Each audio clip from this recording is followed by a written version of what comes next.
I'm starting the VOD right now. I forgot to hit the start record button, so the one on YouTube will be a lot better quality. I just won't have me showing off my model like I did in the beginning. That's fine. But thank you for reminding me, so I have it in high def.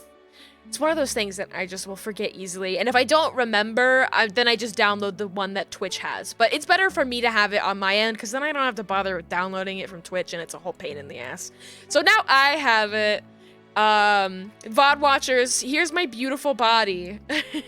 Aren't I cute? Isn't my model so cute? I'm such a high effort troll Sona model. My name is Jersey BZ.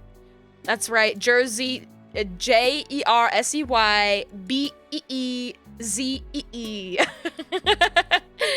And I'm a fucking clown, and you'll see why. Because I think they're funny, and also, I am just an absolute clown. All right, let's look at this. Let's look at this screen. Sorry if my fat ass pigtails get in the way of any dialogue. If it becomes too annoying, I can always do like one of these bad boys where I have the game in a border instead. We can do that. But I want to look at the game, so I don't want to do that unless I have to. Yeah, let's get it started in here. Let's get it started. And then chat's up in the little corner looking all cute. Close this fucking menu. Load?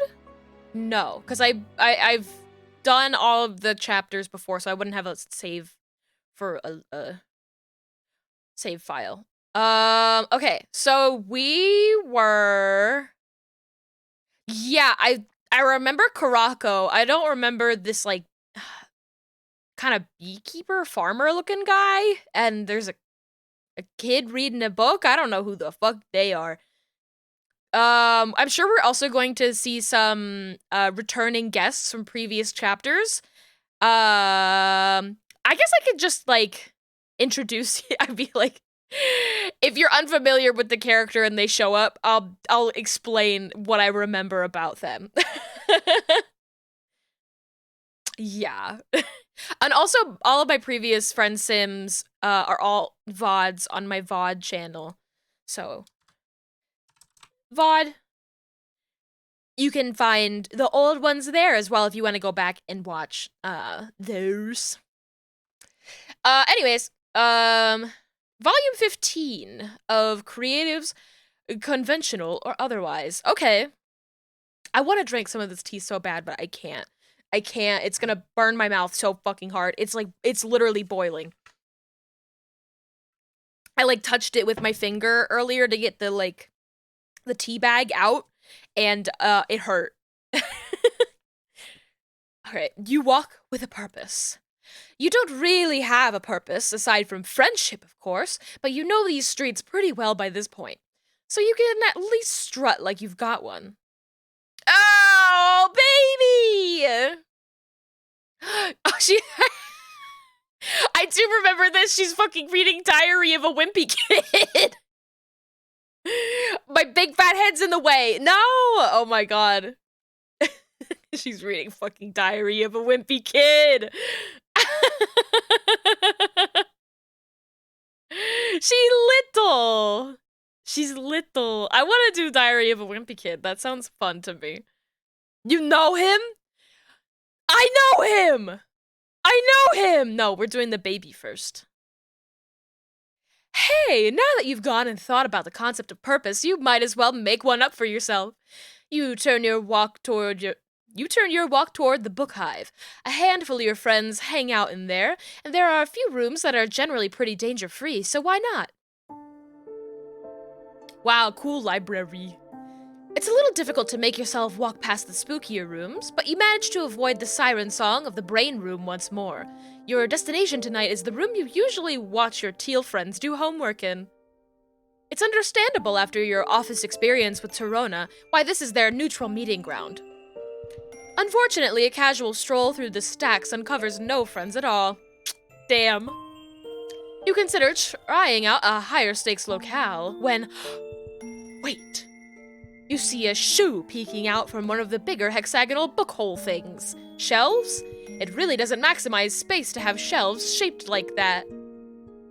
Whatever! If you get caught up in trying to make paltry shit like troll bookshelves make sense, you'll drive yourself to madness before you can figure out if the shoe belongs to someone you know. You walk towards it, and the shoe is revealed to be one of the to be on the strut pod of a troll whose head is barely peeking out over a book, and nope, a jade, but not one of your friends. Whoever it is curls up smaller in the hexagon, burying her face deeper into scribble journal of a gullible wiggler. That's what they call Diary of a Wimpy Kid. The scribble journal of a gullible wiggler. It's not the most inviting posture, to be sure. The polite thing to do would be to keep moving, probably, but you feel a little off about that. You gently nudge your foot into hers where it still peeks out of the shelf and ask if she's okay. It'll clear your conscience if nothing else. The book lowers. I'm great. Not the Sharpie bathwater, not the Sharpie bathwater. Hey, I'm selling it. You want some? I got a lot. I'm great. Just going on a journey of the imagination through classic literature. Nothing to see here. Ah, man, it's another kid. You know young trolls have to handle themselves as much as older ones. But as well acquainted as you are with the facade of pretending you're exactly where you're supposed to be, you get the feeling she's not exactly telling the truth. Yeah, she's a fucking Jadeblood. She shouldn't be here right now. So you're equipped to help. Plus, it's not like you haven't befriended a few tween sweep equivalents here on Alternia already. You successfully didn't get murdered by Amnesia, and you did a passable job befriending Torona and Karako. I love Karako. You shake that horror from your mind and try to look as non-threatening as possible. Not that it's particularly hard for you, as you speak.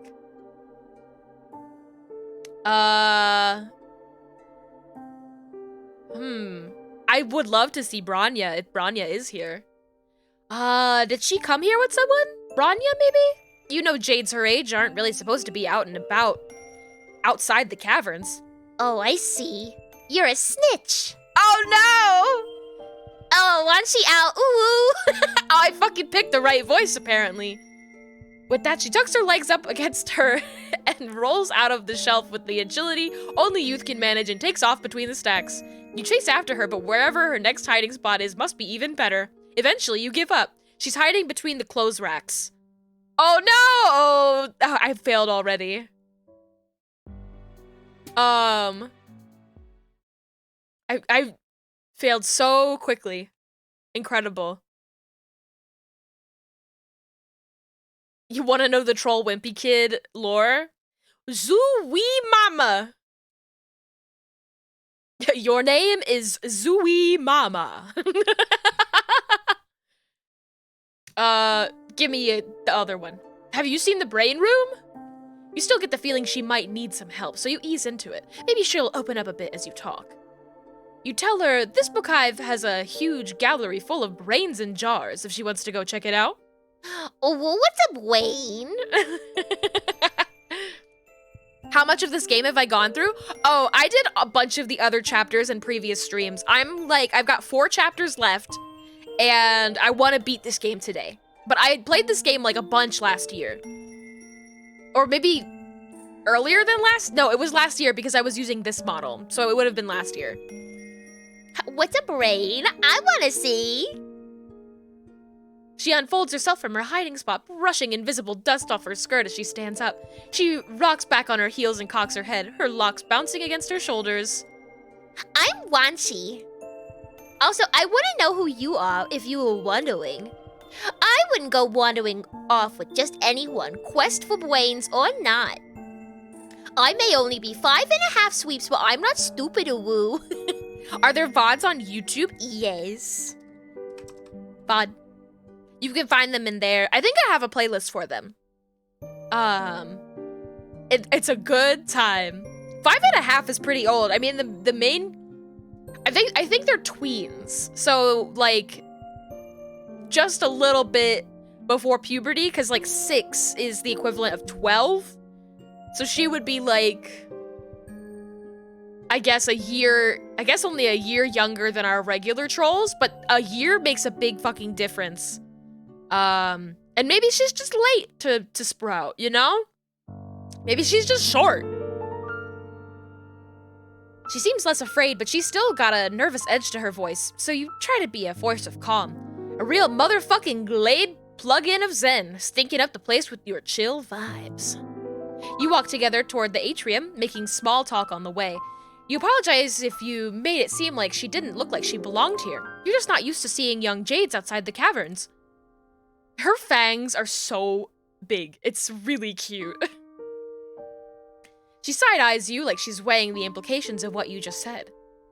Okay, I see there's no use trying to fool you. I may have done a small jailbreak. Oh, do they not have enough books in the caverns or something? She brushes you off in favor of her own question. Of course we have books. You didn't answer me before. What's up, Wayne? Look at this lady and the... Oh my god! Woman. Hello? Woman with a big club. You love to see it. Oh, right. You round the curve of the room and point in the window. Think pans. That's right, think pans. Oh? On her tiptoes, she peeks into the bottom of the window. I've never seen one up close before. She tries the door handle, but it's still as locked as it always was. She looks at you expectantly. Well, can we go in or what? A surly-eyed guard starts not so subtly watching you, drumming her fingers on the handle of her mace. Ha, globes. You were trying so hard to be cool and approachable that you fucked up and forgot that this room was off limits. Taking a kid to break and enter is, well, it's pretty much par for the course, actually, but it's not what you meant to be doing. Oh, nah, you saw it. Looking only, and now you're done. Great, time to move along. Lame. Wanshi doesn't pick up on the danger behind her, even with your hurried speech. You change the subject to why she broke out of the caverns, if not for more books, and start walking, hoping she'll follow you. As she doesn't. Oh, I was trying to get to BeastCon. BeastCon, sorry. Also, I'm not in the way of this text box, which is so cool and sexy. I love this game. It's a convention for all kinds of cool stuff, but I want to go for the Soldier Per Beasts meetup. Soldier Per Beasts. I'm trying to think of like a cat girl soldier thing. Warrior cats! Oh my god! It's warrior cats! Oh my fucking god! Yes! I love her. My fanfiction is pretty popular, uwu. Oh my god. I have a lot of fans going, and I thought maybe I could make friends with some of them. But I don't know where anything is out here, so I got lost. She takes a breath and a step, finally, but then stops and clasps her hands together. Oh! The guard starts walking. You eyeball the exits all the way down the curved staircase. You could make it, but you can't just leave her here to take the fall. Wanshi keeps talking, oblivious. Linera is always complaining about how you're everyone's best friend and how you know so much. Do you know where the con is, or whoa? We could go together. I want to go to BeastCon. I want to go to BeastCon. BeastCon. The guard gets closer. You gotta make a decision and fast. We're going to BeastCon. Anything to get you both out of here. Grabbing her hand, you say you know the way and make a run for the door. She whoops and scurries down the stairs behind you. A quick glance back at the guard, taking her hand off her mace, reassures you that you moved fast enough. Once you're around the corner from the book hive, you stop and catch your breath. Why stop now? Lead the way, alien friend.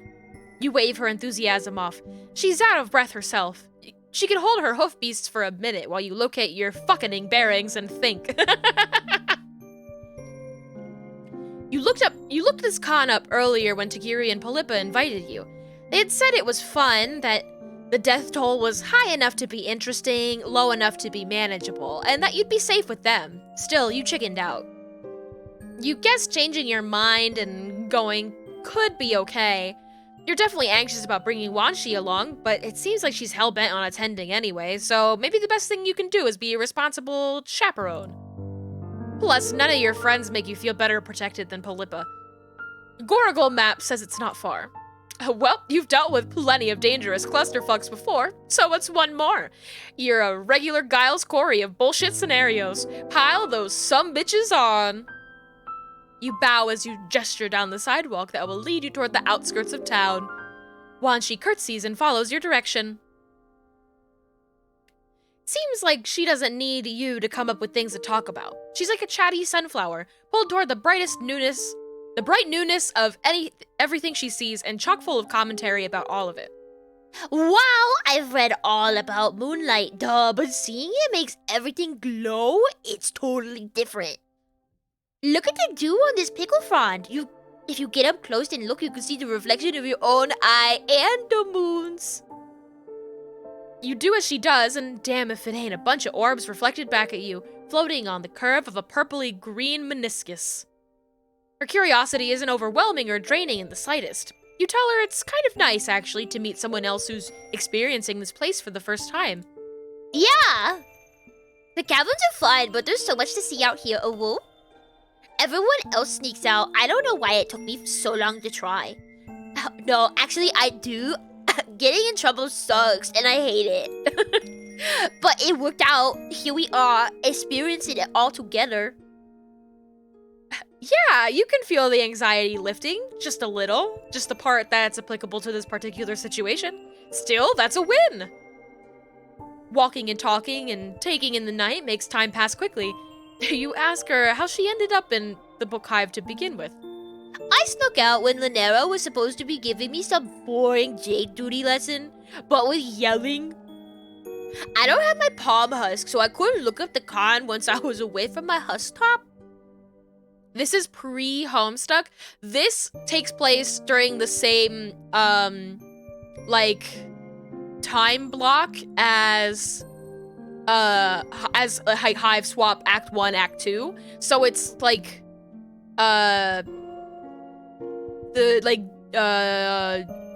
Jude and Joey and those trolls. So it's like, it's in between.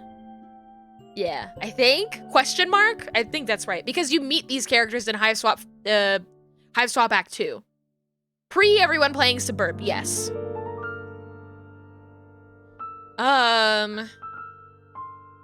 Also, to clarify, Lanera, if I'm remembering correctly, Lanera is another Jade Blood who is very like yandere and obsessed with Branya. Branya is like a much more motherly Jade Blood who's very cute.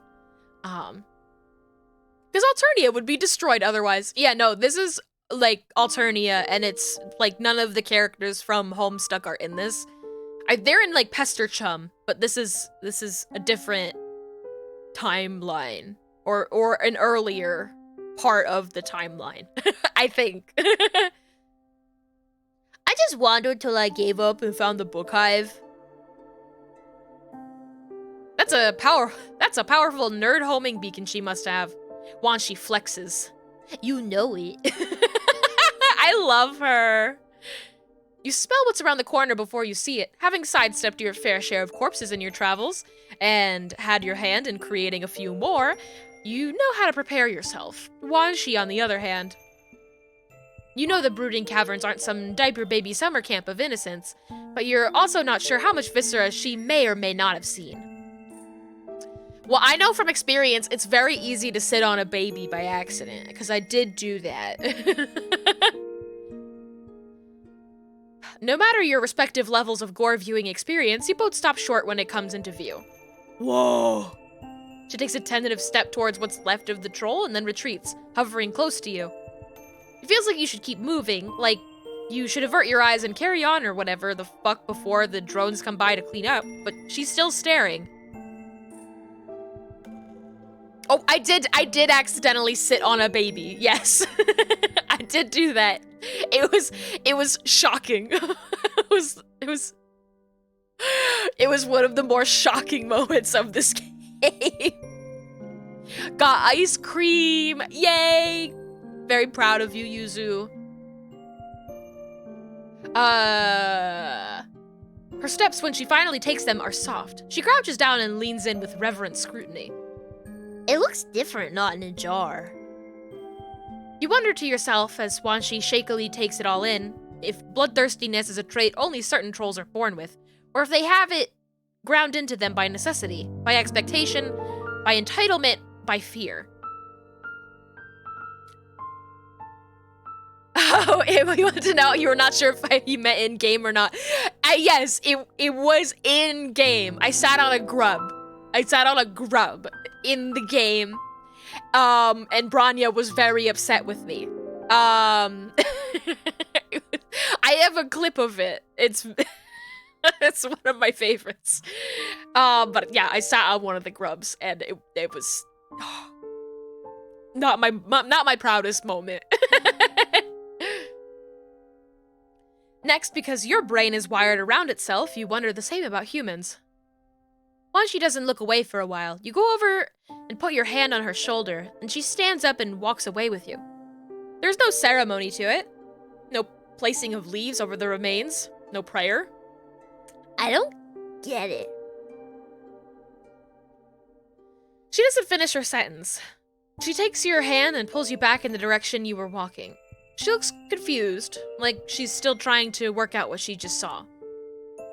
You guess you could have given her more time to process it, but you're not sure comprehending death is really a thing that you can just, like, figure out in the wilderness with an alien in one night. After a few minutes of silence, you point out the call of some flat beast, and she mimics it and smiles. Soon after, the pointy-top tents of the Khan rise over the horizon. Once she starts running, dragging you behind her. Oh shit, here we come! She's vibrating out of her skin. You're basically doing the same, though it's less an excitement thing and more an emotional whiplash thing. Whatever, you can work with that. She bouncing. Wow! You attempt to dig into the new vibe as you walk up to the gates. There are vendors and artists and trolls all around. It's like some unholy combination of Anime Con and Renaissance Fair, but with more people walking around sporting recently inflicted limps. Oh, geez, she's adorable. Isn't she cute? I love her. How many people's fan trolls decorate this game, you wonder? Oh, just like everywhere. Just everywhere constantly. In an attempt not to focus on that, you look around for your other friends and ask her what she's excited to see and do here before her meetup starts. Does she want snacks? It looks like there are snacks. Yeah, I could want some frazzled saccharin fluff candy in a bit. So cotton candy? Do trolls have personas? I would hazard a guess to say absolutely. They're fucking raised by animals, Yuzu. Of course they have furries. Of course. I'm like hesitating to think of an actual example of that happening, but like, of course they would. Equius is a fine example, yes.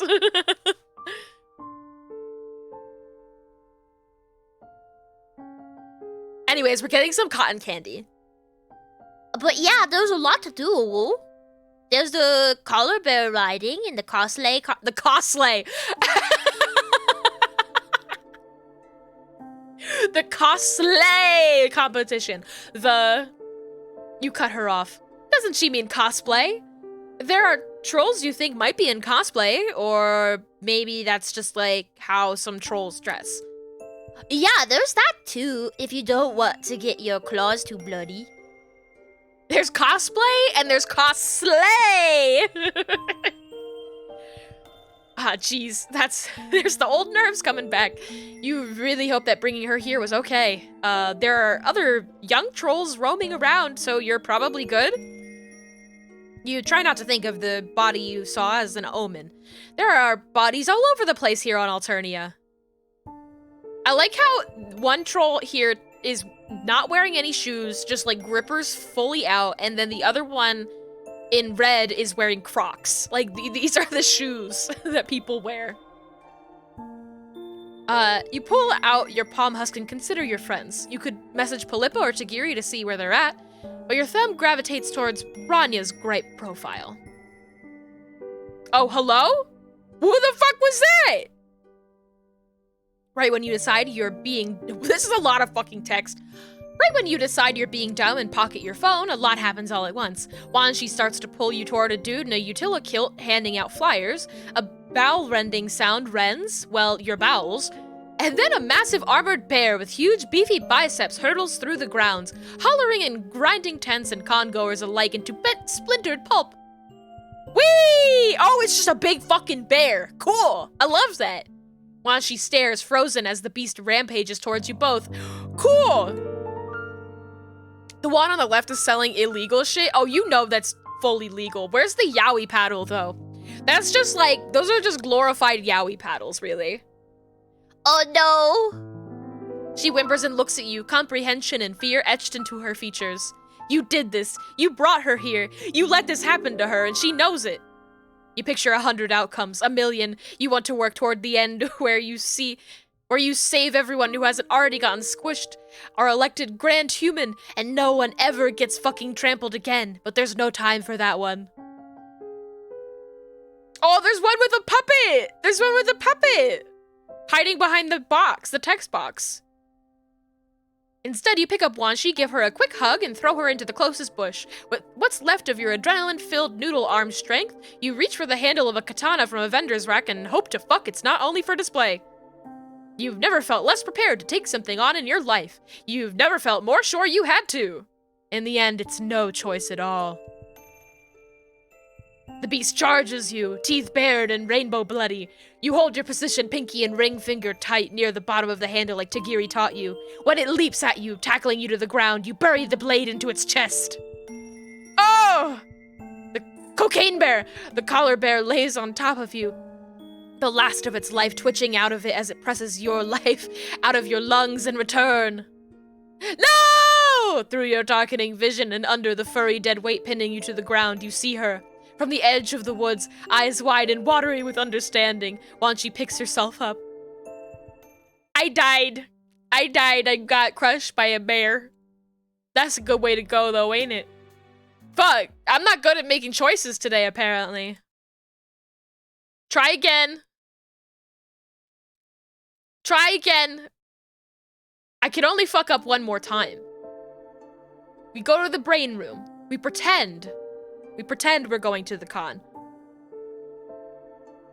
You've heard of the con she's talking about. You were thinking of going with Tagiri and Polippa anyway, but the list of activities seemed a little too dangerous, honestly. These past few months you've been up to your ass in close calls, and you'd quite frankly like to cut back on them, including, you know, the one your ass is currently embroiled in. You make some non-committal noises as you work out how to tell her.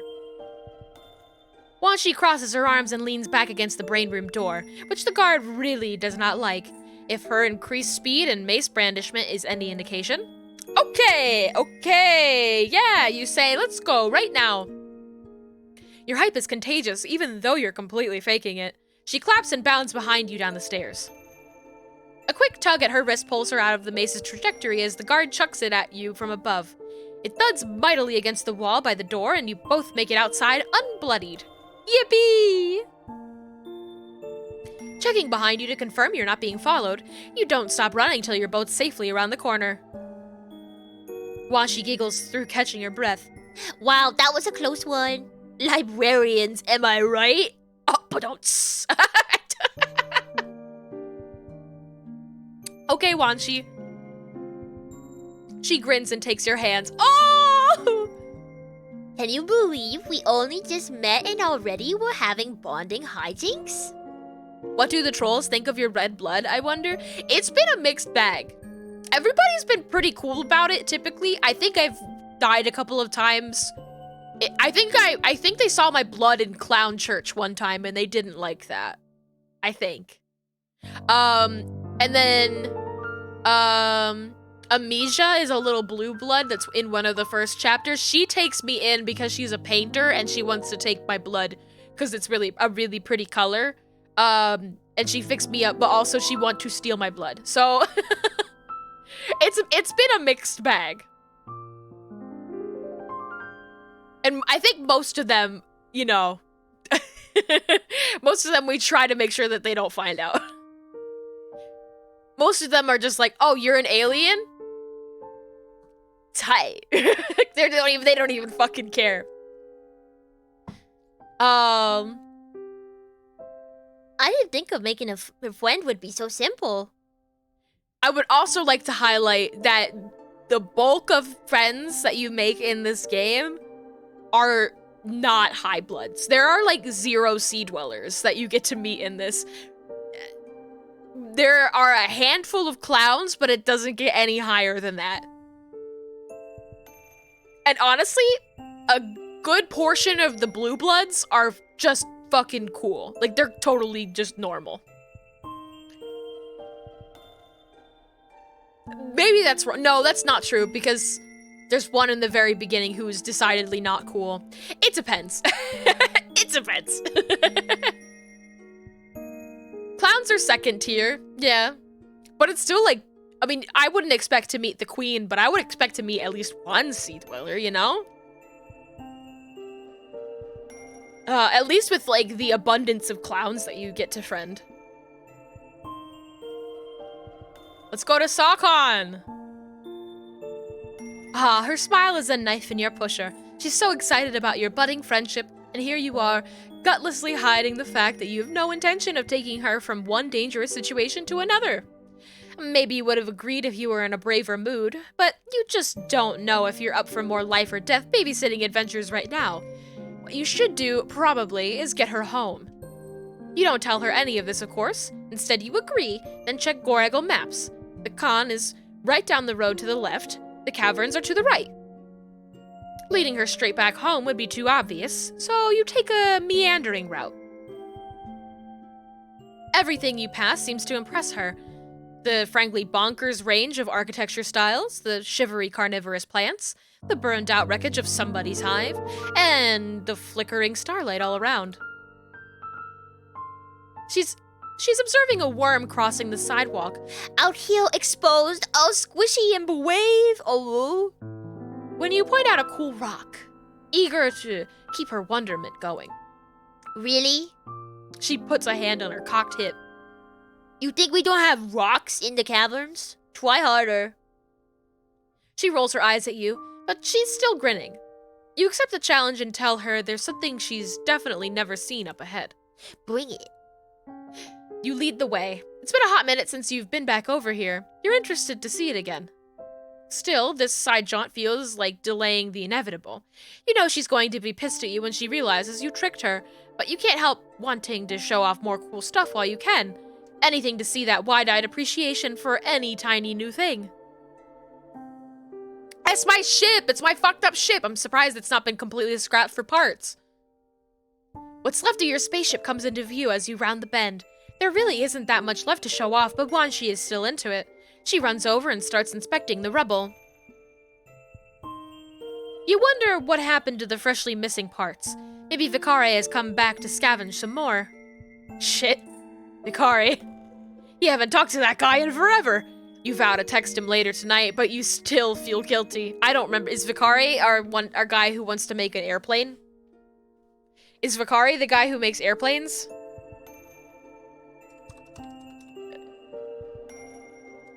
Vicarius, Hiveswap. Yes, that's our airplane boy. Okay. I was like, I need to remember.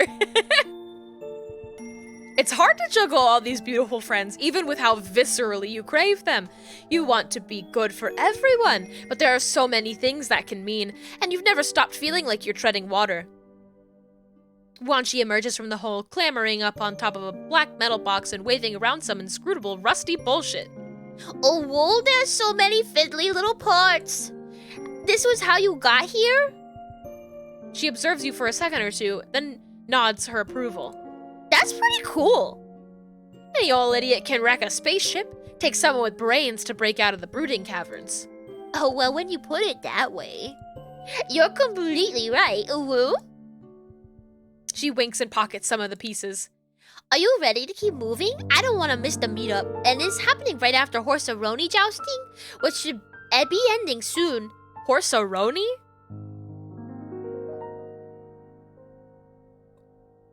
Where does the Roni come from? You're not sure what to tell her. For some reason, Vicari won't leave your mind. Your sorry ass hasn't managed to keep up with all the friends you did earn. Maybe it's for the best that you're deciding to take her home. Her safety is more important than her liking you. You sigh and start to fess up. Even if she left here now, you're far enough away from the con grounds that she'd miss it. If you were afraid. Afraid to go. Afraid she'd run off if you didn't stick with her. Afraid of not knowing what to do next. What? No! I'm sorry. I'm sorry. You made me miss my one chance to do something fun for a change? Just because you're too much of a scaredy purpies to go to a fun nerd party? It wasn't just that. You also wanted to keep her safe. Take her home. She stomps her foot in frustration, tears forming in the corners of her eyes. Why do you think you could just make decisions for other people? Why don't you go home if that's so great? Your mouth shuts, words gone. She follows your gaze back to the wreck of your only shot out and winces. I didn't mean... I know you can't. I just wanted... She sits down in the grass defeated. You sit too, a ginger distance away. No, her anger is fair. God, this sucks. You hadn't meant to deprive someone of a small joy here on this bitch of an Alternia. Yeah, it's the worst. She sighs and runs her claws along the tops of the spiny purple grass. After a few moments of silence, she speaks. It's too late to do anything about it now. I'm still super angry with you. But I'm glad you were honest, I guess. Even if it took you too long. I'm not used to people being straight with me. I feel like the older everyone gets, the more they lie. Or at least the more annoying it is, they don't expect you to notice when you're lying. Not that I can super tell how old you are. Your alien physiology's a little inscrutable, but you know, more or less. I love her. I love her. Yep, your palm husk buzzes, interrupting your train of thought. You both look at your next two texts. Takiri. This guy, okay, I'm trying to remember what this guy's voice was to me, other than just like anime guy.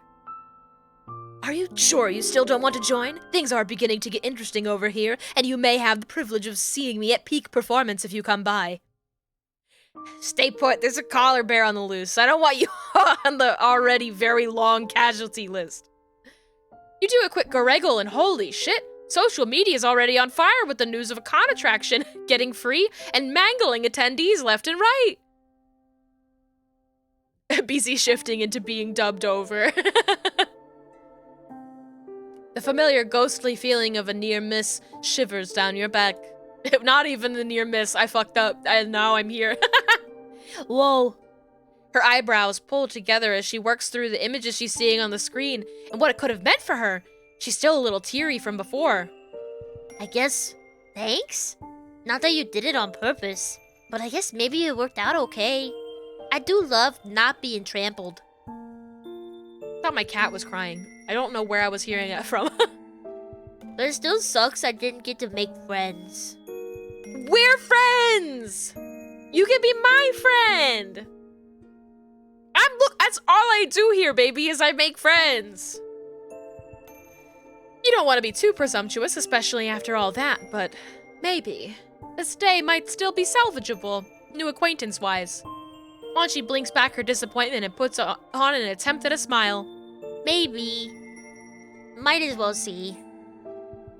What was she gonna do with her new friends? Maybe on your way back to the caverns you could talk about soldier per beasts? Or scary horse jousting? Or whatever else she wanted to do there? She stands up and crosses her arms, looking you over, her smile turning real. You think you got what it takes to roleplay? You stand up too. You're super cool with roleplay. You've basically been doing that since you landed. So what's the deal again? You ask as you start walking her home. Magic cats? Magic? What are you, some kind of wiggler? No, there's no magic in soldier beasts. She rolls her eyes at you and hunches her shoulders, claws spread, eyes darting from bush to bush along the sidewalk ahead of you. Unless you mean the power of your own wits, the sorcery of all your senses aligning at once as you get ready to pounce. The hypnotic smell? The hypnotic spell-like rhythm of your own pusher, beating in time with your praise.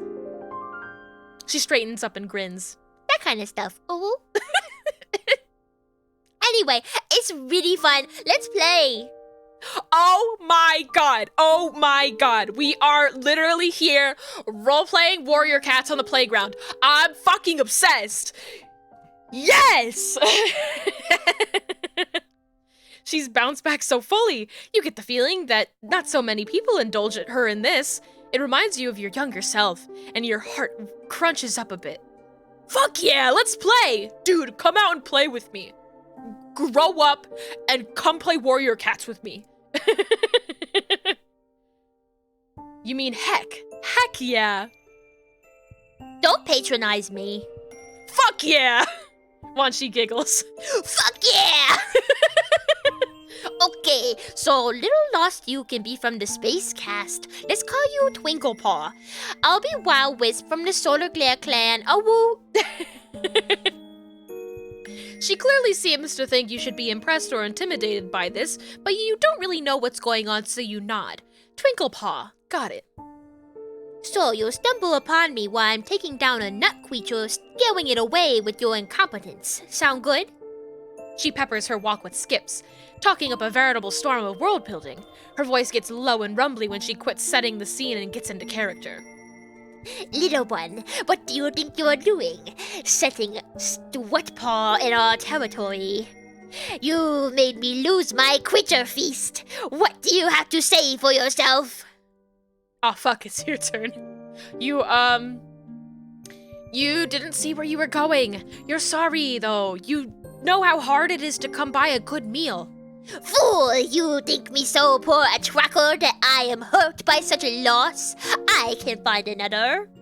I find offense only in that you clearly do not respect the bond between hunter and hunted. You blunder in and interrupt the sacred rhythm of my fangs in its neck or its claws in my face. Now neither of us can know who would have prevailed. Thank you for the compliment, Adia. I'm having the time of my life. Ah, jeez. You're still, like, really sorry about your strut paws. Oh, you're constantly sticking those into other people's sacred dances. Ugh. Maybe there are some more nut guys over there? Wanshi stops walking and gives you a withering look. Is that really the best you can do? No, you'll try again. How dare this beast accuse you of such a thing? Your intentions are as noble as the wild pusher that thumps in your, bone cabinet. Wanshi bounces, hands and fists grinning. Oh? A little over the top, and not really a StarCast approach, but you're getting there. You practice finding your soldier's characterization's sweet spot as you walk her home. You take the most direct route, but you let her stop to explain Purbeast grooming habits, to breathe in the rotting perfume of a flower, and to appreciate yet another sidewalk-braving worm. Eventually, you reach the cave entrance you know. Oh! And standing under its eave is Linera, a very pissed-looking Linera, which isn't your favorite mode for that particular friend. Where have you been? I said I'd be right back, not, hey, go run off and leave me to make excuses for you. When I'm back now, so you can get over it. Oh.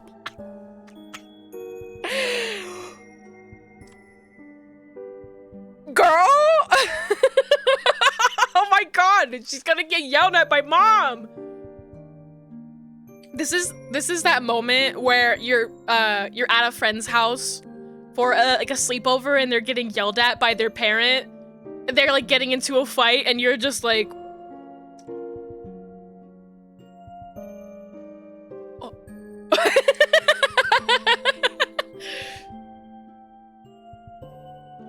I know you won't tattle. You don't want Branya to know you lost track of me, uwu. Watch yourself! Linera glares fireballs at her and then turns to you, softening the tiniest of bits. Thank you for bringing the short one back. Do you want to come in? You appreciate her politeness, but nah, you should go and let the Jades settle down and everything. Plus, you have another friend you need to check up on. Before you can say anything to Wanshi about how you hope she ended up having an okay time, she scurries off around the corner, calling back over her shoulder. Wait, I have something I want to give you before I go. So you wait. Linera keeps looking at you, arms still crossed. You better be glad she's okay. If she got hurt, I could never. I mean, I would be in so much trouble. Oh my god, it's Warrior Cat! She's gonna give me her book! She's gonna give me her book! Oh my god! I'm fucking honored! Honored! You don't have to call her on secretly caring, because Wanshi comes running back with something in her hands, her hair bounding behind her. Here, read this, and maybe when you come back to visit me, you'll be, a little more informed about the Soldier Purpose universe, uwu. I only have one person to play with here, and he usually pretends he's too cool, like he doesn't absolutely love Purpose cast drama. She bows a little and she offers you as she offers the book to you. It's tattered with love. Oh! It's my personal copy, but I think I can trust you with it, Twinklepaw. What do you say, uwu? You clutch it to your chest and tell her you will guard it with all the honor and Spitfire Starcast has to its hollowed name.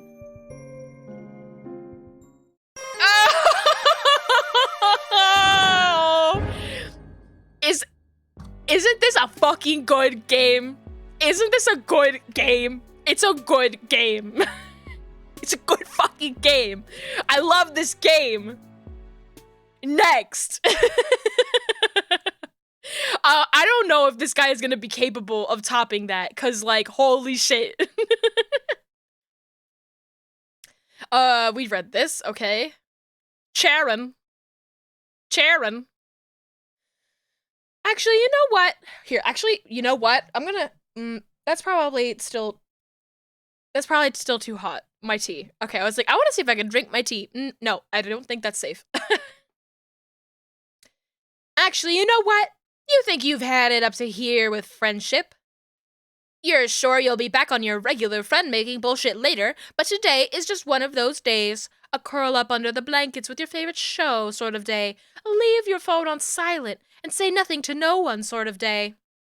And honestly, you've watched a friend almost die of poisoning and gazed upon the Juggalo afterlife. You think you've more than earned a day, or night rather, of respite like this. So just for today, you turn your back on this new swath of Alternian City you were considering walking through and head back to ye old hideout. No explorations now, only bed. You drag yourself up the scaffolding to your hidey hole.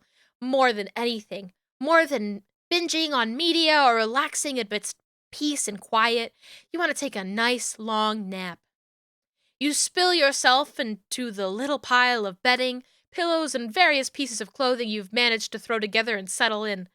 As soon as your body touches it, you're out like a light. But it isn't very long until you're awake again.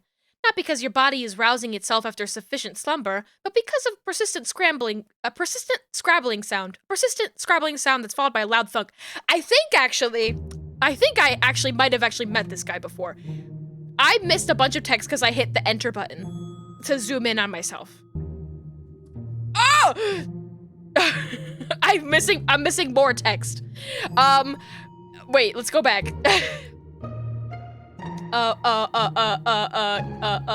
Main menu. Yes. Hold on. I might have already met this guy. I think I might have already met this guy and completely scrubbed them from my memory. I remember somebody breaking into my house. I think this guy broke into my house.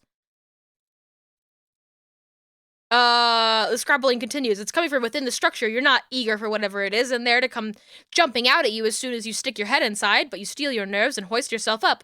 You find yourself face to face with not some weird animal or bug, but a troll. Yes. Okay. This is a bona fide friend opportunity. It's practically fallen into your lap, but you find yourself unexpectedly ornery about it. You would think that you could expect some privacy in your own home, or, well, the place you've adopted as home in Alternia anyway, but apparently not. Even when you've decided that you aren't in a friending mood, there the universe goes, yeeting new friends into your path anyways. Can't you go a day on this planet without dancing the whole friendship jig? Actually, hold on. I'm gonna save this here. I can confirm or deny whether I've met this guy. Main menu. Friends. There's Karako, and then this. Yes, okay, Charon, this guy likes making art. Only because I have the VODs already from meeting this guy. I'm like, I don't have to do this again. We can go meet the clown boy with the big boobs. I do want to remember, Charon,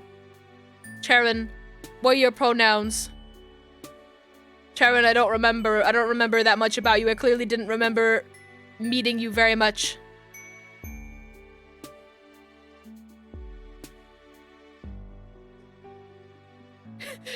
Charon, what are your fucking pronouns? I just want to know.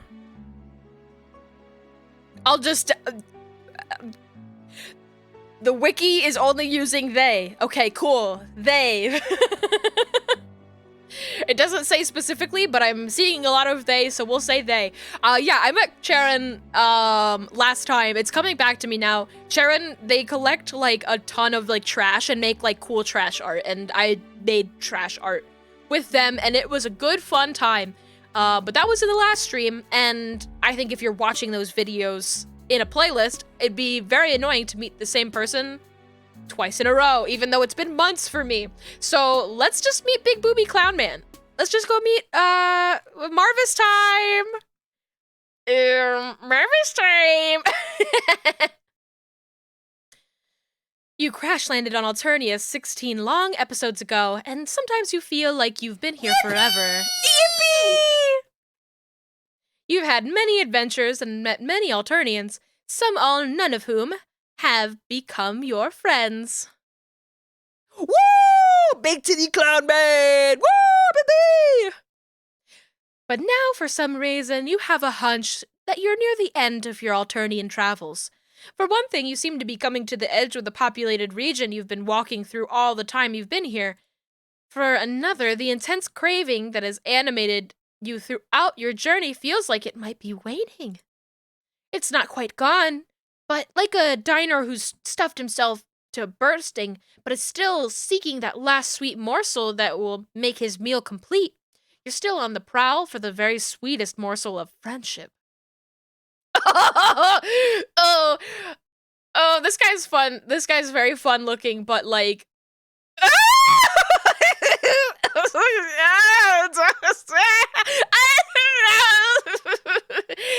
I'm covering up his boobs. Hold on.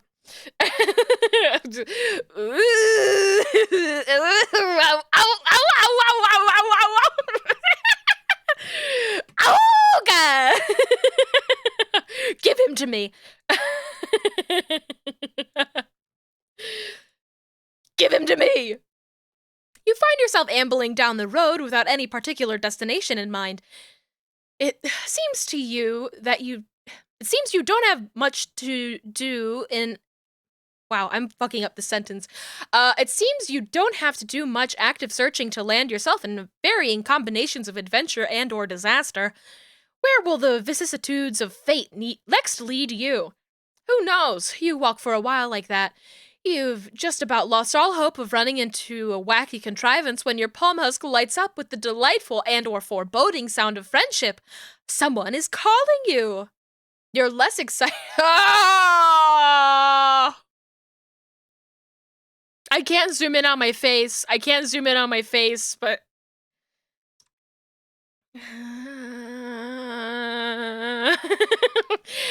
you see that the person who happens to be calling you is Zebra.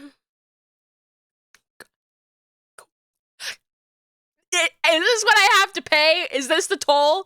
Is this the toll that I have to pay to meet the big booby clown man? Happy Homestuck Day. Remember, she did nothing wrong. Peace. She didn't do anything wrong. This is my peace sign.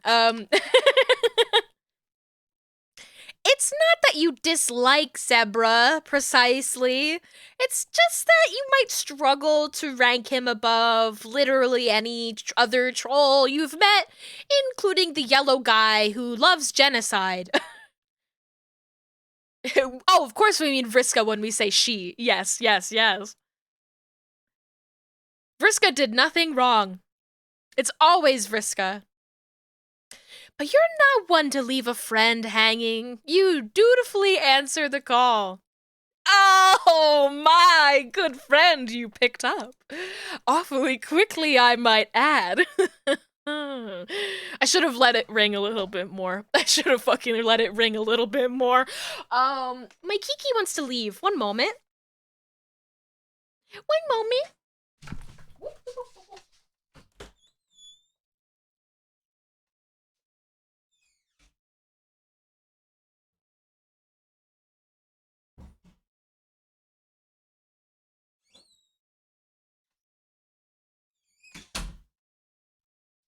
Oh, this fucking guy. Bye, Kiki.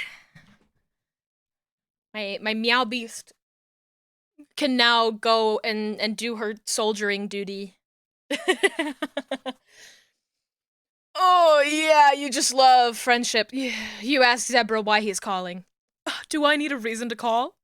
Is the thrill of dialectical riposte not enough to make social contact with one of my dearest adversaries / friend? Or maybe more, depending on whatever you feel comfortable with and are interested in at any given point in time. You have no idea how to even respond to that. No, I'm just fucking with you. I stand to incur material gain from your association. I need you to stay right where you are. What? Well, what are you going to do, hang up? You stand right where you are and stay on the line. You ask what Zebra is up to, but he won't say. Tells you he needs to concentrate. Eventually you notice a strange shape resolving in the distance down the road, drawing nearer slowly but steadily. After a while longer of waiting, the figure in the distance grows close enough for you to tell that it's Zebra. Oh, that's you say. It looks like he's riding some kind of incredibly cursed hover Segway. Yeah, I'm coming, sweetie. What quadrant is he even trying to put you in? Literally any of them. He's fucking desperate, and he reeks of it. He like it makes your skin crawl. He reeks of desperation. Ooh! You would say it takes maybe 15 minutes or so for him to make it the entire way over on his hover scoot. There you are. Why are you... Oh, he's shaking because he's on the hover scooter. I'm like, why is he bouncing like that? Stop it. Impressed by my new ride? Oh, yeah. Oh, you say. You're very impressed. I knew you would be. I brought it out because tonight is a very special night. Or it will be, if you'd be so kind as to make me the happiest troll on Alternia. Is he, like, proposing to you? What? Never mind. You ask him what he's vague blogging about. What indeed? The real question of what is, what are you doing this evening? Oh, there's a car honking. That's a loud car. Please. Okay, it's gone. Gotta stay focused. You love him? You can have him. Well, it's not like you've ever had any plans to do anything besides stupidly bumble into one ludicrous boondoggle after another. Seems like whatever he's alluding to inviting you to probably fits the bill for being included in your long itinerary of unspecified dumbass bullshit you were bound to get embroiled in anyway. Turn the game down just a tad. Game down a little bit. Don't want to have to yell. Fantastic! Well, it just so happens I managed to get my hands on two tickets to Clown Fest. XX Rex. Is that how we say that? And I thought, who better to take along than my dearest alien associate of unspecified nature? Yeah, sure. Take the fucking alien to Clown Town. What? This is gonna go great. He's so cringe. It's awesome. I feel like the music is only getting louder. You have no idea what Clownfest XX Rex is, but it's not off to a good start with the name. Oh, I should have known you wouldn't be familiar with it. It's a little sophisticated for an off-world reprobate such as yourself. It's a music festival centered around purple blood performers. Now, normally I wouldn't trifle with high blood entertainment, disgustingly oppressive as it is. Oh, what the fuck? I'm hitting the click button too fast.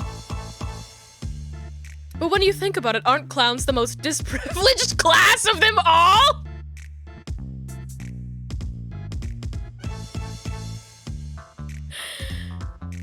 Sure. Okay, sure. You don't ask him to explain what he means by that because everyone would be really angry reading it. Find something else to do that sounds less fucking awful. Honestly, just like walk in the opposite direction. No, I know there's a big booby man that's there, and I need to like stuff my face between the pecs. Agree to toss your meaty moral body into a clown pit to get moshed to death or whatever. Oh, I knew you'd be there for me. All right, let's go. Zebra invites you to hop onto the back of his scooter so you can head out to Clownfest. You say you're not sure this is the most effective avenue of locomotion? Zebra tells you it's all the rage and not to be a little bitch about it.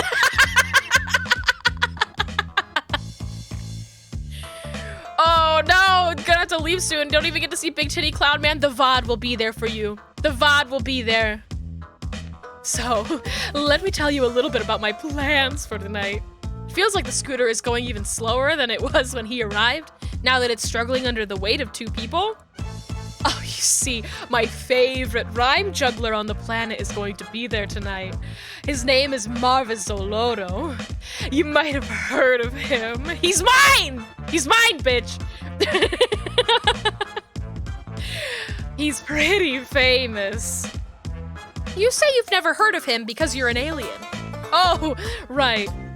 Well, he's only the best in all of Alternia. He came up a few sweeps back when he won first place on Slam or Get Cold. Oh, please tell me you at least know about Slam or Get Cold. You do not know about Slam or Get Cold. It's a bi-sweeply reality program where aspiring slam poets compete to prove who has what it takes. It's really cutthroat stuff. I mean, I think there are at least 5 decapitations a season. The competition's about skill, no matter the blood color of who's competing. The troll who wins is the troll who has the nastiest flow and the dopest bars. Everyone has an equal shot. I highly doubt that this bitch holds a candle to Chixie. There's no fucking way. No fucking way. No, he's gonna be like a cringe ass rapper, and it's gonna suck, and I'm gonna love it because he's sexy. I mean, sure, a high blood has one every season to date, but it's basic biology. The clowns are better at rhyming than everyone else. Even if high bloods were low bloods, that would still be true. That's equality.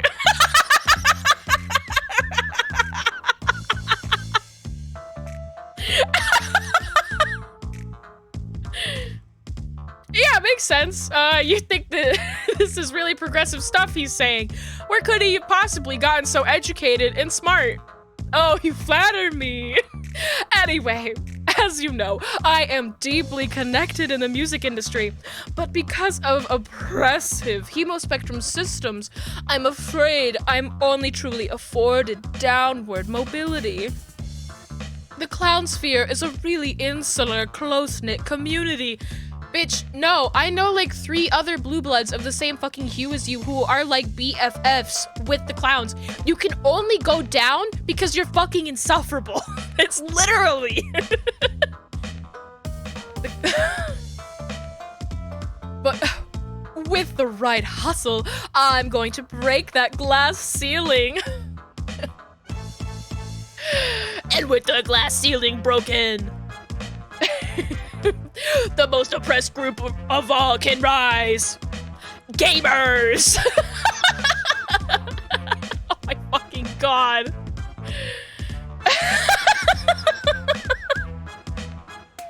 Marvis is the perfect troll to bring me into that fold. You say this guy sounds pretty brutal. Are you sure you want to actually meet this clown? What, Marvis? Ha! I mean, sure, he does what he needs to survive in a rigidly ossified power system that could never truly be dismantled by the actions of a single individual.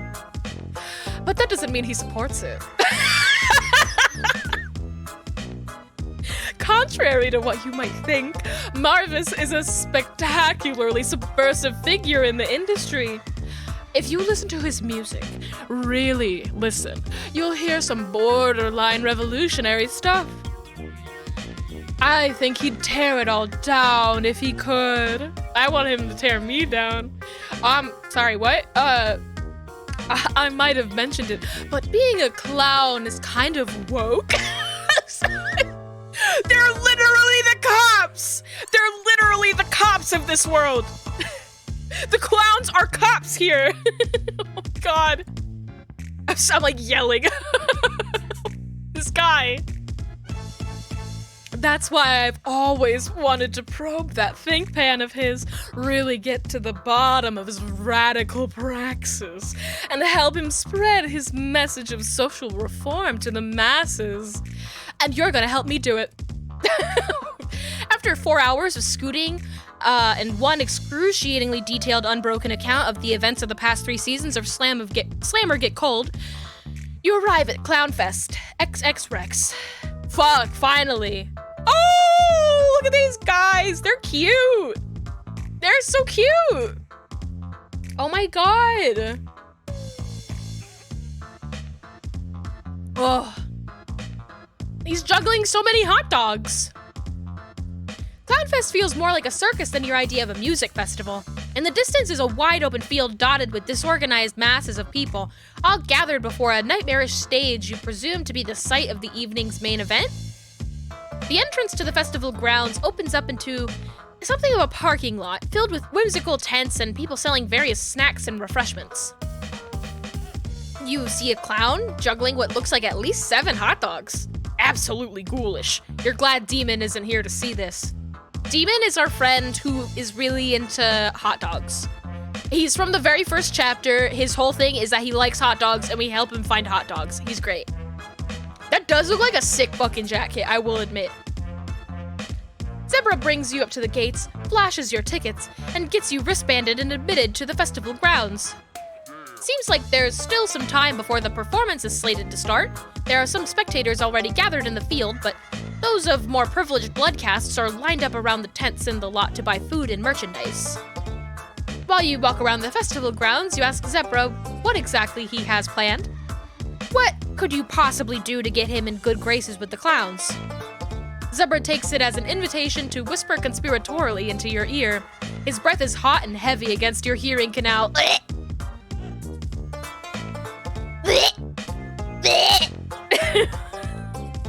Here's the plan, my sweet little rust-drop. We get in, we wait for the show to start, and then when Marvis comes onto the stage, really gets into his act, you're going to jump the barricade and rush the stage. Or at least you're going to try. Of course, I'm going to stop you. I'll tackle you before you make it to the stage, and I'll call you right in front of Marvis and everybody.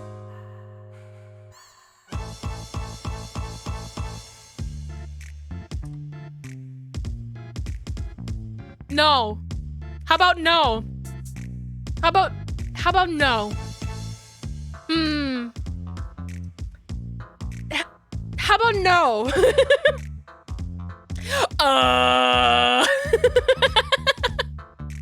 Oh, calm down. I'm trying to tear down the stereotypes that lowbloods are all simple-minded dullards, and you aren't doing your people any favors by reinforcing the cause for prejudice. Oh my fucking god! Obviously, I'm not going to really kill you. You'll simply pretend to play dead after I've heroically foiled your black designs on Marvis. My actions will firmly place me within Marvis's Ashen Quadrant, so have no choice but to recognize me. And then the clowns will see what a hero I am and praise me and bring me backstage to reward me. It's really a flawless plan, my dear. Just do what you're told. Nothing will go wrong. Before you can proffer any critique of this caper, the jovial clamor of chatting and revelry surrounding you is pierced by a rising chorus of blood-curdling shrieks. You whip around to ascertain the source of the dreadful sound, but it becomes quickly apparent that those were not screams of pain at all. You know what's up when Zebra joins in with the ear-splitting squeals. That's him!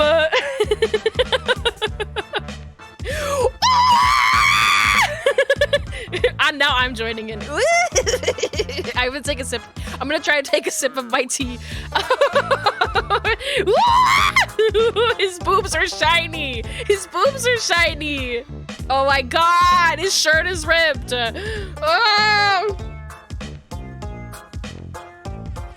Oh, thank goodness my tea is drinkable now. Okay. Oh. It's the man of the hour himself. An expensively dressed juggalo is making his way through the crowd, flanked by a robust team of hulking indigo bloods.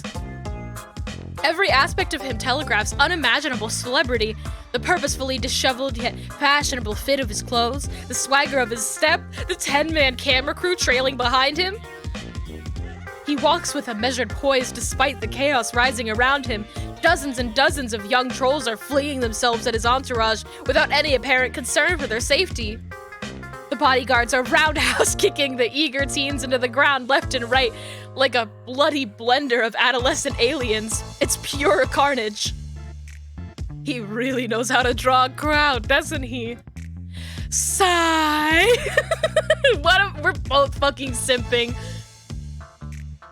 A minute ago, it was tough to truly grasp the hype, but after seeing him in person, you don't know what it is, but this swaggy clown has an undeniable gravitas that commands the attention of everyone around him. It's impossible to look anywhere else. Even the Alternian moonlight seems to endeavor to glint off his golden accoutrements twice as bright. It's his boobs.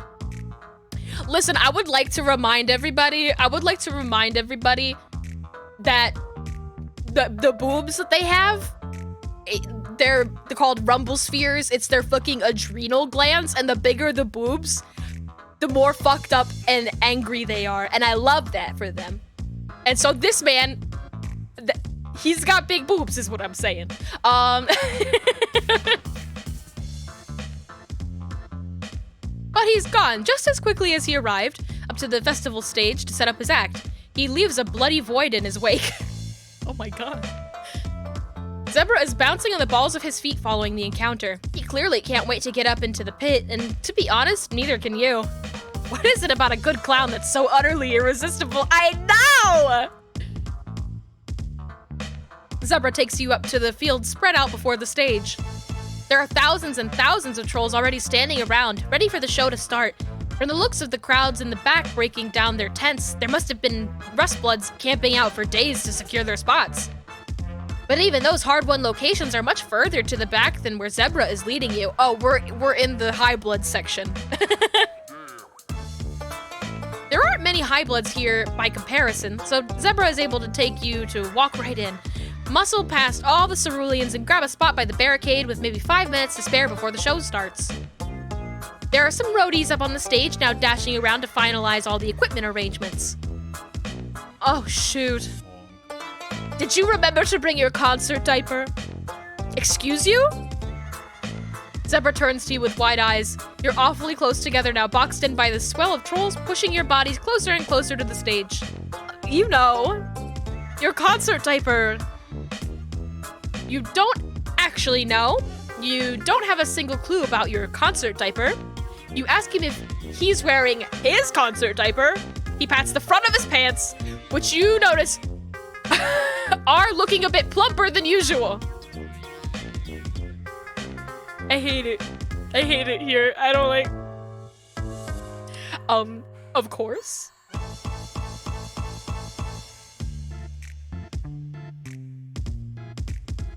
We just got here. You could have gone. You could have gone. You can't just come to one of these things without your concert diaper. Things in the pit get pretty intense, bro, and you can't leave to use the load gaper after it starts. Man, you're really going to regret not bringing your concert diaper. So is everyone around us. Ugh.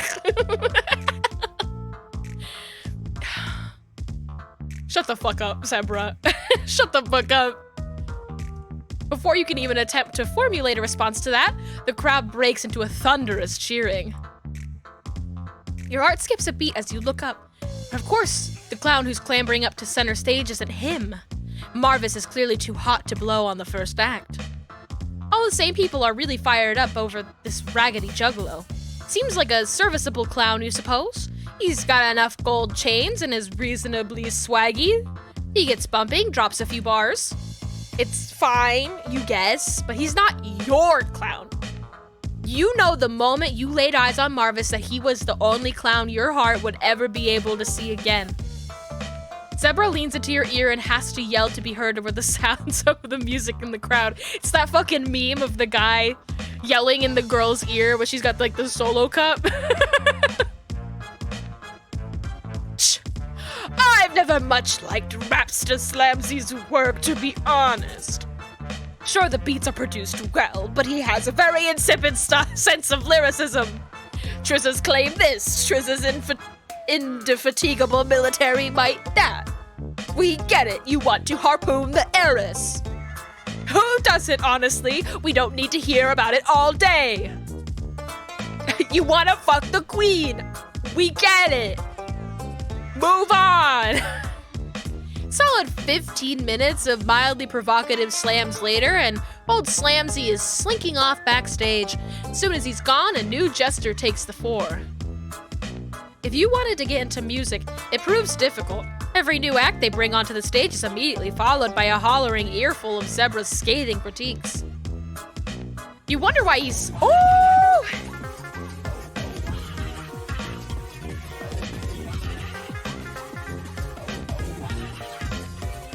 Blitz, welcome on in, Blitz and Raiders. Hello, hello, hello. I hope you're all having a wonderful 4/13. Happy Homestuck Day. My name is Beezy. I'm a Jersey Devil VTuber, though today I'm looking a little gray. We're enjoying Hiveswap Friendsim. You came in at just the right time. We're waiting for the big booby clown man to take the stage. We're listening to a bunch of clowns rap, and we're here with our most cringe friend. Yep. I love this game. Big Booba Clown, let's go! You wonder why he's so fixated on getting in good with this gaggle of urban farceurs that if he thinks... Wait, you wonder why he's so fixated on getting in good with this gaggle of urban farceurs if he thinks so little of their technical and artistic merits to begin with. He wants to put his face between that one particular clown's big boobs. That's all he wants.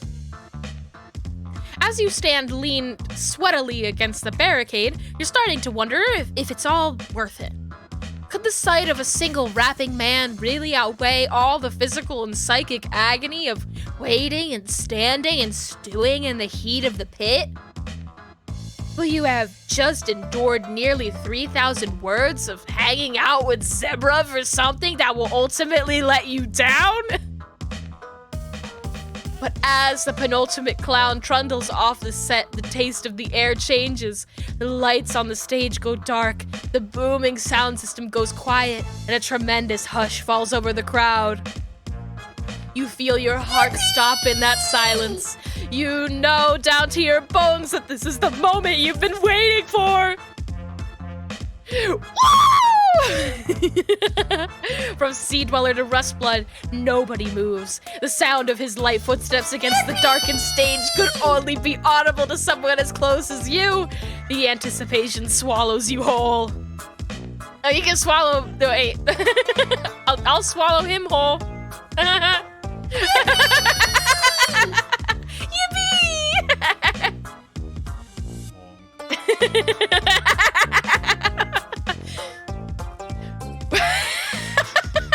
Sorry, I'm just laughing at myself.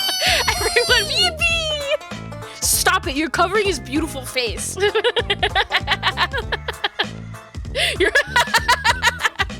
Just take it in, everybody. Take it in, take it in. Take it in. When the floodlights snap back on and illuminate his astounding figure center stage, you feel it. Though yet of modest stature, the lanky juggalo has the presence of a man and a million feet tall.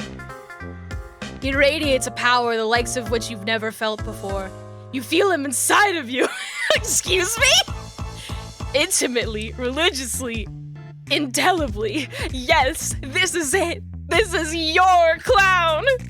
He opens his mouth to utter what feels like the most important words you've ever heard in your life. Hey.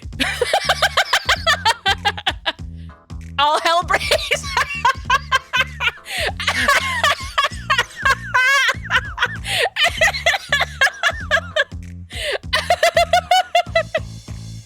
All hell breaks loose. Everyone is screaming around you. Yippee! You grip tight on the barricade as you stare up at him, glowing, messianic, arms outstretched to drink in all the zealous fervor of the crowd, all incited by a single, incredibly powerful word. Hey! God, you'll never forget it. What up, guys? LOL. Fuck! Ah! This is my hole. It was made for me. This is my hole. It was made for me. You jugs ready to cook? You can't help it. You start screaming. You're so fucking ready. LOL, these buddies be baking beans. Beans, what the fuck? Shish. Hey, any of y'all forget your concert diapers cause it's rank out there. You feel racked by shame. How could you forget your concert diaper? You'll never be so foolish again. But it's I'ma freshen things up, you hear me? Zebra takes a hold of your hand and squeezes it tight. You appreciate the gesture. God, he's so fucking beautiful. You understand.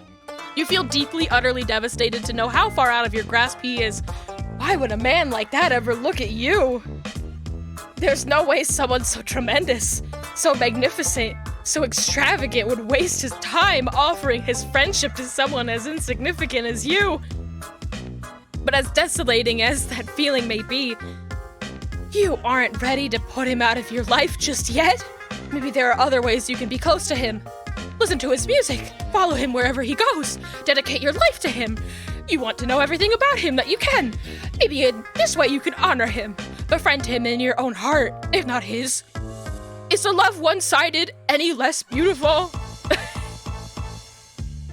When the music at last starts to blast through the speakers, you ascend. The pain in your legs and your back disappears. You feel nothing but streaming euphoria. You thank the forces of serendipity for guiding you to the glorious epiphany of this beatific singularity. The show's nothing to scoff at either. You, a highly discerning individual known to frequently make posts online regarding the quality of rap and whether or not those who purport to possess such ability do in fact have the requisite bars, are fully blown away by the act. It's some really good stuff. He's just really going in hard and hot with those raps. Not that intensity is the sole barometric of the quality of hip-hop. The fire that Marvis is dropping is a broad contemporary performance that would equally satisfy any aficionado of any relevant subgenre. Not a single thing about him is even slightly racist. Oh, he's perfect!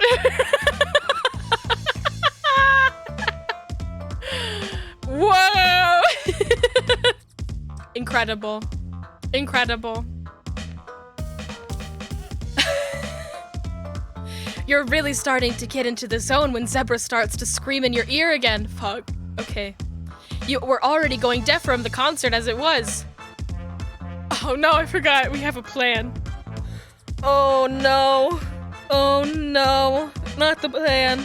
Oh, I don't want to do the plan anymore, Zebra. I didn't want to do the plan in the beginning, Zebra. I don't want to do the plan anymore. I think it's about time to get this show on the road, don't you? No fucking way! I don't want to scam him. You don't deserve him! Oh my god, I don't know what I want. This is your introduction to Homestuck. You're so into whatever's happening right now. It's so fucking great. This game is great, okay? It's so fun. I don't know. I don't want to. I do want to be near to him. Let's go. Let's fucking go. Enraptured you may be with Marvis's magnificence. A promise is a promise, and you can't let Zebra down. No, I can let him down, but I do want to I want to be there. I want to get closer. You wait for the right moment and start to vault up over the barricade as quickly as you can manage. You clear the barrier and drop down into the gutter between the stage and the crowd. You're not sure where to go from here. You glance back towards Zebra for guidance, and the crowd has noticed what you're doing. All right. The onlookers are swarming with rage at your insolence.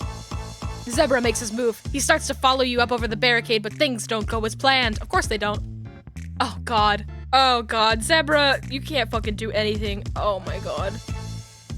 Instead of heroically stopping you from making it to Marvis, Zebra is put upon from all sides by grasping claws. They don't recognize what Zebra is trying to do. They think he's just another conspirator trying to join you in your attempt at Marvis's life.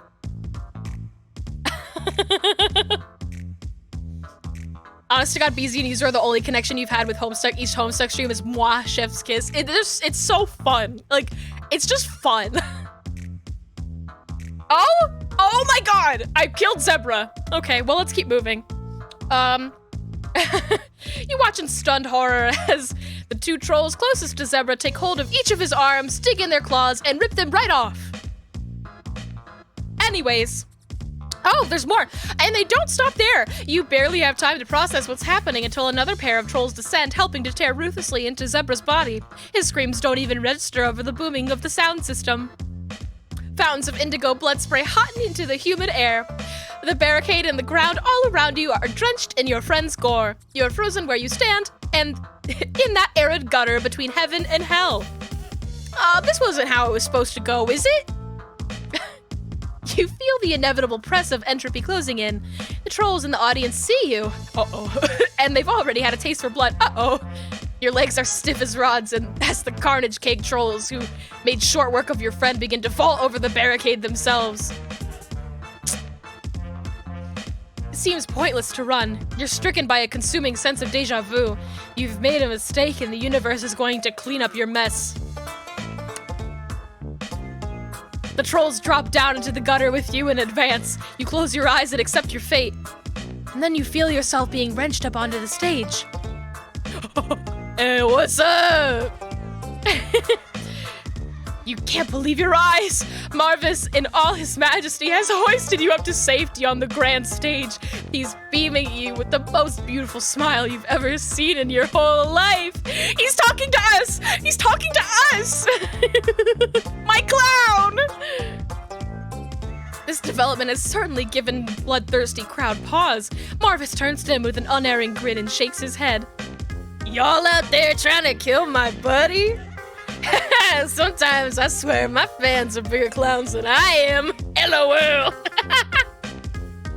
His adoring legion seems to find that very funny. You're starting to realize you really should have brought your concert typer after all. Nah, seems like there's been a big misunderstanding. This just wanna be my backup dancers. Hey, hit it, cuz, show him what you got. He's helping you? You can't say that you understand, but you're not about to look a sexy, gorgeous clown gift in the mouth. If Marvis wants you to dance for your life, you'll dance. You start going to town, flossing, shooting, whatever it is the kids are doing these days. A real contemporary breakdown, the crowd goes wild. Things are really starting to look up for you until a deafening crack sounds through the air and the stage equipment starts to collapse. It all happens quickly. The bolts of all the stage scaffolding burst out of their settings. The lights catch fire, and one of the massive 100-foot screens behind the stage comes loose of its moorings. Hello? You'd have been easily pancaked by the huge screen if not for Marvis expertly clown-stepping you and himself out of the way. Whoa! Half the crowd isn't so lucky. The big screen shatters when it hits the stage, raining a 100-foot area of trolls with vicious glass. Shiz! Right when things were just getting started. But the sound equipment was all obliterated by the sudden collapse. Nobody can hear him but you. For a moment, your hero looks lost. Man, we better bounce, cuz. Okay! Oh my god, we're backstage! Oh my god! Oh my god. Oh my god, we're backstage. He took us backstage. Oh my god. Oh my god! Marvis grabs you by your sweaty hand and runs. Yes, he's holding my hand! He's holding my hand! He takes you to safety into the performer's green room, which seems to be intact after the collapse of the stage. Though the power's out. Oh my god, it's dark. Oh my god, we're holding hands. And the room is dark. Oh my god. The room is filled with the clowns who performed. Oh, fuck. Okay, well, you know, a clown orgy? I'm down. They all look very confused and harried. Shit. Things gonna be a madhouse out there for a while, so, better to just lay low a little bit, I bet. We go out there right now, we're gonna get mobbed. Usually everybody be dead at the end of my concerts. I wouldn't make it out of there without having to pay with 1,000 teens otherwise. Oh my god! Oh my god!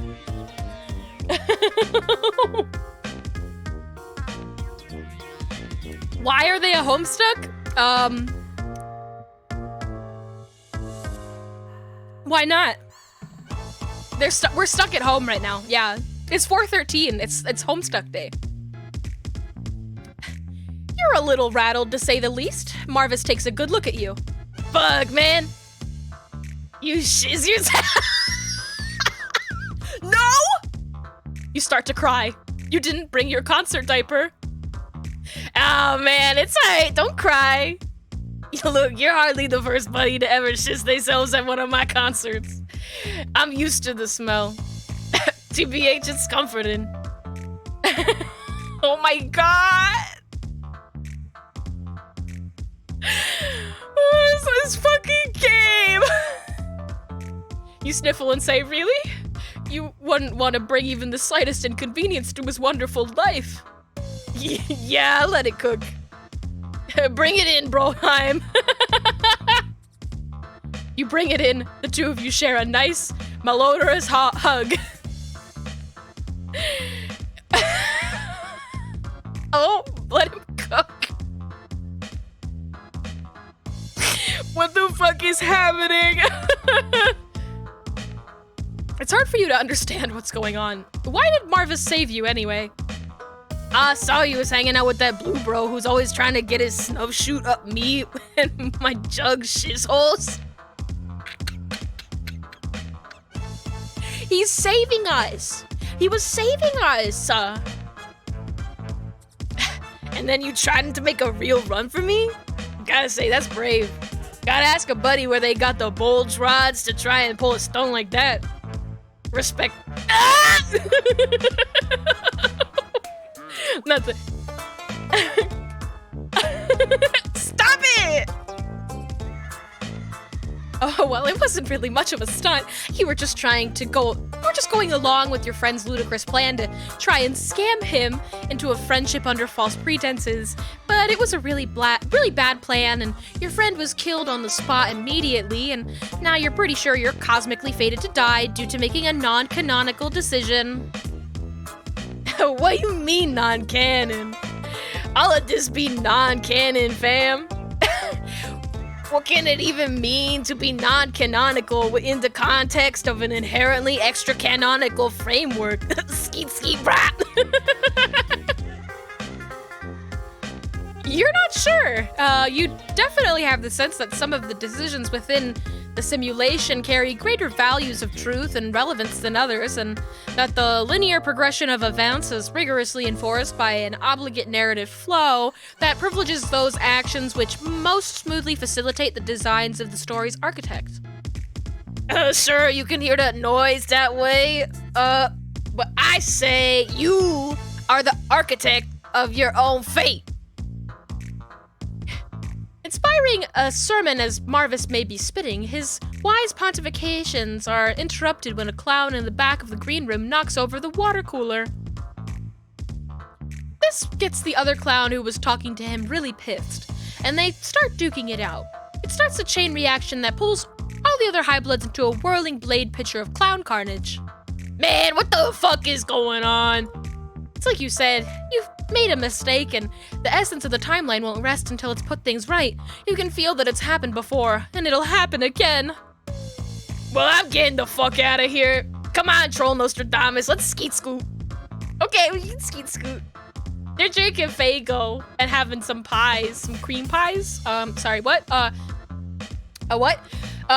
Even as the inescapability of your demise consumes you, you can't bring yourself to deny him. You follow him out of the green room, fleeing before the clown fight can pull you in and grind you to bits. Out here, you're the one who has to help Marvis. In the open air, it's an unending procession of teens' quick-time events. Some of them are carrying buckets. Uh-oh. You just need to keep punching them out until you finally make it to his rich guy clown limo.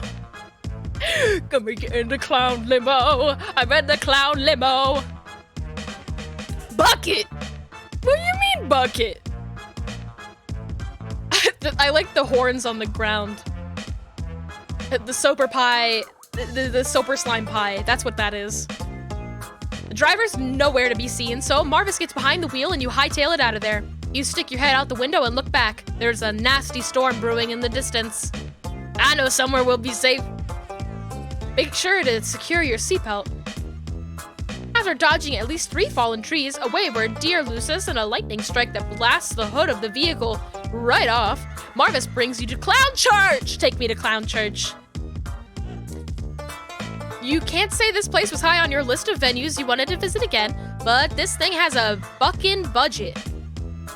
Whatever bullshit powers that's coming after you will have no reach here. This be hallowed ground, biznatch. Oh, he's so sexy! And he can drive. Oh my god.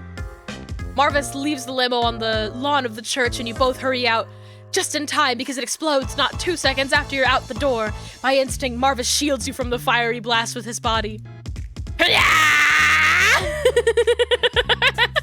Okay. Oh no! Marvis! No! You beautiful soul! You're destroyed by guilt. How could someone so tremendous bring themselves to such harm for someone so meaningless as you? Oh! He's close! clothes are ripped! His clothes are ripped! Oh! You drag Marvis's burned, scorched body into Clown Church, and you collapse as soon as you're past the threshold. You start weeping. Shiz, fam, I ain't dead. Just a little toasty. You ain't gotta cry about it. God damn. Oh, okay. Oh, sexy. Oh my god. Don't look at me like that.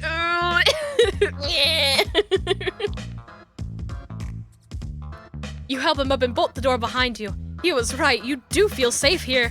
Nothing is collapsing. Nothing is being stricken with a hysterical urge to start a fight. There's not even a single fire happening anywhere. Is that a clown nip slip? Oh my god. I didn't even think. No, trolls don't have nipples. Trolls don't have nipples. I don't think trolls have nipples. Trolls don't have nipples. We saw Malik shirtless. Hold on, I have to confirm this. Malik, Hiveswap. I know I don't have to search shirtless because I know it's one of the first few results. Please. Maybe they do have nipples. I don't know. I don't think they have nipples. People like to draw them with nipples.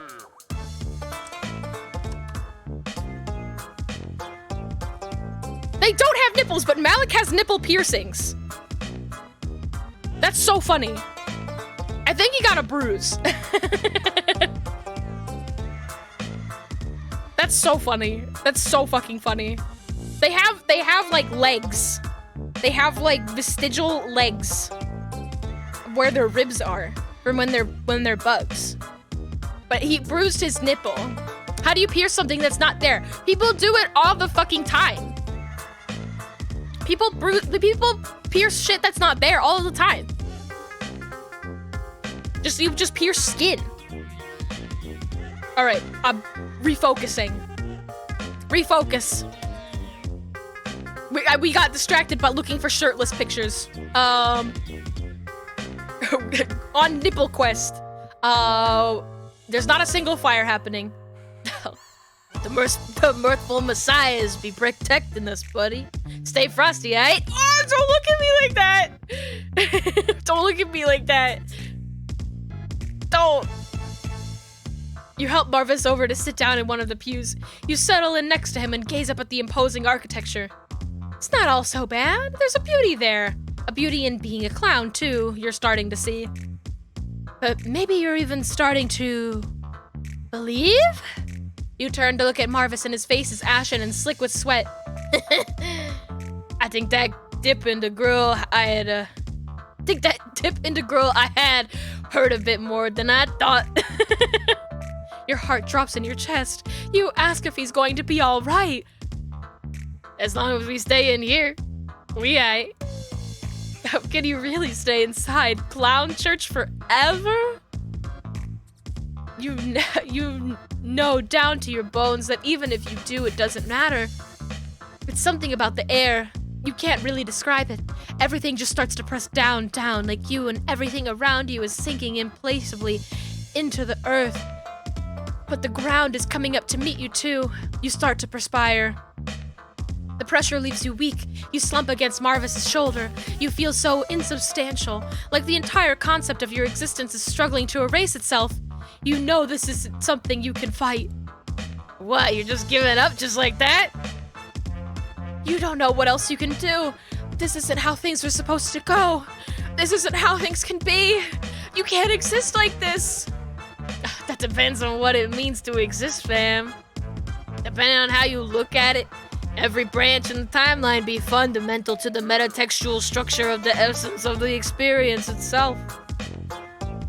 Even an incident that falls outside the strict confines of the canonical continuity contributes to a meta-consciousness that be built by and could even be said to be at its most essential level, defined primarily by the extra-textual exchange of interpretation by those who observe it. Each path, a translucent fragment that via mirroring or distorting or magnifying certain aspects of the ultimate reality folds itself invisibly into the fabric of that reality. itself immeasurable and intangible, but the space it once occupied indelible. The observation of irreality can still form how reality is to be interpreted, even if that irreality doesn't satisfy even a cursory standard of legitimacy. And, oh, my voice. BZ voice going so crunchy. It's so crunchy. I'm trying my best. I want to give him the best I got.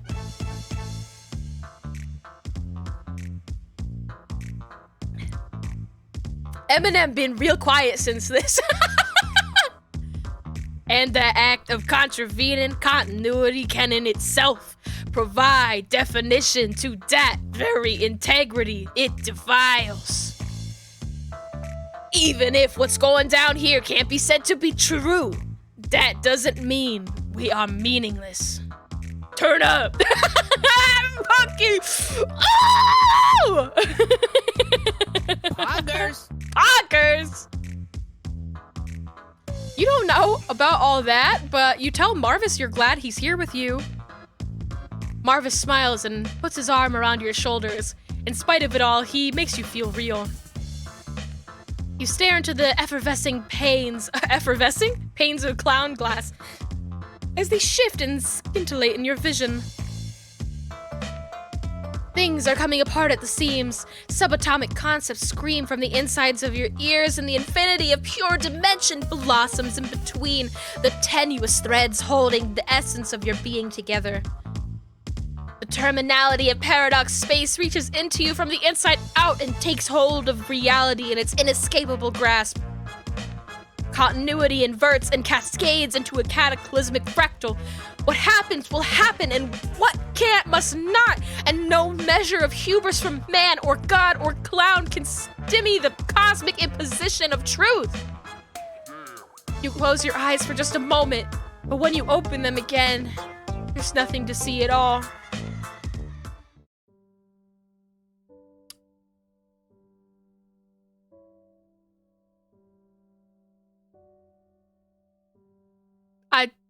I think I'm changed forever. I think I'm changed forever. I think I'm gonna cry. It's a good fucking game. It's a good game. Is that the good ending? That's not the true ending. That was like the good ending, not the true one. Can I? Oh my god. Oh my god. No, that wasn't even like the two. Like Marvis has two options here. That wasn't even one of them. This game is fucking wild. Oh my god. We have two more Marvis options that we have to accomplish. We're not done with this man. We are not. We are not. We're done when I say we're done. Oh, we did have this option. I wanna go to Clown Town. No fucking way. I want to bite his boobie and hang on. Are you kidding, you say? There's no way you're going to vault over that barricade and try to make an attempt on Marvis's life, fake or not?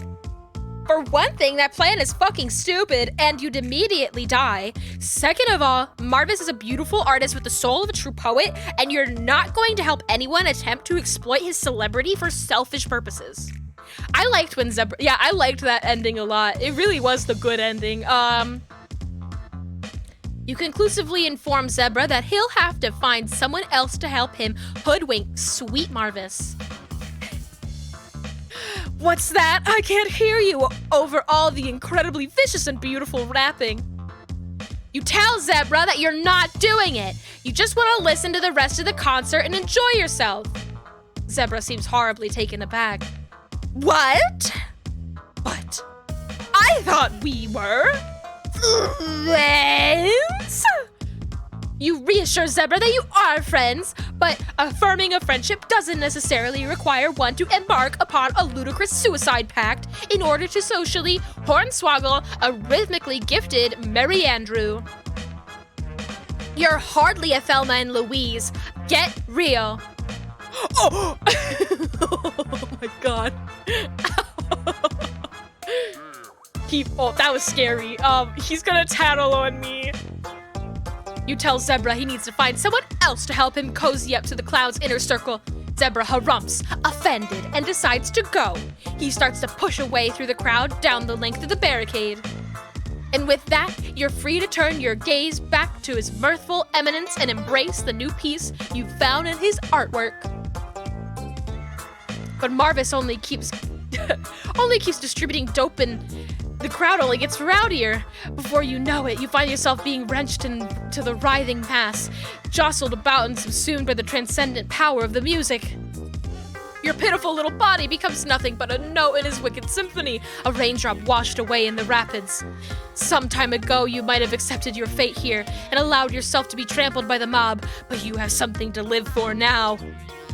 Even as you feel yourself begin to physically break, those sick beats tether you spiritually to the mortal world. His ruthless bars cut through the heat and sweat and the heavy stench of piss and meat, drawing you like a sailor to the siren song. Not even death could wrench you free of his grasp. In spite of the odds, you manage to muscle your way back up the floor. You exit the mosh pit a shattered mess, bruised, battered, and broken, hanging on only by the most tenuous of threads. Cool. As you look around you, you get a glimpse of your fate. You're surrounded on all sides by trolls who have collapsed and been trampled dead, faces frozen in a rictus of ecstasy. Given how lightheaded you feel, you aren't long for this world either. But you can carry on a bit further. For him. Wow, he's really something else, that Marvis, you think, as your wasted body slumps against the barricade. It's all you can do. It's all you can do to lift your weak head and stare up at him, drinking up his boundless audio-visual wonder as your vision starts to blur and your consciousness begins to fade.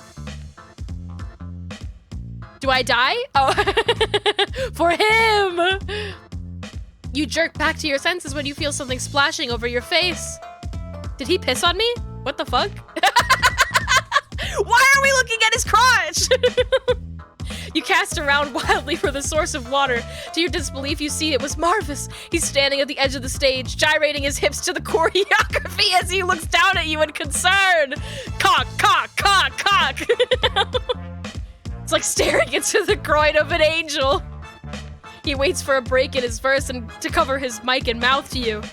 Yo, buddy, you alright? Oh. Yeah! You can't believe how gracious he is.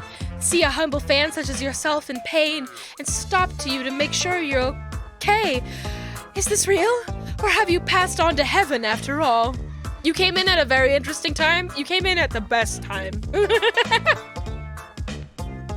Your gaze tracks up from his well-proportioned crotch to the generous view offered by the plunging neckline of his shirt.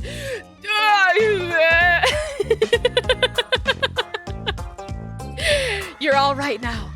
You've never been more right in your life.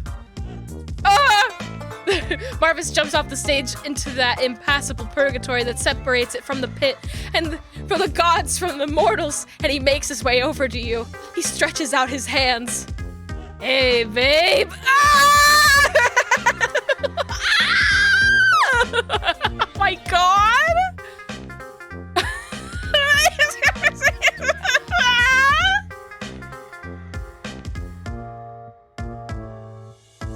I need a zip. I need a zip. I don't know if it's doing the voice that's making me lose my voice more or the screaming. It's kind of a little bit of both. I wanna dance? Yes! Yes! Your broken bones are no obstacle. Instinct propels you over the barricade and into his arms. He catches you like you've both been waiting your entire lives for this moment. You've never felt more warm or safe. He scoops you up with his incredible strength and carries you back onto the stage.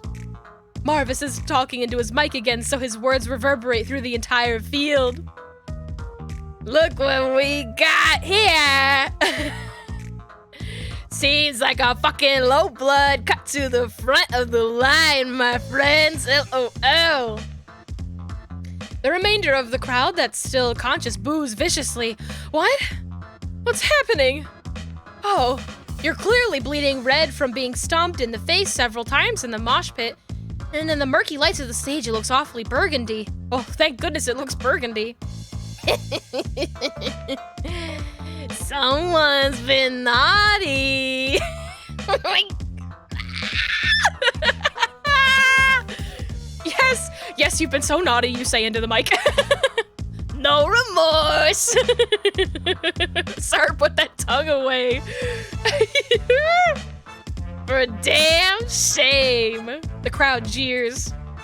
Well, we clearly got a criminal on our damn hands. What do you think I should do with him? Any opinions? The response is disjointed, but still functionally unanimous. Amidst the clamor, one word keeps ringing out clearly. Kill, kill, kill, kill, kill, kill. Wow, y'all want me to kill him? Gee, that's brutal. Well, I ain't one to let down my fans, you hear me? Justice be fucking done, my merry men. What better way to cap off a wicked night than with a little gutter blood shower? LOL, a winky face. Well, you're hardly qualified to question Marvis's judgment. If what he wants is to publicly execute you in front of a crowd of his adoring fans, oh, you guess that's how it has to be. You surrender completely as Marvis directs the stagehands to help him erect some sort of makeshift crucifix. You don't struggle as he carries you over and ties you up, suspended above the crowd. Oh, he's tying me up. All the spotlights shine on you, burning hot. The audience's rapturous screams deafen you. But all you can see is Marvis approaching you, ringed in otherworldly light. His back is to the crowd, so you're the only one who can see his face like this. Intense, focused, merciless. A gaze meant only for you. You've never felt more special. He steps up before you face to face. You stare into his eyes, enthralled. Such clear eyes, so potent and beautiful. Your only regret is that you can't gaze into them for longer. Oh my god, his cane is a sword. That's so sexy. Marvis takes hold of his cane and in a fluid motion draws out its rapier's sharp hidden blade. The metal glints 1,000 colors in the light of the stage, almost as awesome as he is. You hope he strikes true. Yours will be a magnificent death. But then, he winks. A fleeting moment of understanding passes between you. Could it be that Marvis is the friend you've been searching for after all? Oh, is it a fool's flight of fancy to dream so? Armpit? Hello? He draws it close, rearing up as if to strike, and as he raises his blade, his jacket lifts up too, exposing his vulnerable clown pit.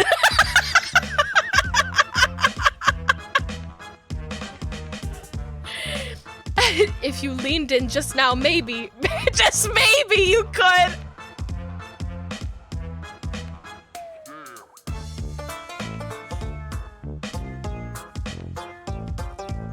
Oh my god.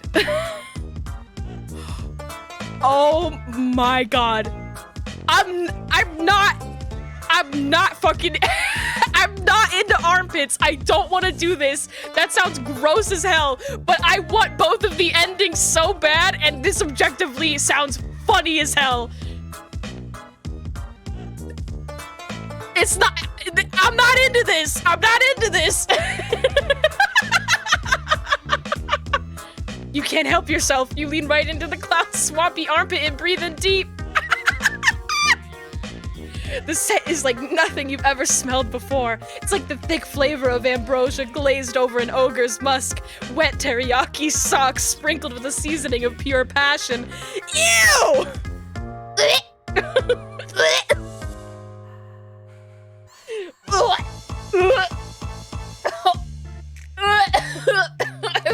I'm just like, I can't. I fucking can't.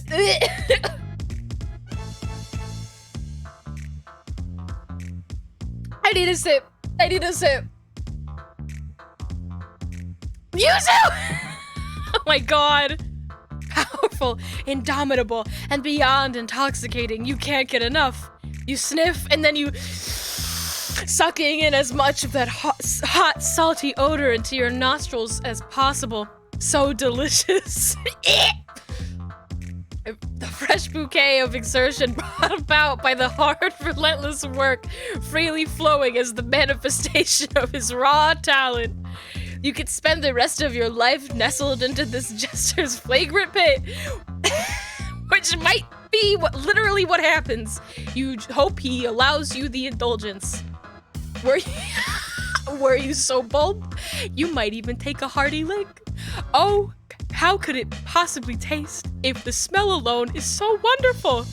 Would that you could suckle even a single drop of that sweet jester's hunky tang.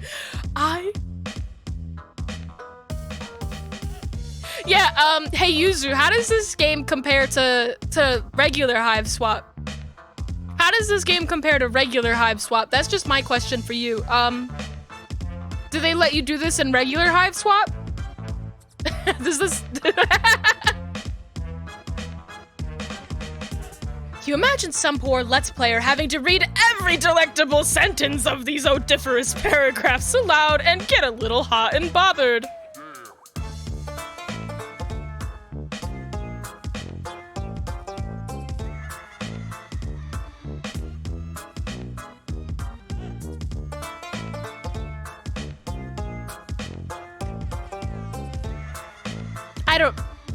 I don't even need to say it. Okay, let's keep moving. But you aren't quite that brave.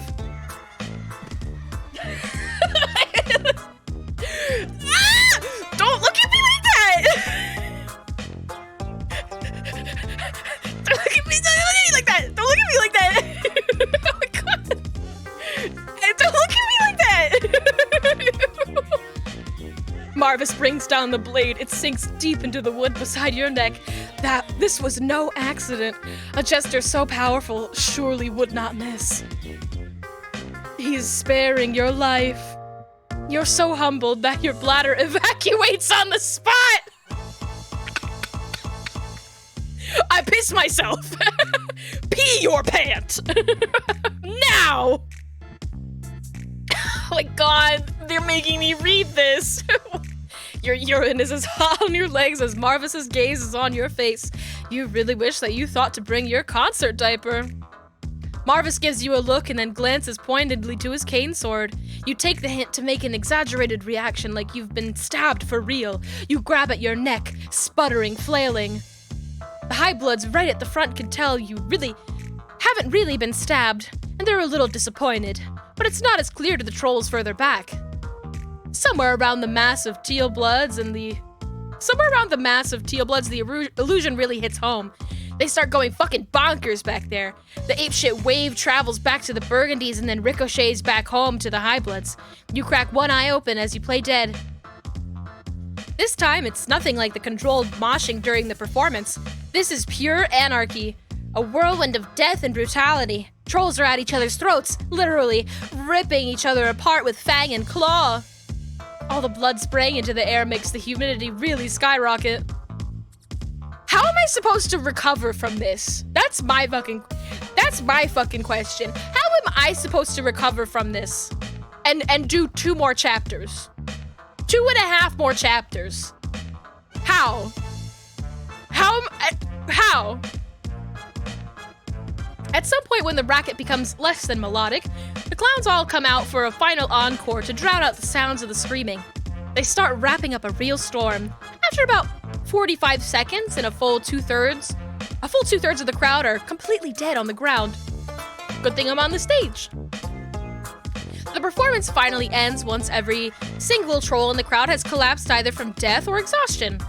Only once the audience has worn itself out do the clowns call it quits. They all start filing backstage, but from Marvis, who stops to take you down from the cross. Your beloved clown cradles you in his arms like the Pieta, gently petting your blood-splattered face. You hanging in there, fam? You tell him yes, while continuing to play dead. You don't want to foil his ruse. Okay, Gravy. He's talking to me. Oh, the lights are on in here now. He picks you back up and carries you off the stage. The clowns have a little green room set up in the backstage venue where they're all mixing and relaxing after the show.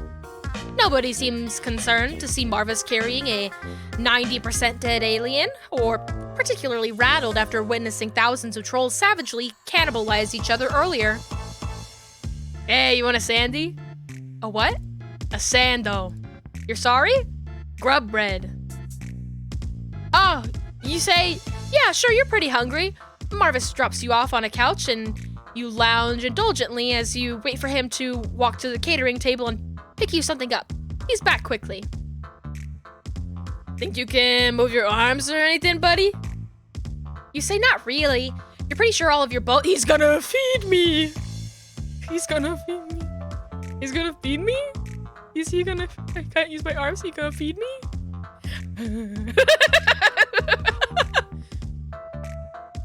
Pretty sure all of your bones are basically obliterated. Ah, shiz. That's rough, man. Sorry. Guess that's my fault. LOL. Okay, say ah. You feed me mouth to mouth also. You don't even question it. You obey him unthinkingly. Ah! You nearly choke when he kneels beside you and starts pressing broken up pieces of grub sandwich past your trembling lips.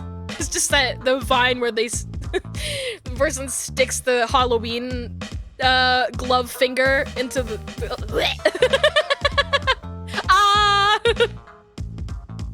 Tears well up at the corners of your eyes. How could someone like you be so lucky to touch and be held by the closest thing on this mortal plane to a god? You're sure there are thousands, millions of trolls out there who would die to get to experience anything like this. It's humbling. What did you do to deserve this? You're so weak from the concert that even moving your jaw is hard, and your starstruck sobbing doesn't help either. Whenever a sloppy bit of grub paste filling dribbles down your chin, Marvis is right there to catch it and shove it back into your eager maw. Thanks, Marvis. He makes an unyielding eye contact with you as he allows you to suck the maggoty meal from his fingers. Okay. You tell him he's beautiful. A lot of people say that. I don't know about all that. Smile. Smile. I'm just a humble rhyme juggler with a lot of cash money and 10 guys filming what I'm doing right now. Huh?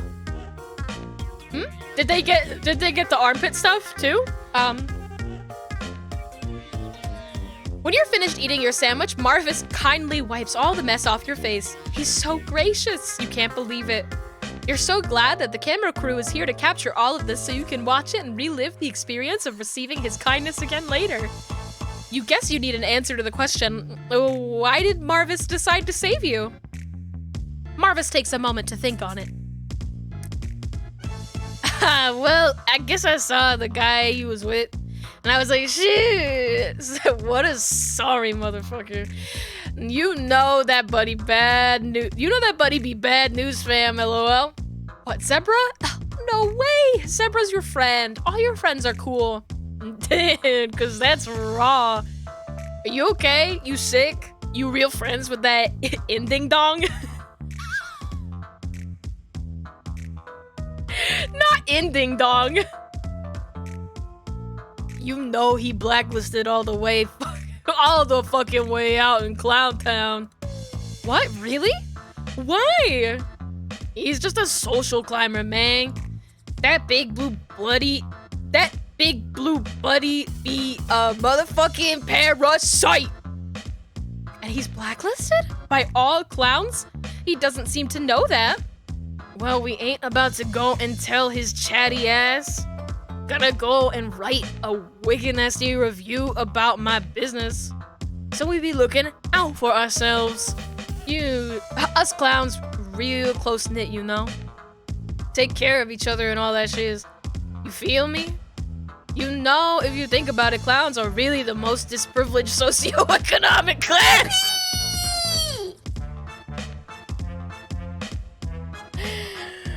all comes back around. It all comes back around. They...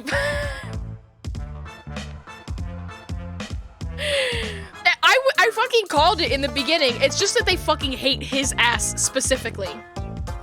They just hate his ass specifically. It has nothing to do with, like, clowns being, off limits. It's just that Zebra sucks. Clowns are the most oppressed. It's true, Marvis. The clowns are the most oppressed. Me at Zebra. Shut the fuck up.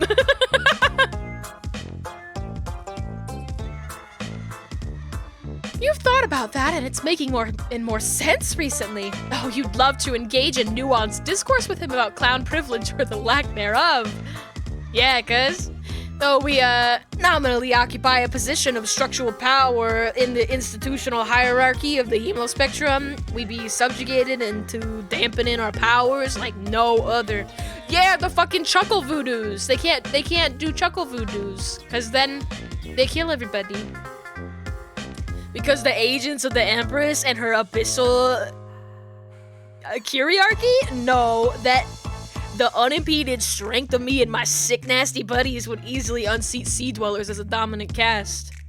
And if Purple Blood be objectively superior to Violet in every metric of strength, power, and influence despite chromatically preceding them. And the only reason we don't rise up and rip the fins off their slimy little faces is an eternities of religious persecution and culturally immutable precedent. What does that say about the validity of the rest of the system? Oh my god. He's got a point. He's making his point. He's making his point. It's working on me. You consider your mind thoroughly blown. Wow, this guy is incredibly woke and not the least bit racist at all. You're really inspired by how good he is as both an artist and a man. Damn straight. Maybe all this spectrum needs is a little chaos to shake things up. Winky face. Really makes you fucking think, you hear me? God, do you hear him? It makes so much sense. He makes so much sense. You make so much sense. Together. Marvis smiles at you as you hold his hands. You don't want to let go. You're afraid you'll never see him again if you do. You're not sure you can live like that. Maybe you can't always be by his side, but maybe sometimes, occasionally. Oh, thank you for the follow. I don't think my alert went off, but I hope you're enjoying the clown show.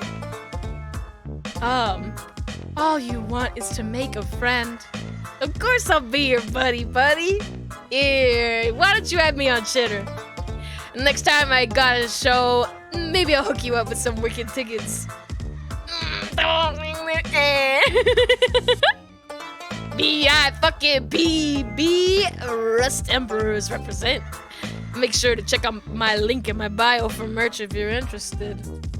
The promise fills you with so much hope and light and joy. You can't believe it. You did it. You made the greatest, most ultimate friend of them all. Your shining light, your reason for being. Marvis, the truest buddy you ever had.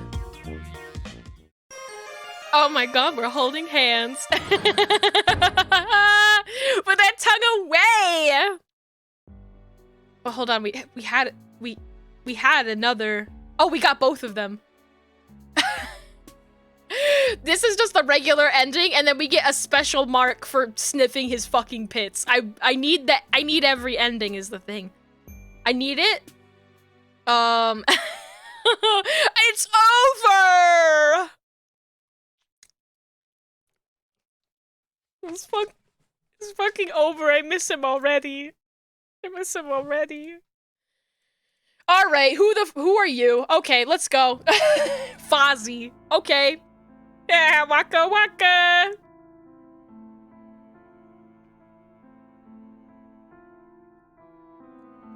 How are we ever going to recover from this? I'm so sorry, Fozzie. Like, I don't even know how, like, I can come down from this. Like, Streamer, where Marvis? Streamer? Where Marvis?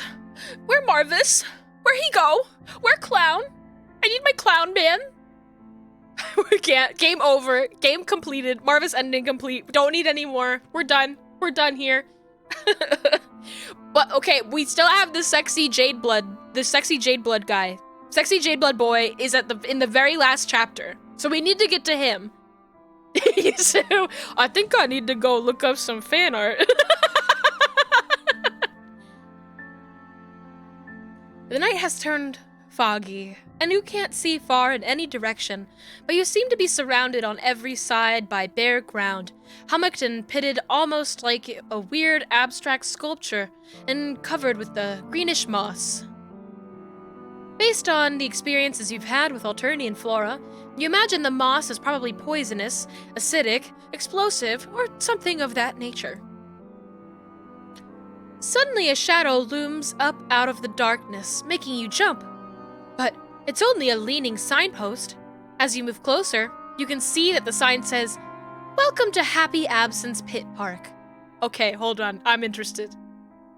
Before you can figure out what that might be, you hear a voice muttering to itself in the fog, and a sound like dirt being shoveled. Shovel and toil, shovel, shovel, toil and trouble, low buds of the world unite. Okay. You move cautiously toward the voice until the figure of a troll emerges from the fog. He seems to be digging in the hard, bare ground. There is a tide in the affairs of trolls which, taken at the flood, leads on to the workers' paradise. You clear your throat, and the troll turns swiftly. Who's there? Who's there, I say? You announce soothingly that you're just a poor, wayfaring stranger. Not a ghost, or any nonsense like that. You confirm that you are not. Good, 'cause I don't believe in them. I'm a dialectical materialist. Well, if you're not a ghost, who are you? You explain that you're a humble alien who recently, well, not so recently, crashed on Alternia, who's been looking ever since for... Here you blushingly trail off into a mumble. The troll snorts and comes close to study you. His breath is not of the freshest. An alien? Well, you are the color of cheese. But it could be makeup. You could be a high blood in disguise. Come to watch poor little Father Velius pursuing his humble profession of pit perturber for some unknown reason of your own. Oh, we've got a grave digger, a grave robber. Cool, I love that. Father rubs at the exposed skin of your arm to see if the makeup will come off. It doesn't, but he is still suspicious. A real alien would know what outer space is like. Describe outer space to me. You describe attack ships on fire off the shoulder of Orion, watching sea beams glitter in the dark near Tannhauser Gate. You express the belief that all those moments will be lost in time like tears in the rain. These authentic depictions seem to satisfy Father. He nods his head and seems to think. He doesn't appear to be a fast thinker. Finally, he seems to have an idea. Do the cheese entities where you come from have a strong consciousness of class struggle?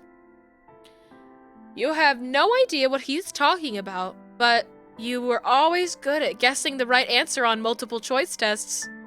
You assure him that the people where you come from have such a strong consciousness of class struggle that they use it to jack up their cars when they get flat tires.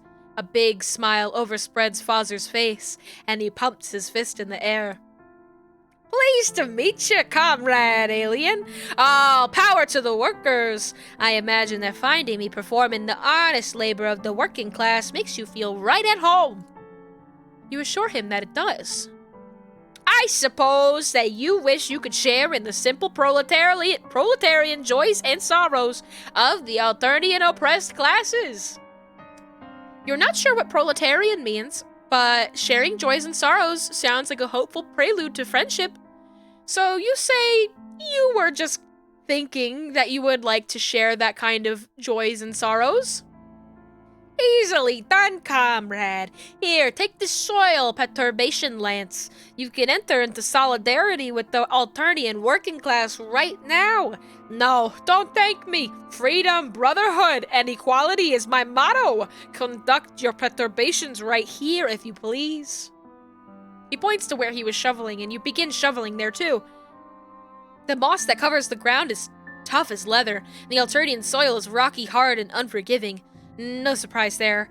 Before long, you're sweating profusely, but no exertion is too great for the pursuit of friendship. Fawzer watches you labor with brotherly satisfaction. Class solidarity is a wonderful thing, isn't it? From each according to his ability, to each according his need. You look like a walking cheese, but your muscular development is impressive. So, just to pass the time, while you labor in solidarity, what do you think of our planet? What has been your impression of it on your visit from outer space? We're learning about the proletariat. We're learning about Marx. It's fun. Honestly, this is kind of like, this is like the come down that I needed. Like, this is much, I'm feeling relaxed again. Yeah, it's by far the worst place you've ever seen or heard of. Or you suppose it's no worse than a lot of places with some good points and some bad. This place sucks. It's objectively speaking.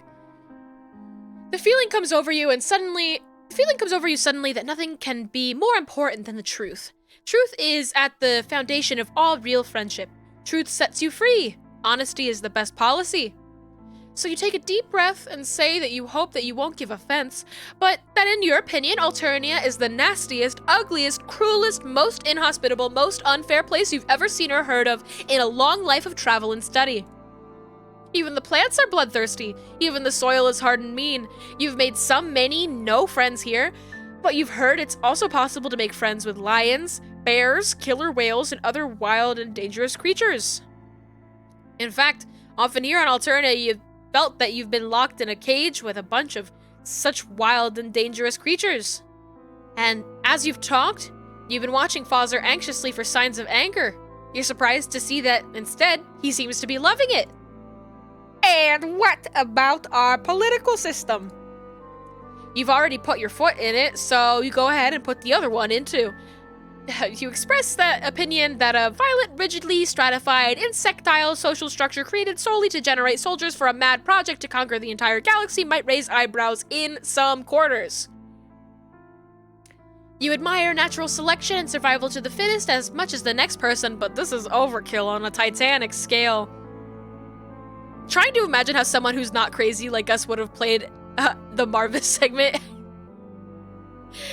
Not enough people play this game for me to find out. Not enough people. I need more people to play this game so I can watch them have a normal reaction. I would love to see a person have a normal reaction to that segment. As you've been speaking, Fawzer's smile has grown wider and wider, and he's shown other signs of approval, such as jumping up and down and whirling around. He pumps his fists in the air. Forward to perfect socialism! It's so good to talk with someone who hasn't been hypnotized from regularhood with counter-revolutionary pep. Someone who sees conditions on Alternia for what they really are. Who sees the evil of the Highbloods. Someone who will march into the vanguard of the workers' revolution to face unflinchingly the onslaught of the aristocracy. Perhaps, nay, probably, to die in a hail of bullets, but never turn their back on the people.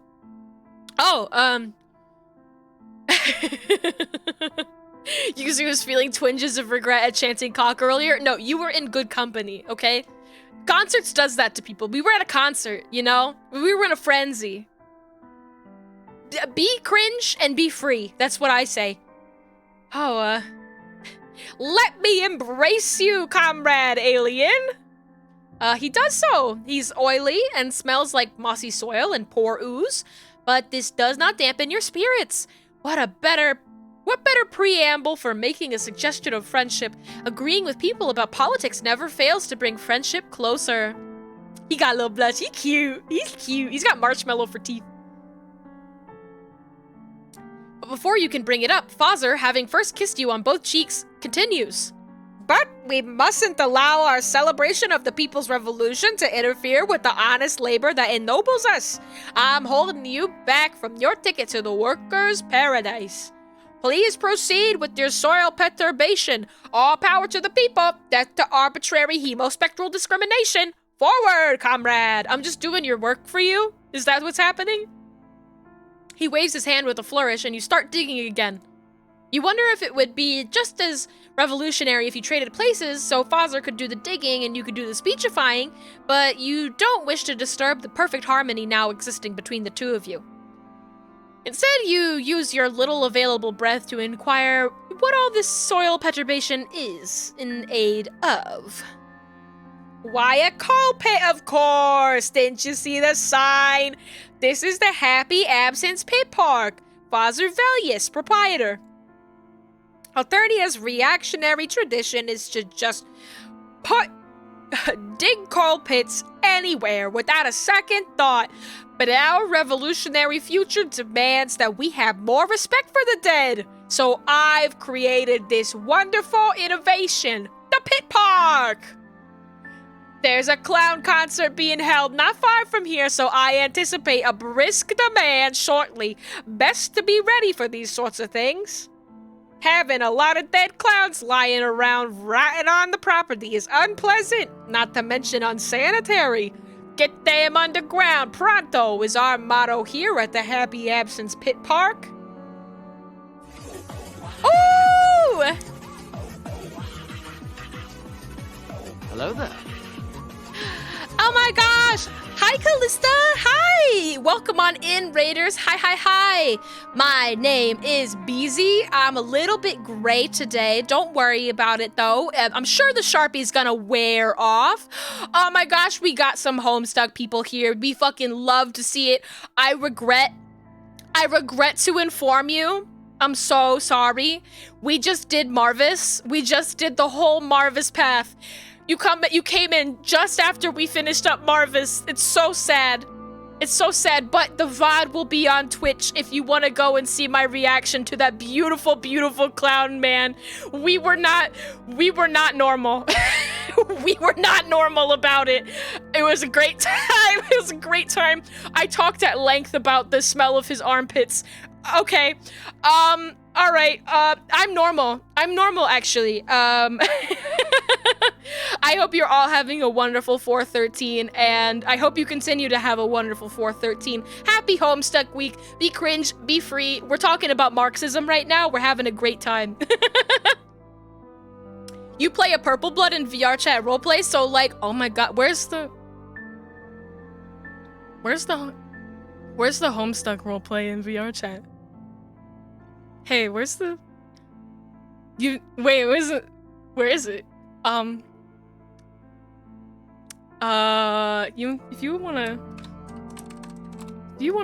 you wanna DM me on Twitter, where it could be a private. If it's a private thing, then it's totally fine. But it's like I'm like, hello. I love both, like, I've never done any VR chat roleplay stuff myself. I've got VR chat very, very recently, but I do love watching people play VR chat like it's a soap opera. Like VR chat roleplay, watching that as a soap opera is so funny. Oh my god! It's a bit private. It's okay then. It's okay then. It's fine. We don't have to make it a thing. It's a thing. I'm just like, I hear that and I'm like, oh, that's so exciting. But yeah. let me get back to the game. I hope you all had a wonderful time. I also totally understand if you have to bounce and take care of yourself, get yourself some water, some food, all that good stuff. Streaming is hard, especially if you're streaming anything like this where it's a whole fucking lot of talking. Hello there. Thank you for the follow. I'm happy to see that my redeem is working. Oh my god, it's working. That makes me so happy. Hello there. Okay, back to Fazer. Hello there. Hello there. Thank you for the follow. Hello there. Uh-oh, what's happening? Is this a thing? Hello there. See, I never know if it's a dangerous thing or if people are just being nice to me because I don't have any, I don't see any follower names. Just everyone from stream? Sick, sexy, cool, love that. I'm not used to getting multiple follows in a row. Hello there. Love that. Welcome on in. I fucking appreciate it. I appreciate all you so much. Got one more. Oh, thank you. You're also. Oh. So no head. My head. How could you do this to me? You love the energy? Stop.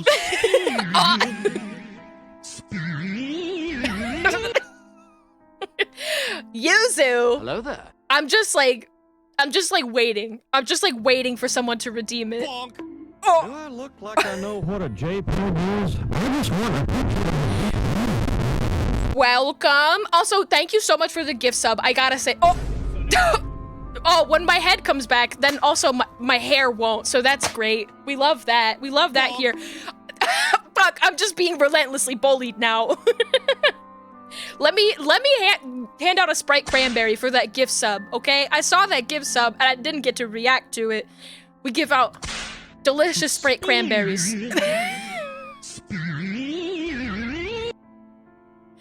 We're having a good time. I'm honestly still so sweaty.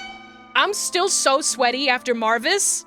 After everything that happened with Marvis, I'm Want a Sprite Cranberry? another one?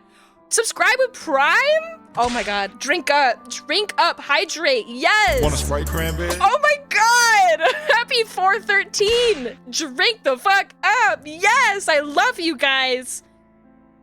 This is the whole thing. It's like, for me, I love 413 because even if I'm not like personally invested in Homestuck every day, I'm like, you are my people. These are my people. Hello there.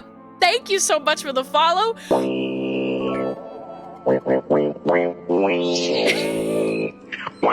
Yes, you can get a Sprite Cranberry user. Yes.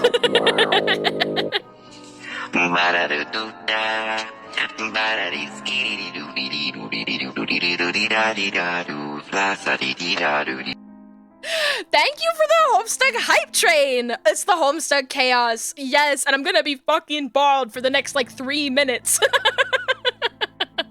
Thank you. Thank you. Yuzu, you just gave me more bits because you wanted to see Beetle, didn't you? You just wanted to see Beetle. Yuzu donated 100 bits and then went, shit, that's not Beetle anymore. I'm bald. She took off her wig and she was completely bald. The funny thing about this is, so this isn't how I usually look, but this is my troll model. And for my troll model, I also decided to completely remove my ears. Normally I have ears. Today I don't. So I can't hear anything. I ain't got no ears. Oh, I'm not bald anymore. Oh, this guy. I like this guy. Not as much as I like Marv. Oh, all right, Yuzu. I see how it fucking is. Oh, So no head. I see how it is. I see how it is. It's bully streamer time, huh? Oh, well, I'm a fucking high blood. I'm gonna fucking get you. I'm gonna get you. I'm gonna fucking get you. I'm gonna come through that screen. I'm gonna come through that screen and get you. No! Thank you all so much for all the redeems and the support. You're all so wonderful. You're gonna tell Marvis I was being raised? No, don't tell him. No, please don't tell Marvis, please. I love low bloods. I love low bloods. I think that all low bloods are queens. All low bloods are queens. I would never say anything. I would never threaten violence. No. I'm like, little bloods are okay. They're like fine. Oh wait, no, wrong hands. They're fine. You know, like whatever. You know, they're a little stinky. Some of them forgot to wear their concert diapers. You know how it is. You know. Discord. Yes, I do have a Discord. My ears are gone. I do not have ears as a troll. I removed them.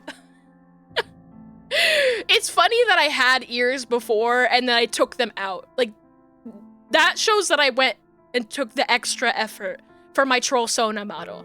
You know? I didn't just like recolor my skin on VTube Studio. I put the hours in. Gift sub! Look, you got a cute little pink bat next to you now. It's so cute. Welcome to the Discord. It's a little bit quiet of one, but I'm more than happy to have it be a little bit less quiet, because I'm always looking for making friends.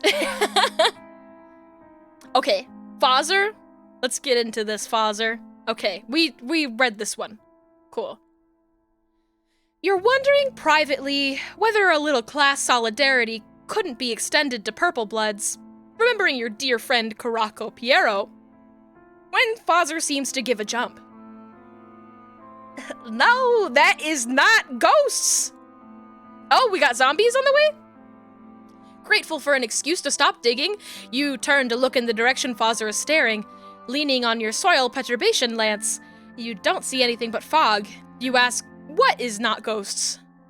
Nothing is. I'm a dialectical materialist, and if any ghosts come around the Happy Absence Pit Park, they should be aware that I won't believe in them, so they might as well go somewhere else. You confess that you don't see anything but foggy darkness and humped and pitted ground where you now guess piles of cold Alternians' exoskeletons are buried in the coal pits. Oh, you don't see any ghosts because there's no such thing. But the past few nights I thought I saw beams of light shining up out of the ground. Hype train. Thank you so much for the hype train. You're also cool. Thank you. I really appreciate it. Almost as if, metaphorically of course, some of the exoskeletons in the coal pit had gotten hold of some of the flashlights and was shining them up through the chinks in the soil. Oh, look, there it is again! Whoa! Cool.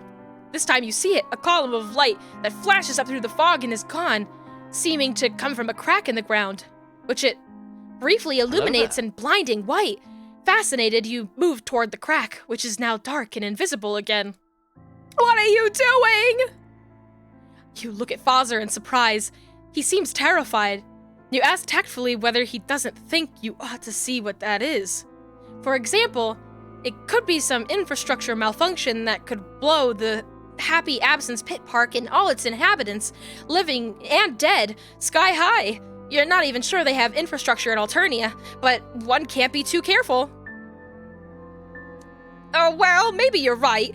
We are fearless revolutionary cadres after all. You said you watch VR chat roleplay as a soap opera. What do you watch? I used to watch a ton of, they changed their names. It was called, was it like Callous Row or something like that? The like cyberpunky one? They like changed their name. I don't remember what if that's the new name or the old name. It is Callous Row. Neon Divide. Fuck yeah, that's what it's called. Yes. But they haven't been doing anything recently. But that was so much fun to like watch that and like watch the different perspectives of it. I just like think the concept of VR chat roleplay is so fucking fun. It's like so like it feels like a natural like extension of like role-playing stuff, like LARPing, you know? It's so fun. You're a main character there? Oh my god! Holy shit. Holy shit! That's so cool! Several of the cast are, don't look at me. Don't look at me. Don't look at me. Don't look at me. Don't look at me. Don't look. I'm sorry I couldn't remember the name very good.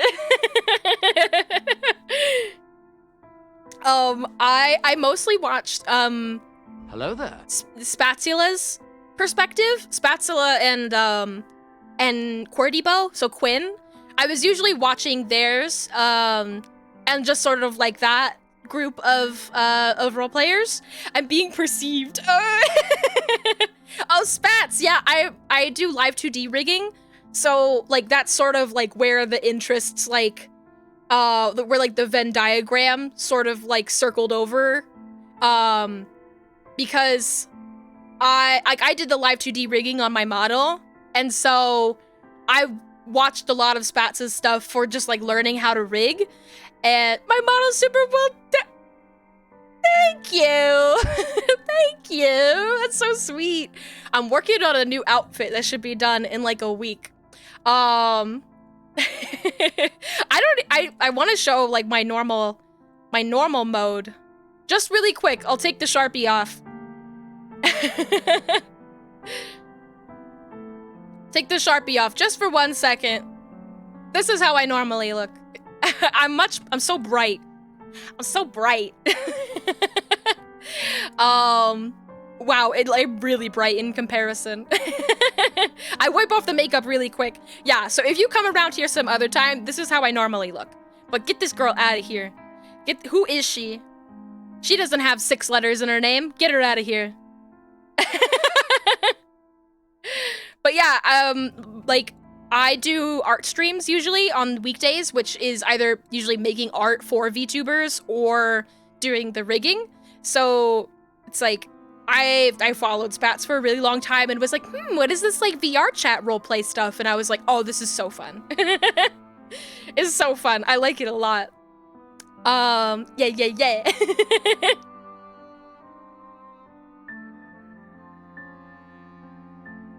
Sorry, I need a sip. This game will wear out your voice real quick. Especially when you decide to do crackly voices for Marvis.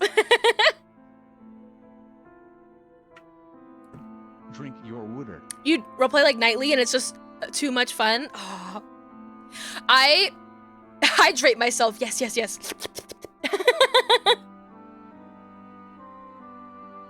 I want to get more into like actual VR stuff myself. Like that's the whole thing for me. It's like I want to get more into it because it looks so much fucking fun.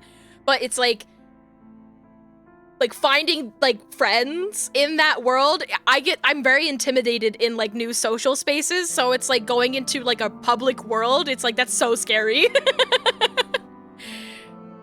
So it's like I'm always with like friends. I very, very recently got the thing where it's like, hey, you can like upload your own stuff to VR chat, and I'm like, ooh. Can Toads help you? Thank you. That's really nice. That's really nice of you. I appreciate it. Making friends through VTubing. Yay! And on a Homestuck day, nonetheless. Makes me so happy. What was Fozzer saying? Where were we? We friends. VR chat roleplay is pretty, except you just play as cringe shitpost characters like Voice Critical and just cursed moments. Oh, I love just sort of the balance of both.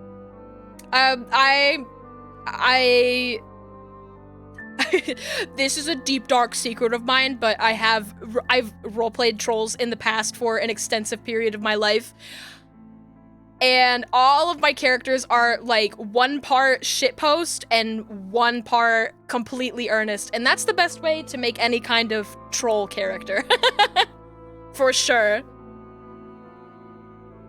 Do shitpost and serious or cringe. Listen, be cringe, be free. Just gotta be yourself. Everyone just like be you here. And that's why I love like celebrating this day.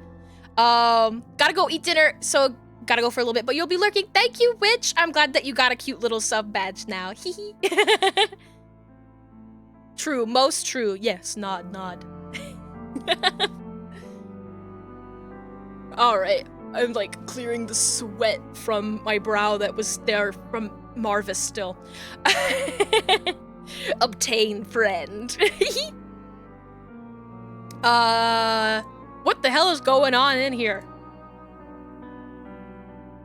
You can hear his teeth chattering. You move toward where you think the flash came from, Fozzer close behind you, peering over your shoulder. You can't help but wondering where he'll be when the vanguard of his revolution is braving hails of bullets. Jay! Hi, Jay! Hi, Jay! Welcome on in, more raiders. Thank you so much. I love the attention. Welcome on in. I appreciate it so much. Happy 413, everybody. My name is Beezy. I'm a Jersey Devil VTuber who does art streams for rigging VTuber models and sometimes plays silly games. And yes, I fucking love Homestuck trolls. Welcome on in. I hope you all had a good one. Thank you so much for bringing your buddies over, Jay. I totally get it if you have to bounce and get some hydration in, some sustenance, some sleep. Yeah, I appreciate you bringing your buddies over. We're talking to Fozzer right now. I regret to inform you that we did Marvis's path already. And now we're coming down from that high. But we still have Lank to meet. I don't know how to say his name right. Probably Lank? I don't know. The sexy Jade Blood boy. The sexy Jade Blood boy is still in here. Don't worry. And the VOD will be up for you to watch. You watch it in the VOD. Yeah, he'll be there. He'll be there. Where is it? Okay. You very much hope that his revolution, if it ever comes, won't happen while you're around. You missed Clown. Oh, it was perp. It was insane. It was insane. We were all not in our best behavior. we were simping. We all lost our mind a little bit. Be lurking around, so take care. Yeah, you take care too. Appreciate it. You can't stop thinking about the clown pit.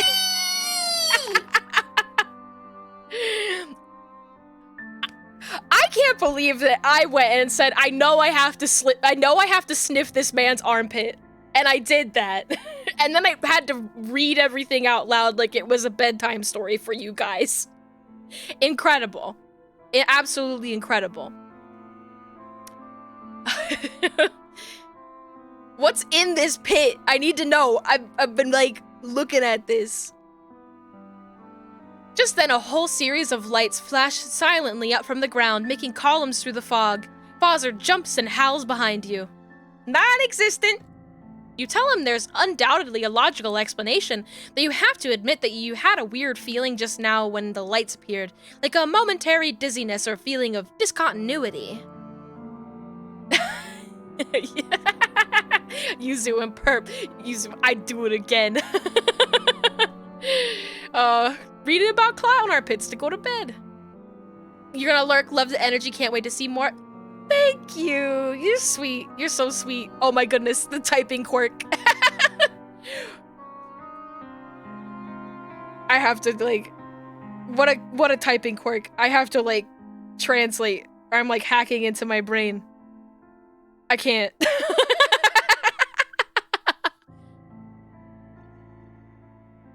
Oh, wait. No. I'm like, how do you, is this like pig Latin? Like, math, but alphabet. I love the typing quirks in this game because they like very easily give you like a quick read of what the character's voice is. It's so fun. More curious now than ever, murmuring comforting things to Fozzer, you start digging right around where the lights you just saw came from. Then it's weird, because you break through some kind of thin crust, as if the soil in that particular place is just a few inches thick over a brittle surface that your shovel goes right through like old pottery. You wonder whether you've inadvertently dug into an old coal pit, but what would bright light be doing coming out of an old coal pit? And in some weird way, it doesn't feel like a coal pit. It feels like something metaphysical, like reality itself is particularly thin in that spot, and you've broken through the very fabric of it with your soil perturbation lance. You dig around the edges of the hole, enlarging it until it's about a foot wide.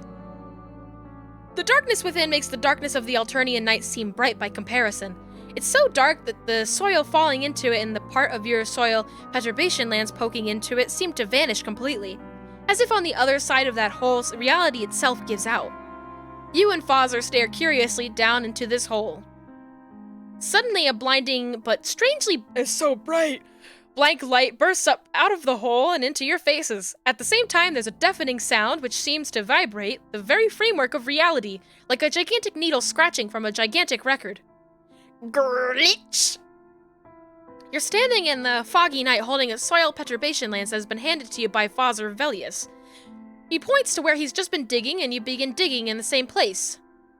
The moss that covers the ground is tough as leather, and the Alternian soil is rocky, hard, and unforgiving. No surprise there. And before long, you're sweating profusely. We've been here before. But you feel strange. Like you were just standing somewhere else, and doing something else, and seeing something else. The after images of a blinding light and a deafening sound seem to linger in your eyes and ears, but around you is nothing but dark fog and bare ground, humped and pitted. You must have had a dizzy spell. You shake it off and begin perturbing the soil. No exertion is too great for the pursuit of friendship, after all. Fozzer watches with satisfaction. Honest work is a wonderful thing. All hail the old regime, eh?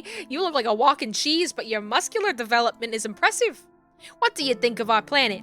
What has been your impression of it on your first visit?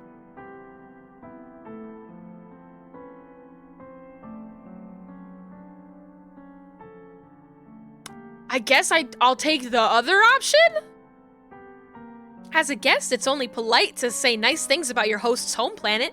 Besides, meeting Fozzer has stoked your desire for a sweet friendship morsel, and a little praise and flattery often goes a long way to make people like you. So, with the little breath you have to spare from your digging, you tell Fozzer that you found Alternia most interesting. The fierce rush of life here induces a salutary wakefulness, and boredom is virtually unknown. Also, the social structure arising from the hemospectrum and the multidimensional relationship matrix is very unusual, producing a fascinating array of possible interactions among people. You're looking forward to the day when you can tell your grandchildren about it. As you're speaking, a satisfied smile overspreads Fozzer's face. I'm glad you recognize the nobility of our ancient society, with its orderly hierarchy and naturally evolved degrees of privilege reflecting naturally evolved degrees of ability. You're pleased that your words have met with approval, but you're still a little troubled. You have an odd deja vu sensation that this whole exchange could have gone quite differently. Maybe even did go quite differently sometime in the past or in some parallel universe?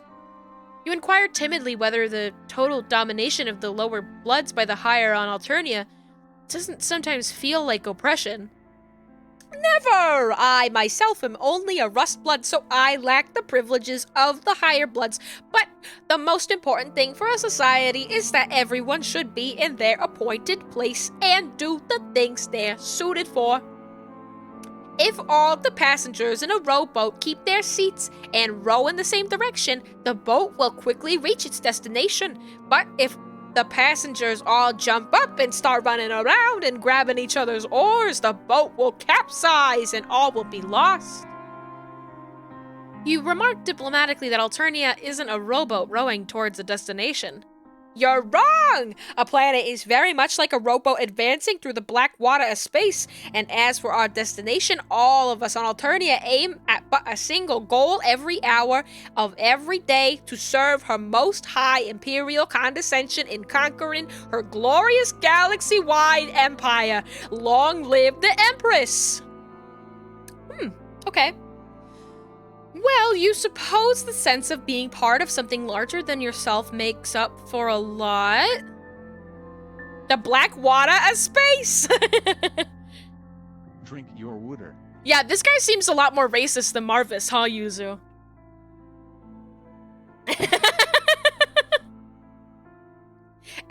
is. And naturally evolved systems are almost always more robust than artificially designed ones. They are! And it's true that Alternia's social structure does bring some semblance of order to a collection of 12 disparate troll subtypes. It is!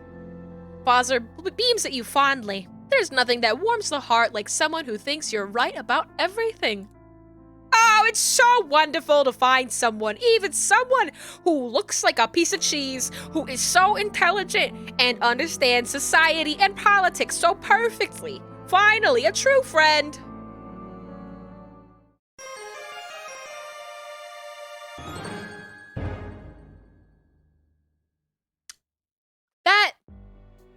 That didn't feel right. What do you mean?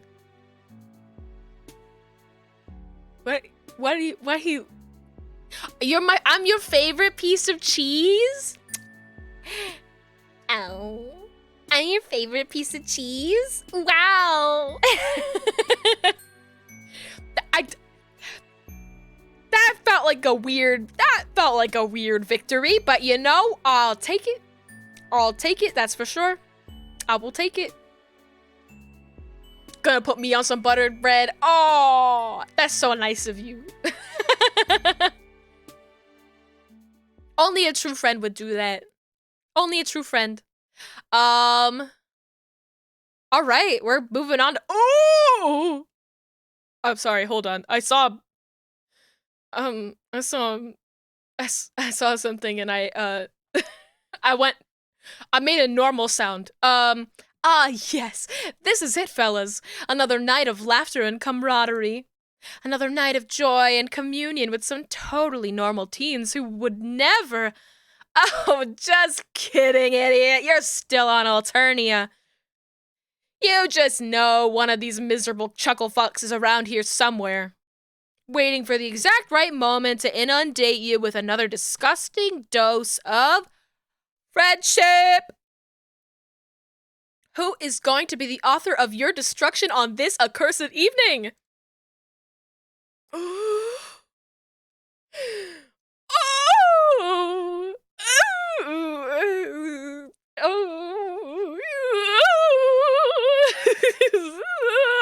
I can't choose. Oh, God.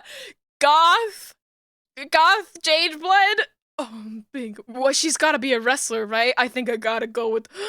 Oh, Nikki Mula. Oh, you know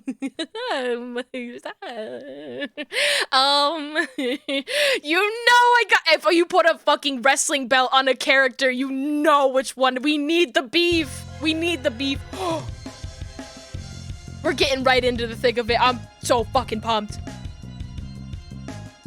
Dim lights, the din of a roaring crowd, and the smell of horribly overpriced and nauseating concessions, even across galaxies, timelines, and perhaps even universes. There is still something deeply familiar about a sporting arena. Smash her mother honkin' facin'! The horses have nipples. Yeah, but horses are mammals, and trolls are bugs. I'm tapping. Oh, you can't. I'm not doing it with my model, but I'm tapping my temples. Horses are mammals. Trolls are not.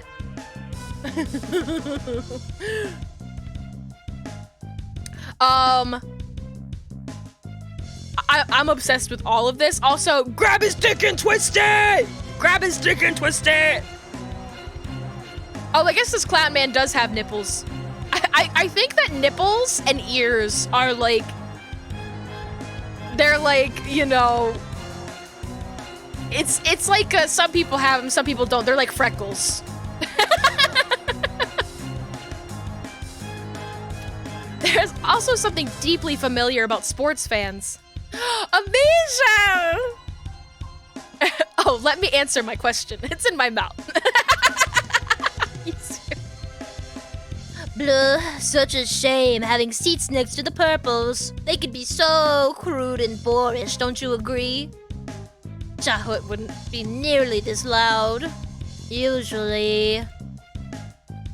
You find yourself here attending a wrestling show, a display of muscular theater, to use the troll terminology, thanks to the benevolence of one Amisha Erden.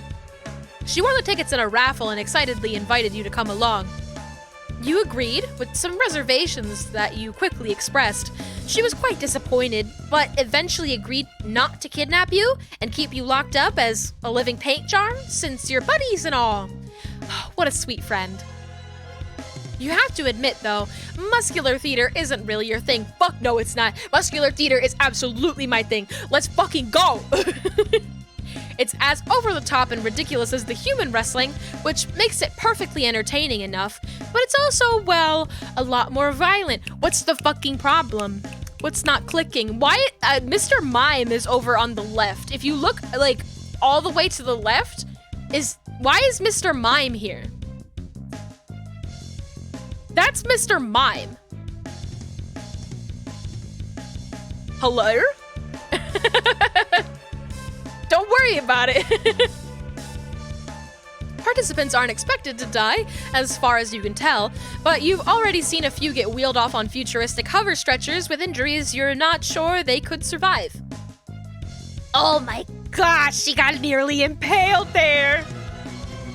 Bro, I know Homestuck is all about paradoxes, but the fact that the MC is a human when humans don't exist until the Homestuck trolls make them new in the Don't worry about it. Don't worry about it. Don't worry about it. I'm just a little guy. Every match tonight is taking place within a chain link cage.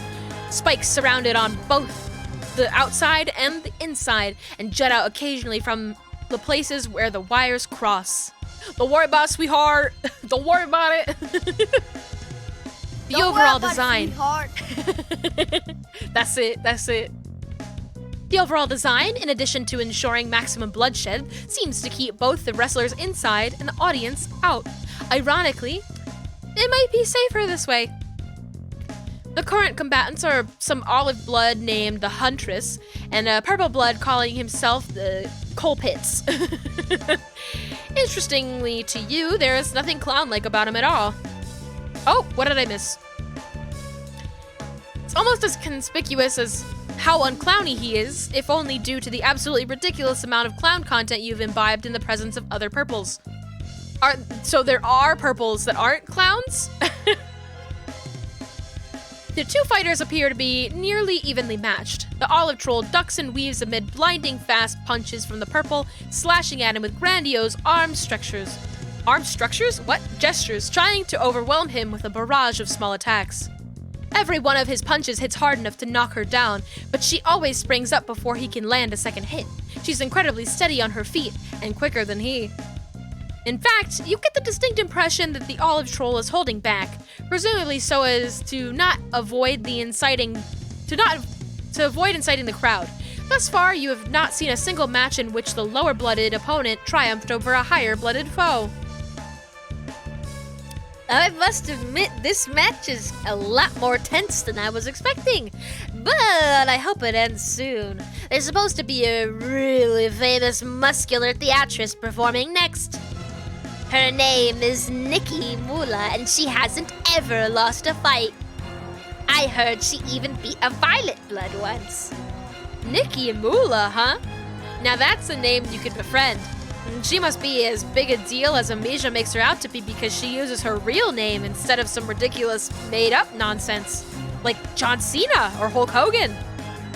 Oh, look, he got her. You flinch. The purple blood finally managed to get his quarry in his clutches, and he lifts her up by the face, digging his fingers into her skull until you hear a sickening crunch and she collapses to the ground, panting heavily. She can't bring herself back up to her feet, and the announcer calls the match to uproarious applause from the audience. Two trolls enter the cage and start dragging her out, while the winner basks in the audience's affection. F07. The olive blood looks like she'll probably live, but she's got a dent in her face that probably isn't coming out ever. Ugh. All of a sudden, you think you really need to go, get a bathroom. You mean use the snack. You mean, you'll be right back. Oh no, it's her? Oh, you mean Amisha? Or do you mean Nikki? Because I'm excited to meet Nikki. Cause I like big woman. Okay, come back soon. This fight is giving me all sorts of ideas for new paintings. John? To the left. In John Egbert troll. He's spotted. Towards the left. Like middle left. Troll John.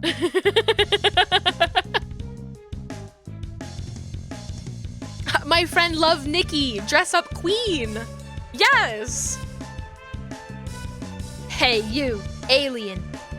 Me, you ask, pointing to yourself nervously? No, the other alien.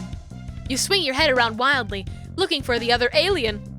This bit plays out predictably for a while before you both get on the same page, which is that you are the alien whose attention he wants. You looking to make a little extra buck? Oh, no, not really. You... Excuse me, I swallowed my spit. Ugh. No, not really. You never spent all the money you won with Azdaja. Okay, how about fame? You gonna put me in the ring? Frankly, you're probably already too famous for your own good. Friendship? Oh shit, yeah!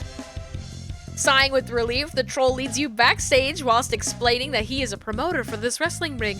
One of the trolls that was supposed to perform tonight was eaten by some plant called troll-devouring Ketcha-grabber. As such, famed muscular theatress Nikki Mula has been left with nobody to fight. You will be that nobodyer, somebody. An alien will bring in all sorts of media attention and controversy, which of course means big bucks for him and friendship for you. Oh, Nikki is so friendly, he says, in a tone that is so insincere your friendship-addled brain refuses to believe it. It's okay. You've met worse. That guy has nipples? What is the truth? What is the fucking truth? Oh, T-sip. She's got a cleft chin. Ah. I'm normal. This guy has such big nipples. Like, he takes you into the back room, which seems to be full of performers waiting for their turn on stage. There are all sorts of trolls here, muscular and sweat-soaked, blue-blooded more often than not. One troll in particular stands out to you. From her severe expression to her softly pulsating robotic leg, to the fact that she's the only troll with a fully illustrated sprite.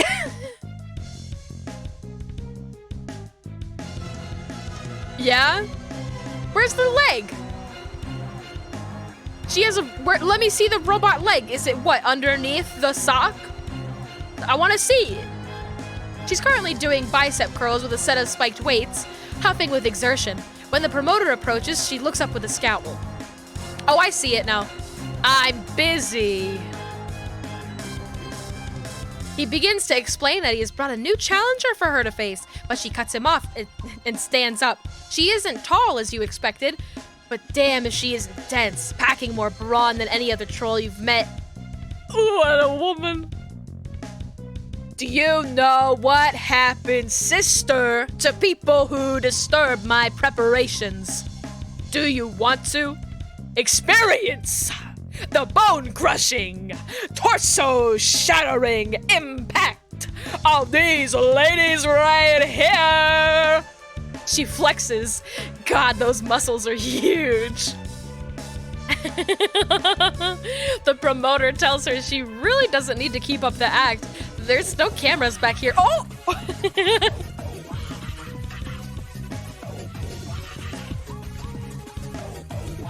Welcome, Pabs! Welcome, Pabs and Raiders! Happy 413! Happy Homestuck Day!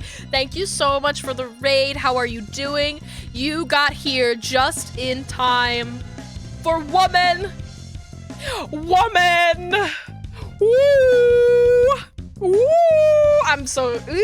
I love her. I love like wrestling themed characters. big muscle woman. I'm obsessed. I'm having a great time. Also, to anybody who might be new here, my name is Beezy. I normally don't look like this. I had a lovely little Sharpie bath. I'm trying to sell off the water if anybody wants the Sharpie bath water. But, you know, middling results on that.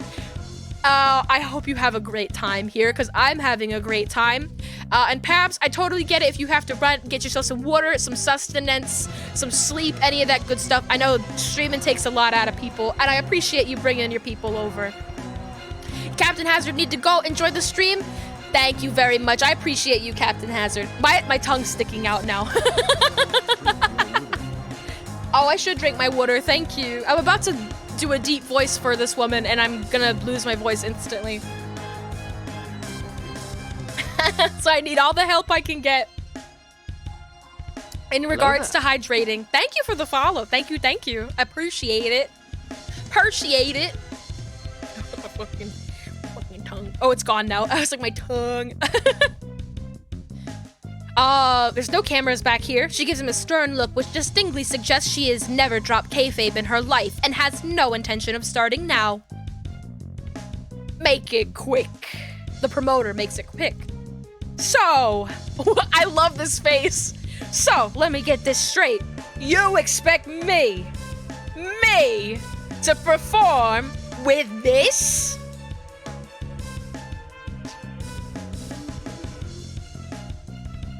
Yeah, I'm big and strong, I promise. Yeah. This thing? She seems less than impressed, which you find reasonable. Magnificent legs aside, you don't really look like the wrestling type. Don't you dare insult me, sister. I'd rather you pulled a Rusty from the audience than subjected me to this humiliation. Oh, but you are more than just an audience member. Frail though you may be, you have the heart and soul of a wrestler. You have long, much longer than about 5 minutes, you thoroughly assure her, waited for an opening such as this to reveal your true passion to the world, to come alive on the stage and grapple and tumble with the best of them. For eons you have thirsted for the chance to sing the song of sinew, the hymn of heft, the melody of muscle. Would that you could be blessed by the opportunity to live the life of an athlete, to perform alongside your hero, to show the world that you, too, love to do the muscly thing, and that you might just... Okay, I get it. She glances over at the promoter and then back at you. It does seem surprisingly articulate for a lesser being. Okay. But is it ready for a butt-clenching, flesh-abrading, knuckle-blistering, muscle-ripping smackdown from Uptown? Yes.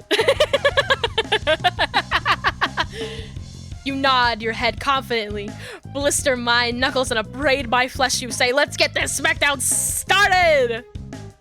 You've got guts at least. She turns to the promoter and gives him a curt nod. The match is on! I'm gonna die. She turns back to you. Nah, sister. We need to discuss the show. I will make all the decisions. You will respond adequately to the storyline I present. It will be thus. The alien invader challenges me in an exhibition match to topple the mightyarchy. They fight valiantly and show an entertaining display of strength. But in the end, as is right and proper, the nobler hue of the hemo spectrum prevails again.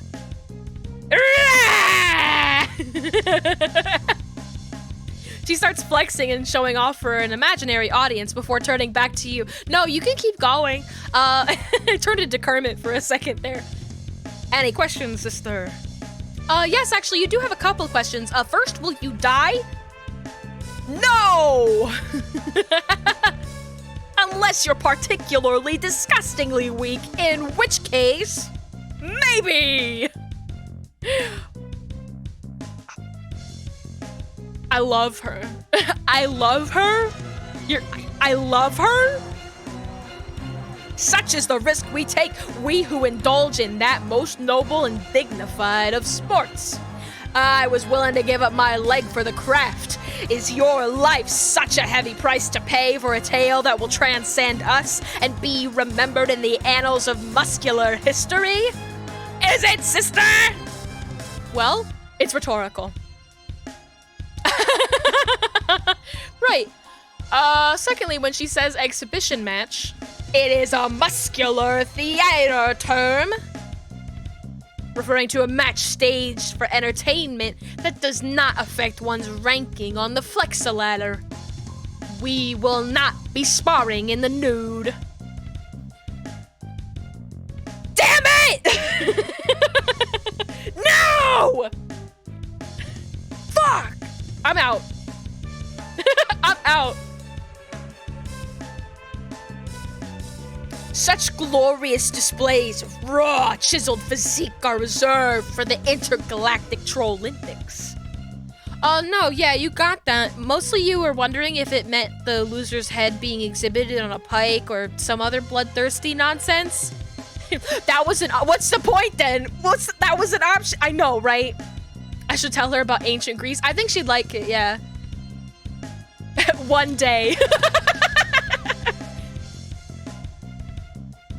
Mostly you were wondering if it meant the loser's head being exhibited on a pike or some other bloodthirsty nonsense. Do not denigrate this noble sport with claims of savagery. Thirdly, you're getting the sense that she's going to be playing the heel? Yeah?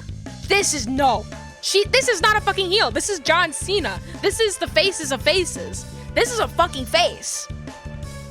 This is a face. The what?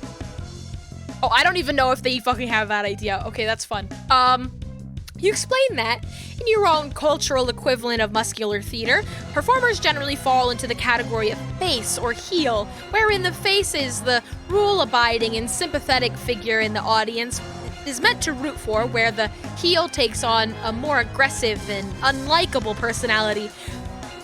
My guy, have you not grasped the concept that the likable personality on this planet is the more aggressive one? Mike, you've been here for so long, you haven't figured this one out? What part of my personality is unlikable? Do you dare suggest, sister, that the audience wouldn't be roaring in thunderous applause and admiration as I conquer yet another pitiful foe? You tell her, you know what? As she can be both the face and the heel, you'll just be, subjugated under my heel. Yeah, exactly. Hey, Moolah, chatting time's over, you're up. She jerks her head back at you and silently marches out of the room. You begin to follow and the promoter directs you to your entrance on the other side of the arena.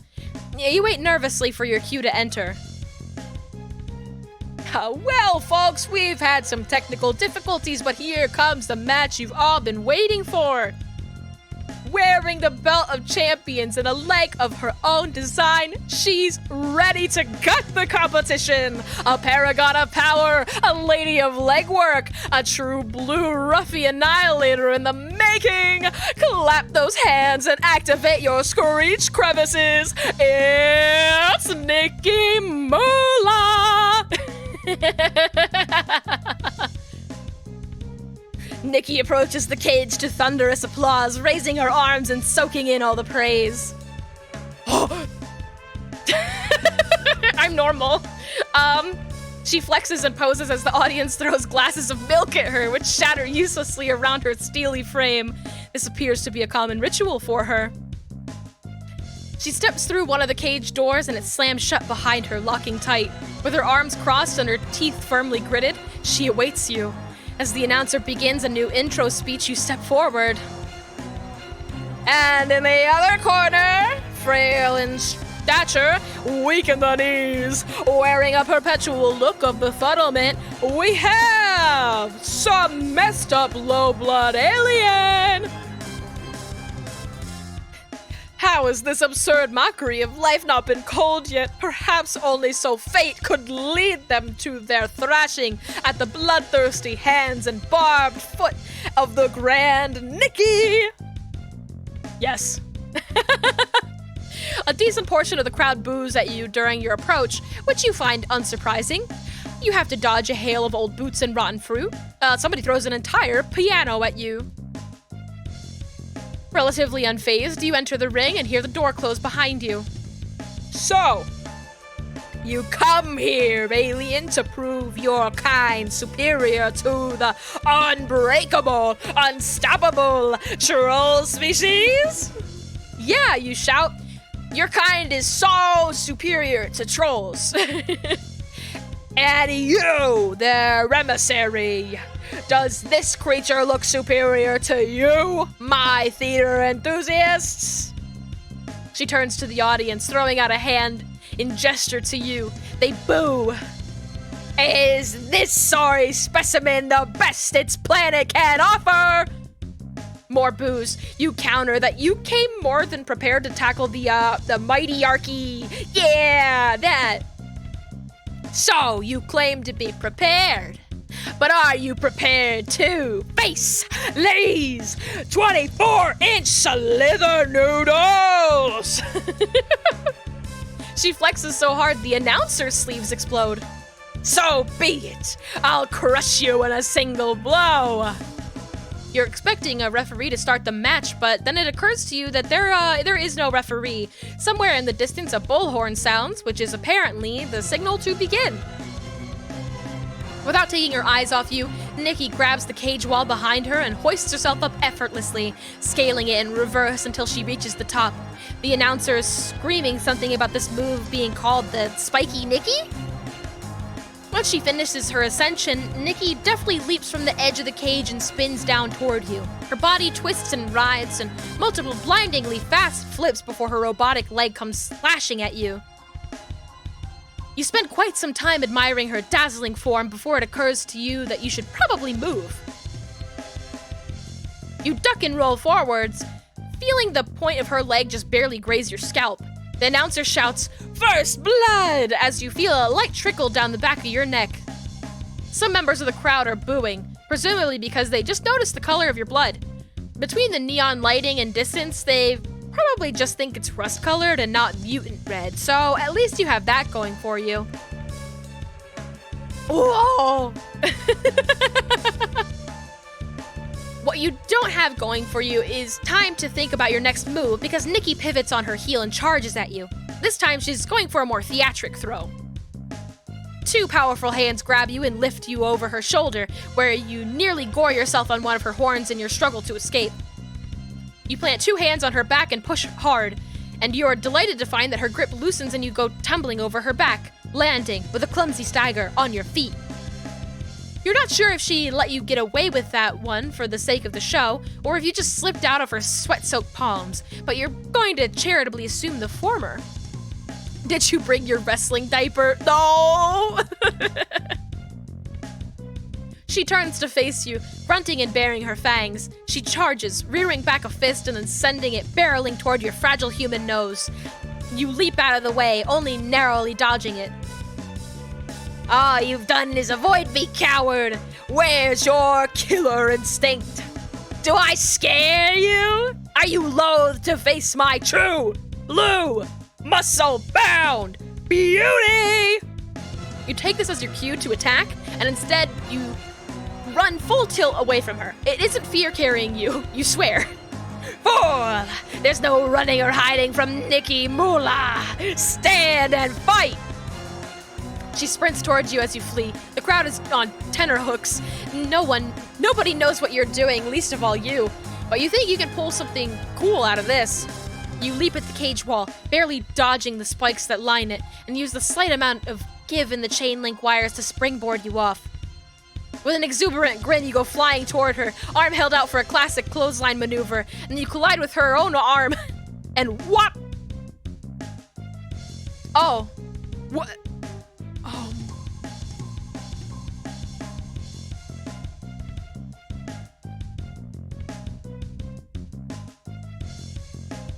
What goes on in here? Hello? Hello?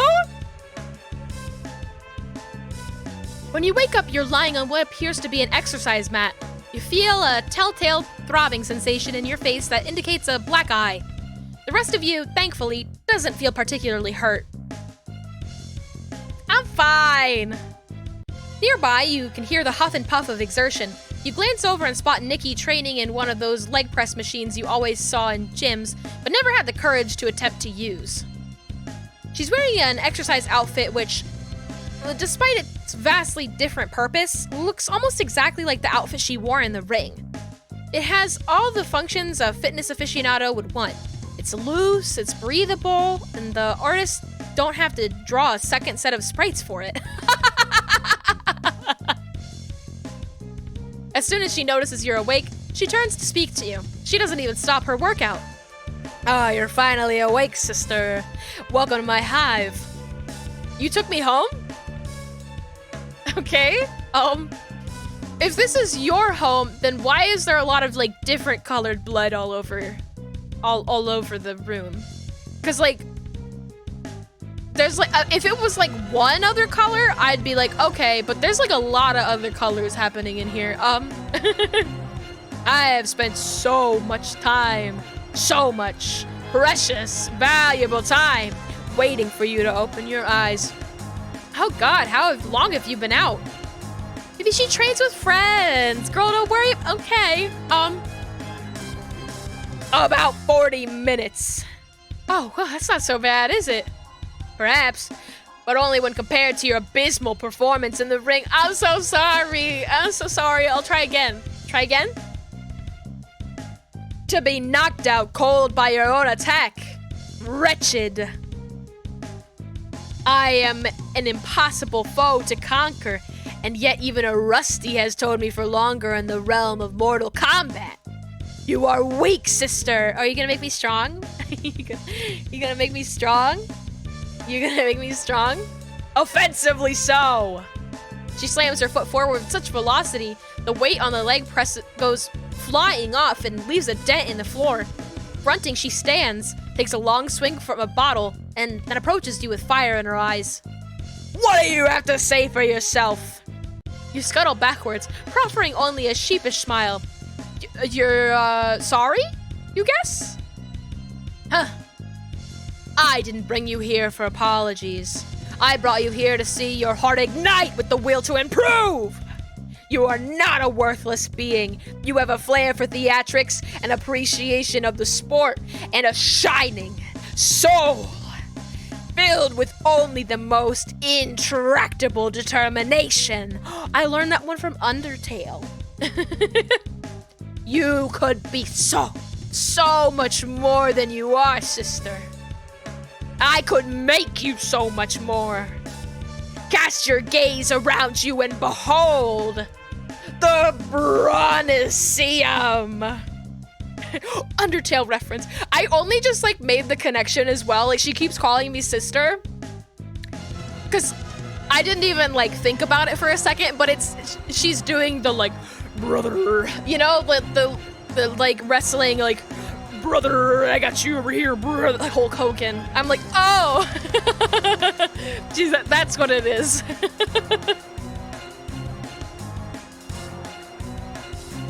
You obediently cast said gaze around. This room is massive and littered with training equipment as far as the eye can see.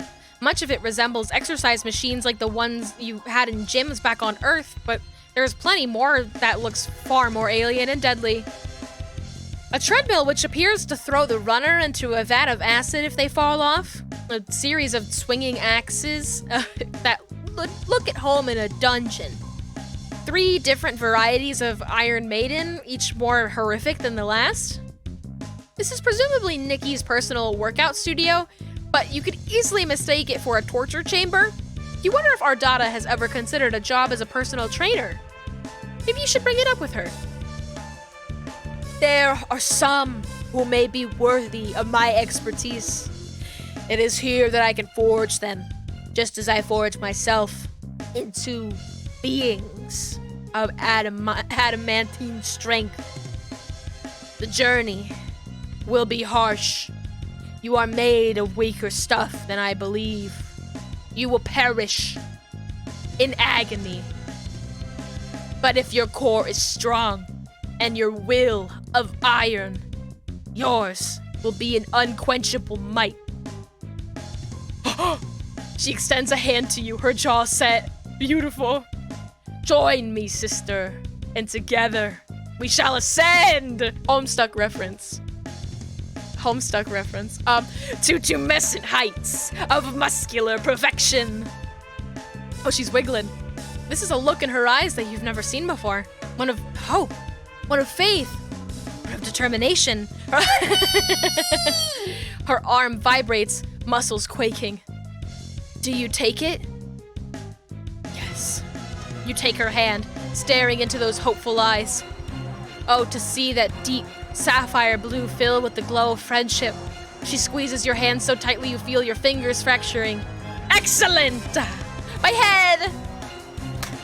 My head! No! She took my head! I knew you had the spark. Now, to make a flame, to grind and crush and pummel the flint until it bursts into the roaring blaze of strength. Today, I shall begin by testing your limits. Come. She leads you to the treadmill and the deep bubbling pit of acid directly behind it. You nervously step on. We're going to measure your speed and stamina. Run until you can run no longer. She starts up the machine. She gives you a nice breezy jogging pace at first, but the treads quickly begin to whir away at a blindingly fast rate. You're sprinting as hard as you can to keep up, holding desperately onto the arms of a treadmill. Come on, sister, grit your teeth, put some thrust sinew into it. If you're not evacuating your acid tract by the time you're done... Oh, that's her. If you're not evacuating your acid tract by the time you're done, you aren't trying hard enough. Sweat beads on your forehead as you push your legs to the limit, running like you're being chased by an angry drone. Your feet must be blurring like Sonic the fucking Hedgehog by now. The treads are moving ever faster, and you can almost feel yourself slipping. Got to hold. Ah! You lose your grip and go flying backwards, narrowly grasping onto the edge of the pit and dangling into it, your toes singed by the acid. Youch! You hoist yourself up and over the edge and roll to the side, hissing. Nikki stands over you, clicking her tongue. Top speed, 12 miles per hour. That's good, right? For a bronze blood. Next test. She takes you from machine to machine in quick succession, each time commenting on your skill level. Your biceps are as terrible as Rusty's. Your lungs are as gold as best. Your legs are an unexpected cerulean. All the while taunting you, encouraging you to push yourself further. The desiccated corpse of my ancestor could do better than this. You struggle to deadlift a giant barbell made of dead monster skulls. Are you going to eject dismay fluid all night long? Are you gonna woman up? You go toe-to-toe with a punching bag that shoots sonic blasts at you whenever you hit it. Shape up or get ejected on the nearest solar execution barge. You sob as she forces you to do 30 minutes of freeform jazzercise. No. Please stop.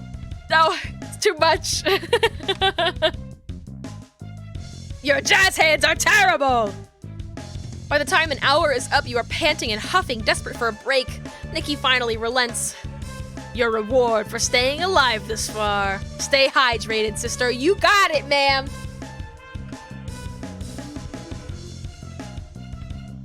Water. She tosses you one of those protein shaker bottles that gym buffs are always chugging from. You regard the mixture within curiously for a moment before throwing caution to the wind and gulping some down. When has imbibing alien substances ever hurt you before? But when the flavor hits your taste buds, you almost retch. Is this Gatorade mixed with milk?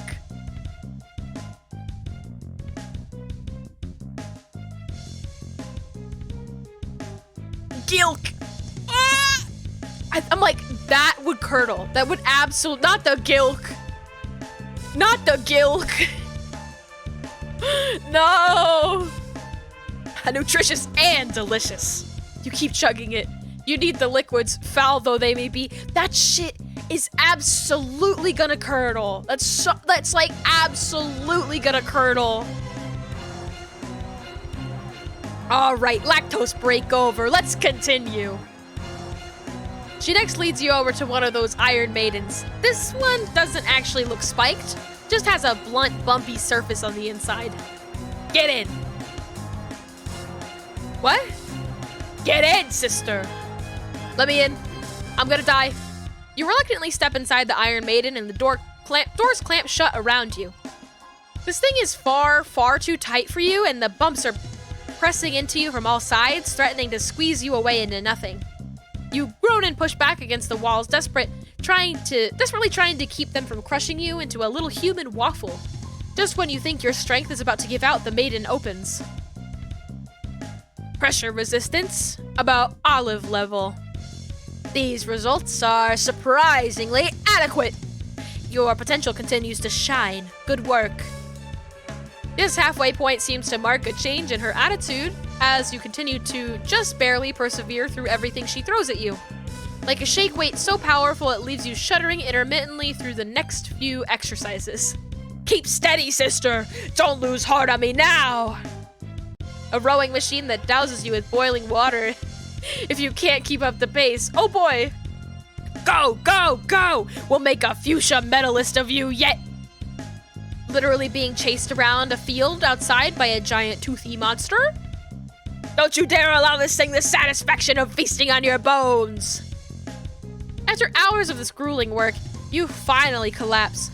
You think some of your bones are broken, your heartbeat is coming in quick and irregular pulses, you can hardly breathe, your vision blurs and shifts at the edges. God, you're amazed you haven't passed out yet. Get up! Oh, she's so pretty. You glance weakly up at Nikki, expecting her to be looking down at you with disdain, but instead you see her crouching down and offering you her hand, wearing a smile. You take her hand and she pulls you up to your feet. Look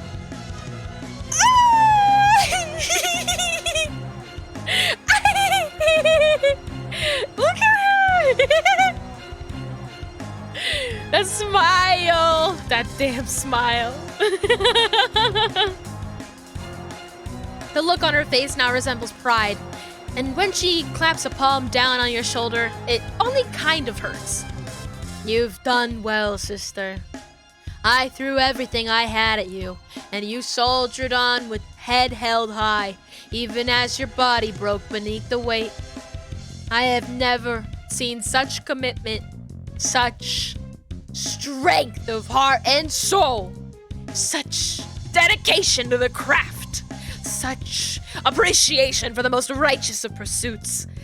You are no mere workout partner. You are a workout friend.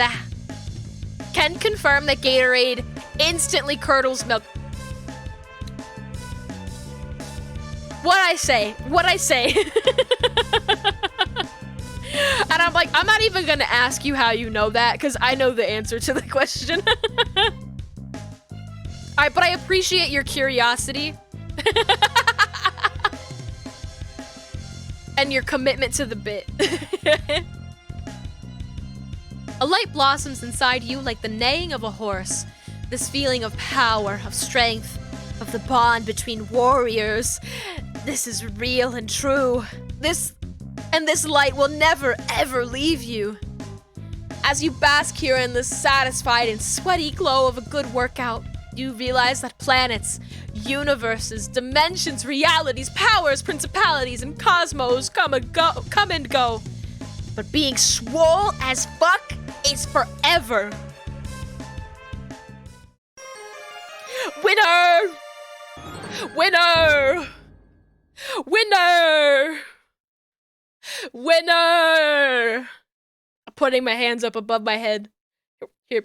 Winner! Winner! Only wasted a tablespoon of each, and as bad as it was, it could have been worse. You know? It probably is worse when it's at full, like, levels. I am out of water and I'm out of tea. I would like to continue. But I've got 3 characters left and I need a refuel. So I'm gonna go and do that. Because I wanna beat this game tonight, but I do have to take care of my voice. So you drank it? Oh my god. I'm gonna play some of my funny playlist here for y'all to enjoy while I beat RB and do a little bit of a refueling. You'll see me very soon. Thank you all so much for hanging out. I'll see you in just a bit. Alright.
Hello there.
I'm back.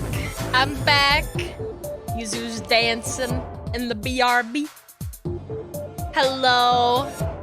I am delighted to tell all of you that I did such a good job of boiling this tea.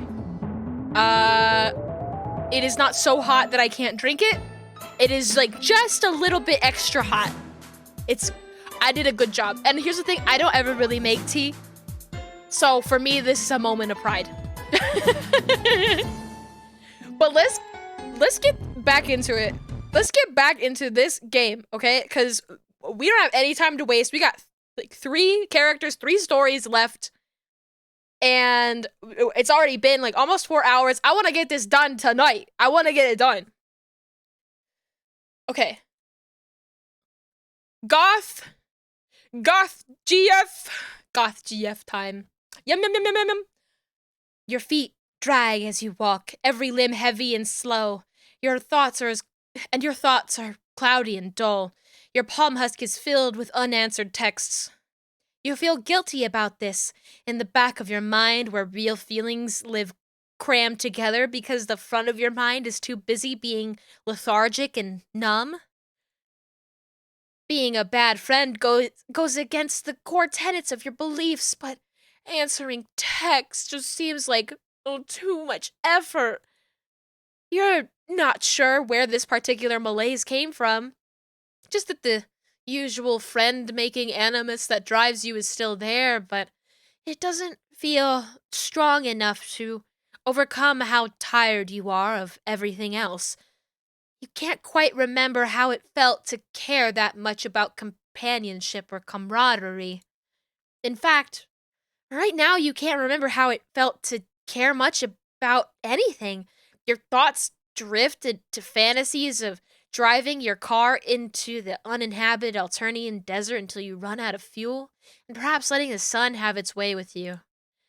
It could be part of that feeling that you've almost made all the friends that there are to make, and that there's little left for you to do on this planet. It could be weeks of trauma catching up and sinking you into depression to protect you from thinking about it all. We're depressed. It's so sad. Oh my god. I'm so sad. I don't know what to do. Just don't be sad. Oh, you're right. Either way, it just feels like so much effort to do anything, and you'd sort of welcome oblivion if it showed up right now to offer its sweet embrace.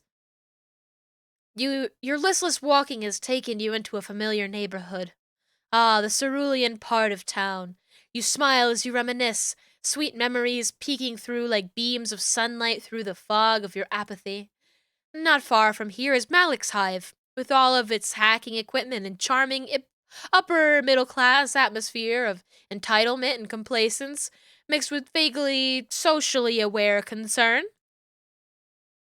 And though you've only seen pictures of it on Shitter, you know that Remelay's hipster art studio slash hive is also in the neighborhood. And one block over is Ardada's place, which gave you your gruesome and troubling introduction to Alternian social mores. One taught you love, one taught you patience, one taught you pain, well, something like that. Oh my god, party! Who is she? Oh my god. The one with the friend who has a lamp on their head. Who? Oh my god. So fucking cute. So cute. So cute. That hair? Oh my god. I love her.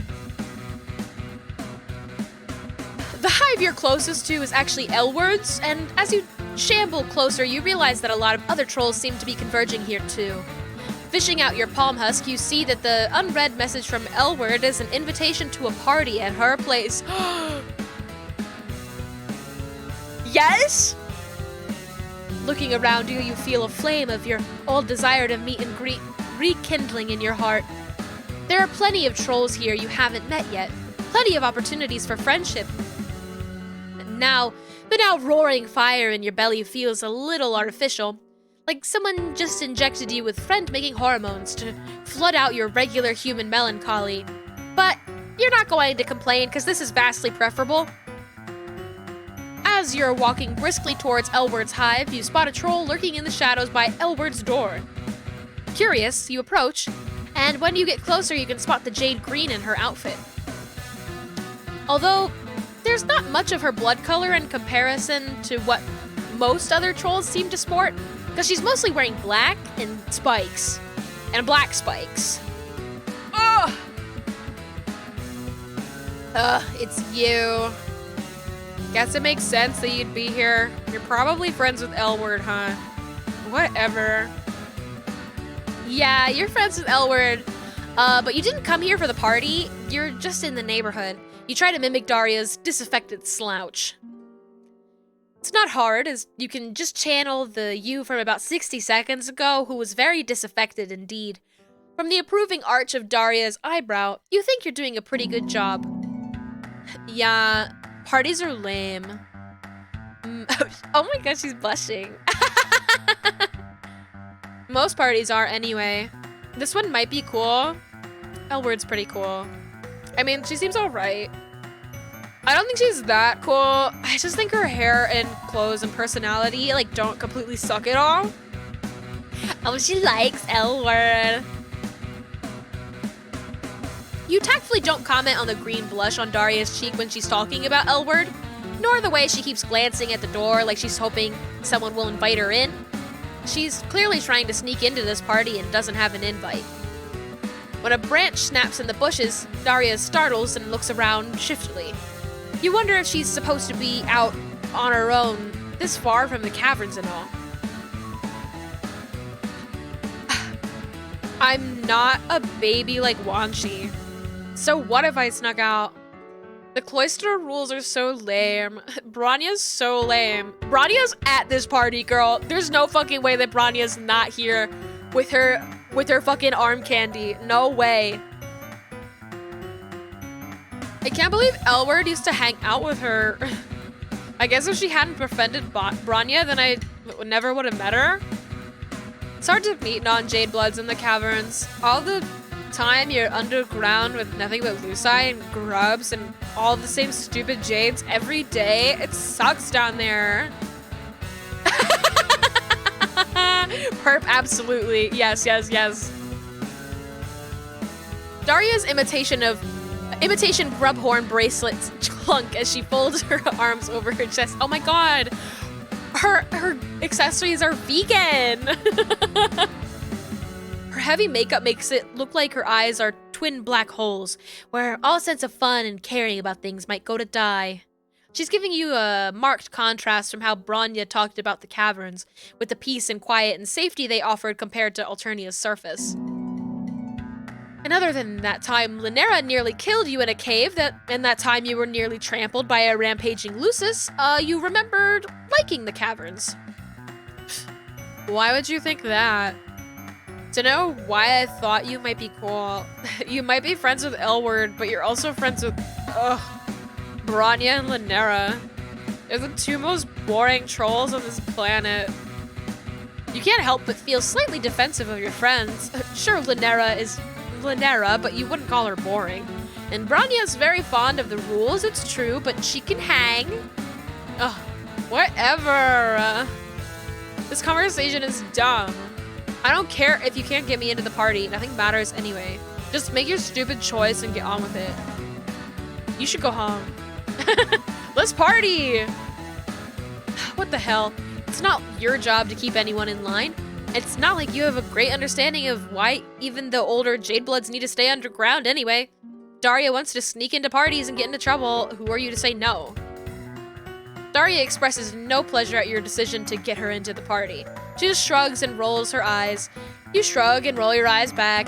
You can play the role of the disaffected teen with the best of them. I'm gonna take a sippy. Take a sippy.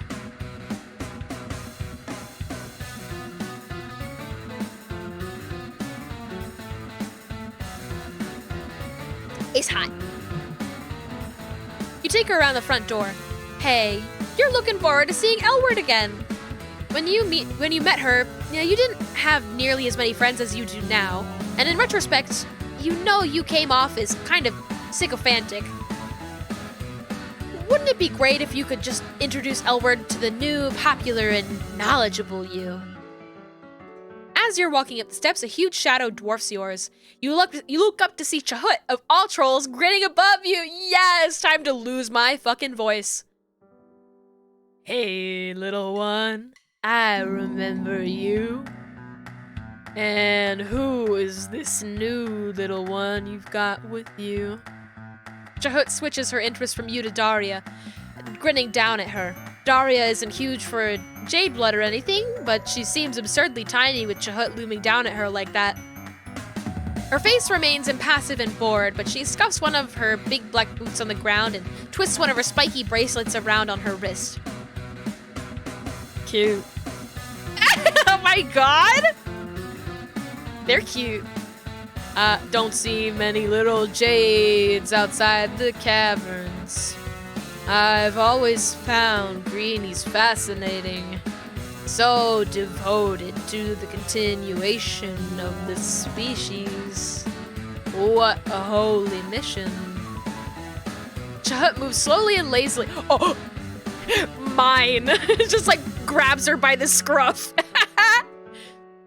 Chahut moves slow and lazily like she has all the time in the world and no conceivable reason to rush, reaches out to pat Daria's shoulder, lets her hand linger, one claw resting against Daria's neck.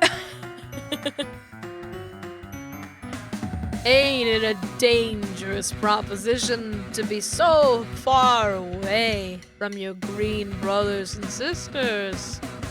Unless you're hiding something in those pretty veins.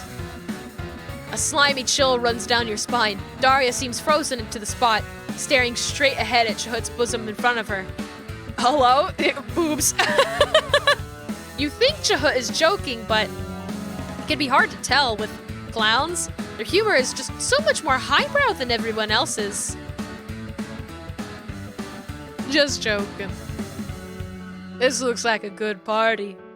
Even if L-word is too blasphemous for my taste sometimes. See both of you little ones inside.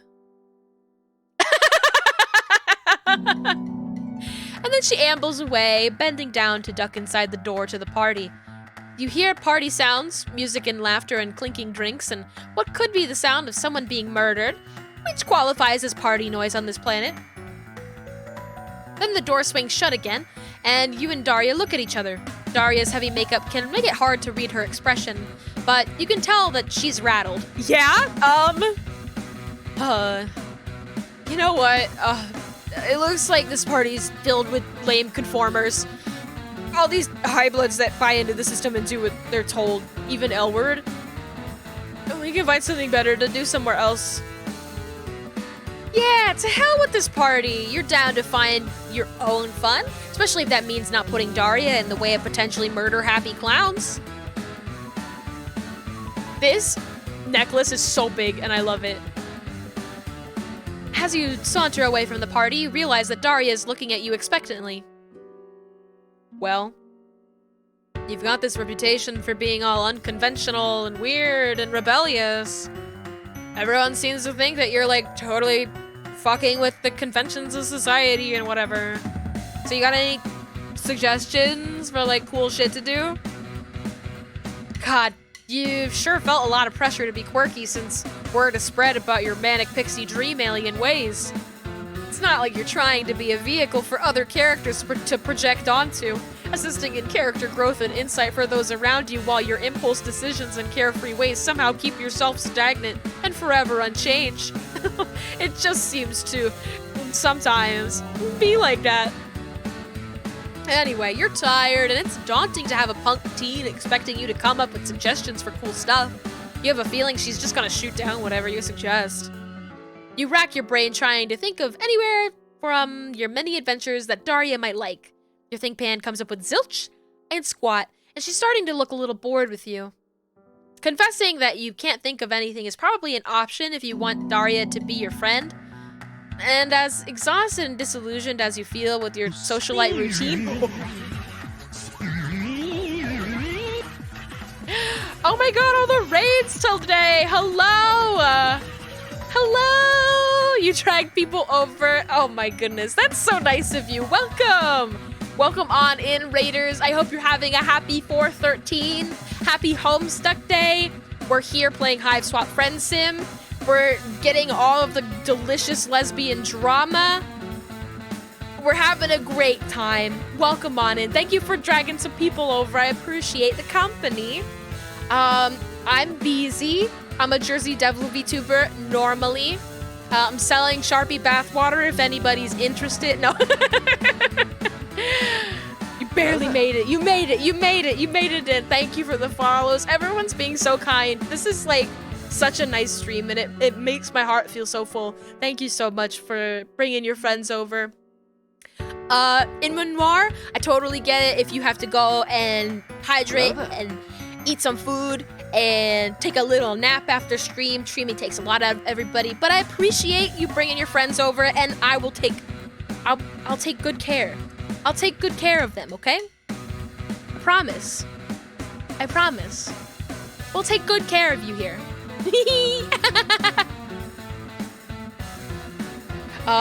Wait. Let me go back. I'm normal and so nice. I definitely didn't make horrible screams during Marvis's chapter. Monitor kept dying all stream? Oh, I'm so sorry to hear that. Mass follow spree of Homestuck people? That's what I love Homestuck Day for. BZ is so normal. We definitely didn't sniff armpits. We didn't do that. No, we didn't do that. No, we're so normal. We didn't sniff armpits and drink gilk. We didn't do that. Gatorade milk? No, not us. Not us. We're normal here. We are normal. Marvis deserves nothing less. True. Well, I hope that your monitor gets fixed up and that works out better for you. No apple juice for home suck day? I said home suck. Apple juice. So normal. We would never fill a bong up with soda and take it. Whoa. Homo suck. Yes, we love homo suck.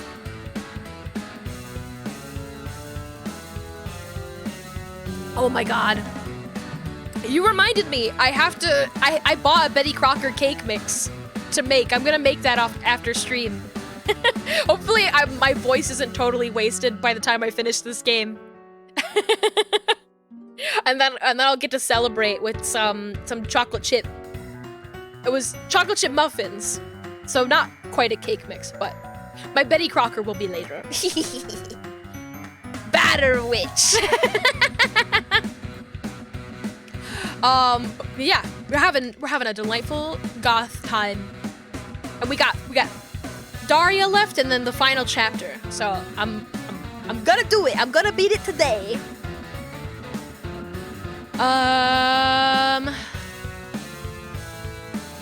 Let's wander the streets like hoodlums. Here's the thing. Your weirdest and best adventures have happened to you when you've decided to be spontaneous and just let shit happen. Adventures and coolness are both hard things to plan. So what are you suggesting, that we just wander? Her derisive tone makes you hesitate, but, well, yes, that's exactly what you're suggesting. Daria gives you a long, considering look.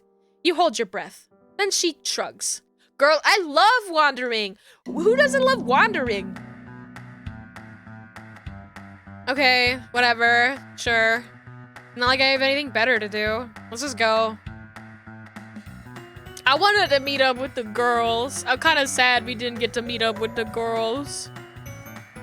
You meander through the well-maintained cerulean streets, heading downtown. This seems like a good opportunity to get to know your potential friend. Your new potential friend. So you start by asking her some fairly simple questions. How am I? Gee, I don't know. I'm forbidden to leave the stupid caverns, and as a Jadeblood, all I have to look forward to is a life of being forbidden to do things. How do you think I am? Who's that on the right? Do you mean me, or do you mean this guy?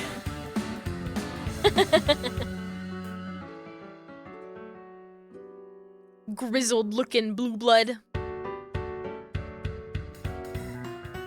Okay, you try to walk that one back a little. Oh, I see what you're talking about. Yes, I see now. That is Gorgor. Gorgor. Gorgor. Come give me a kiss.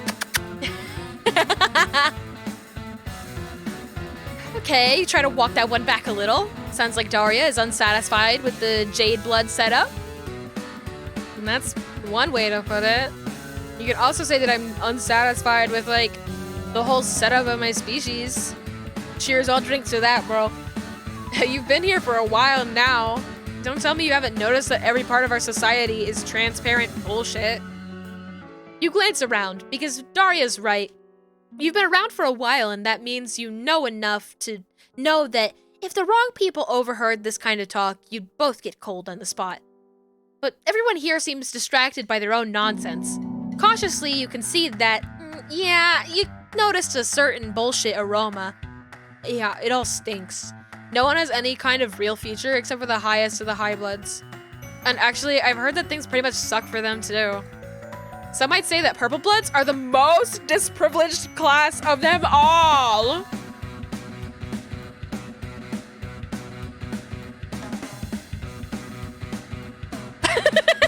Oh my god, I love this. I love this running gag so much. You're just gonna continue not to comment on that one. Instead, you point out that being a Jadeblood Daria has a purpose beyond just growing up to become fodder in the Imperial Army. Like you've heard other trolls mention. Surely that counts as a real future. Don't get me started. Suffice to say, I'm not exactly hype about the purpose that I am supposedly have. More like the purpose that was arbitrarily assigned to me. But it's not like I have a choice, and rebelling in any sort of real way would put me in danger of culling. Life here is pretty much hopeless. Damn, you wish you had a good counter-argument. You want to give her some words of comfort, but what can you even say? Daria's right. Shit's grim. At least you're honest. Thanks for not bullshitting me. You know, Linera said you were good to talk about real stuff. I guess she was right. That's... Oh, you're surprised that Linera is going around talking about you, saying positive things even. But you're more surprised that Daria is bringing up her in a non-derisive context. You didn't know that Daria and Linera were close. Oh, no, gross. I hate Linera. And not in a romantic way. Or well... Anyway, never mind. Shut up, never mind. Daria looks embarrassed and flustered and also pissed at you. At least you've gotten the subject away from how hopeless everything is, but still, you don't want this friendship to sour. It's like, oh, I mean, if she asked, but like... As you're scanning your useless brain for a tactful subject change, you're saved by the footsteps of a new troll approaching. Oh, hi! Our two bored friends. As luck would have it, you know this troll. It's Tizius, which makes sense because your meandering has taken you and Daria close to Tizius's favorite book hive. Oh, it's you. What are you doing here? Never mind, I don't need to ask. You're obviously making friends with this Jade Blood, searching for some dumb bullshit, to no doubt. Don't let me keep you. Tizius looks just as exhausted as you remember. You don't want her to go just yet because it's been a while since you've seen her and you're always eager for an opportunity to catch up with a friend, especially one of the less murderous ones. Then you notice Daria eyeing Tizius' mug of unidentifiable liquid, and an idea occurs to you. You get excited, bouncing a little on the balls of your feet as you introduce Tizius and Daria to each other. You explain to Tizius with a meaningful look that you hope she'll interpret correctly, that you and Daria were just conversing about the more unjust aspects of Alternian society and how hopeless everything seems to be. What do you mean? The more unjust aspects? Does Alternian society not have... Does Alternian society have aspects that are not unjust? I'm sweeps into studying our legal system. I haven't found any. Daria makes a muffled sound that could be a laugh. You make your meaningful look more meaningful. Doesn't Tizius remember that conversation she had with you about justice and the shitty system and the importance of possibly futile work to try and improve things someday? Pissing? Tizius squints at you and takes a long slurp from her mug. Right. Yeah, I remember. You wave your hands around. Now we're talking. Tizius is one of the few friends you've made that seemed to not only notice that shit was fucked, but wanted to dedicate herself to unfucking the shit as much as she could. Of course, many of your dear friends try to make the world a little better in various clumsy, interpersonal, distinctly Alternian ways. You think of Chixie striving for her music, even when it pits her against Highbloods, the baffling but sweet ways that Konil and Nastaja and Gallic and Tagora care for each other, and Fozzer's commitment to political... Wait, why did you think of that guy? He's a total shill for the Condess. Anyway, Tizius has a big picture mentality and a cause that she believes in, and the simple fact that she hasn't yet completely given up is inspiring. Daria is struggling with feelings of despair, so maybe Tizius could talk to her about the work she's been doing. What? No, I'm not struggling. It's whatever. I don't even care. Daria kicks at the ground sulkily. Tizius looks her over, her eyes lingering on the jade symbol and on her shirt and her spiky black jewelry, then sighs. Sure you don't care. I went through a phase of telling myself that too. Thought it would make it easier to deal, but nah. Tizzius pauses for another mug slurp, and you think she might be enjoying the opportunity to monologue a little bit. Daria huffs. The only thing that helps, and I'm not even sure that helps is the right word for it, is finding something to work on in your own little corner and try and make shit feel a little less but there's nothing I can do in my corner. It's pointless to pretend otherwise. We're curing nihilism. We're curing nihilism here. And that goes for everyone. Like, this whole system is designed to help Highblood stamp out dissent in every corner. One troll can't do anything against someone like that. Tizzy's eyebrow twitches as she stares at Daria, clearly peeved at being interrupted. Uh-oh, this could be going better. Well, no shit. What do you take me for? I'm not saying that all it takes is standing up and fighting for what's right or something stupid like that. That's obviously a surefire way to get cold. Well, then what are you saying? How can you even know whatever piddly little action you're taking will change anything? I can't tell you the future, dumbass. No one can give you a guarantee that any kind of action taken will be ultimately effective. You have to decide for yourself that it's worth it to try anyway. Why would you think it's worth it when everything around us confirms that nothing will ever change?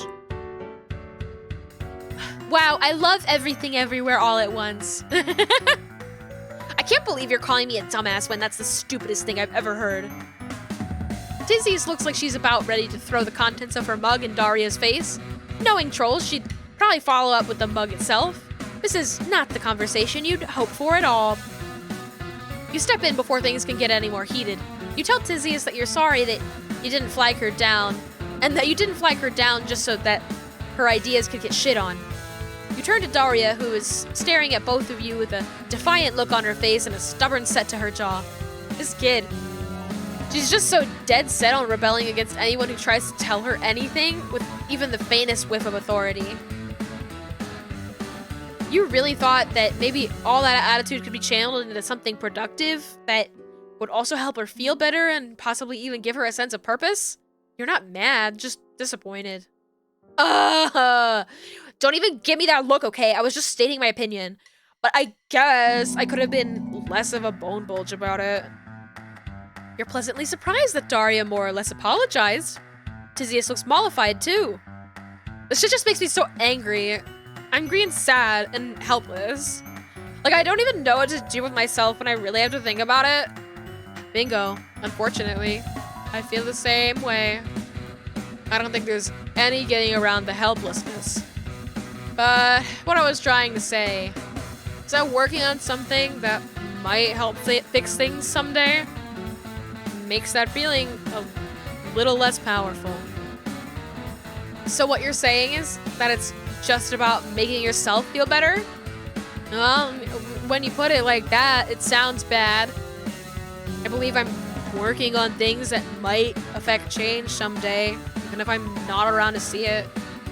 But also, yeah, most of the time it helps me sleep at night too.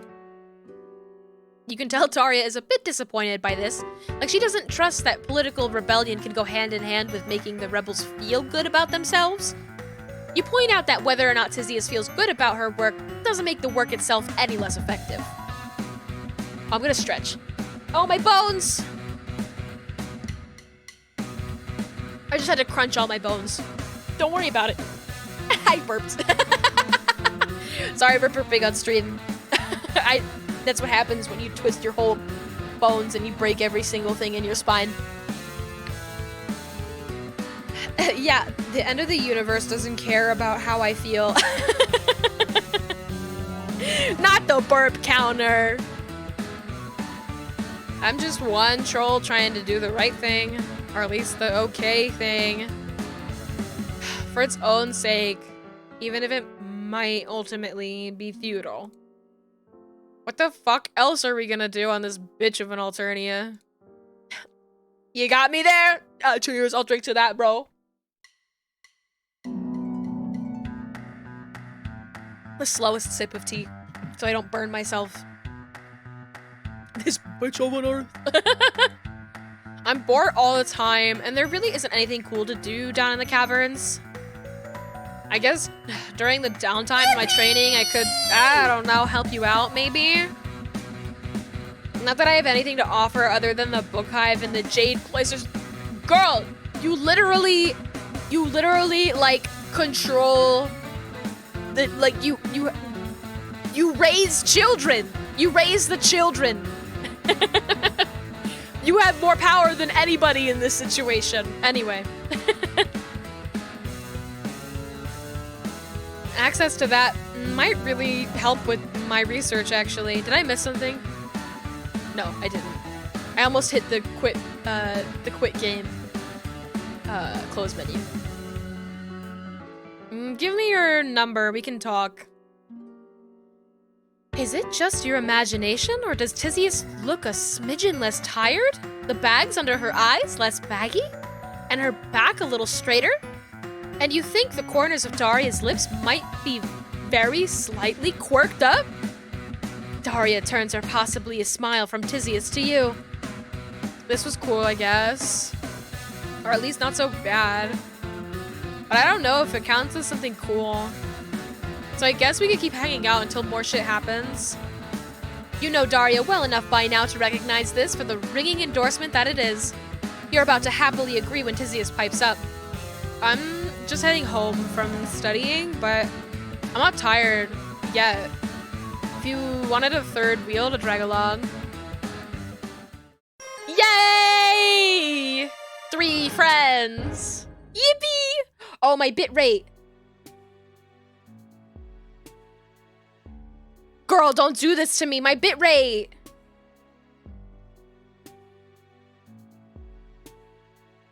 Girl!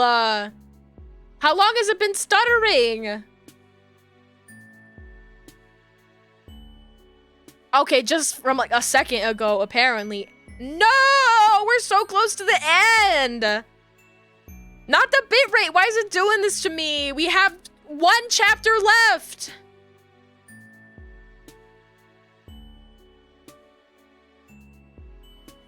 We have 1 chapter left, please.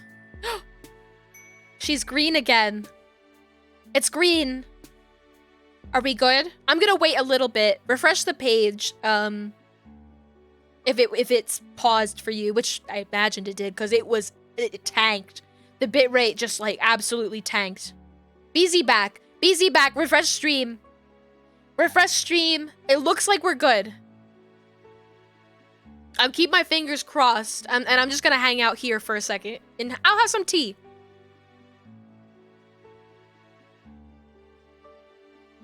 Yum, yum, yum.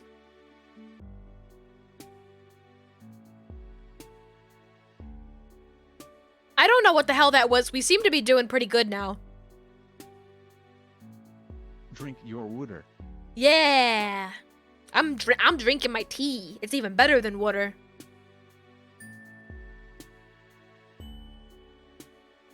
Okay, I think we're good. I think we're good. 1 chapter left. The curse, you spread it to me. Yuzu was also having bitrate issues.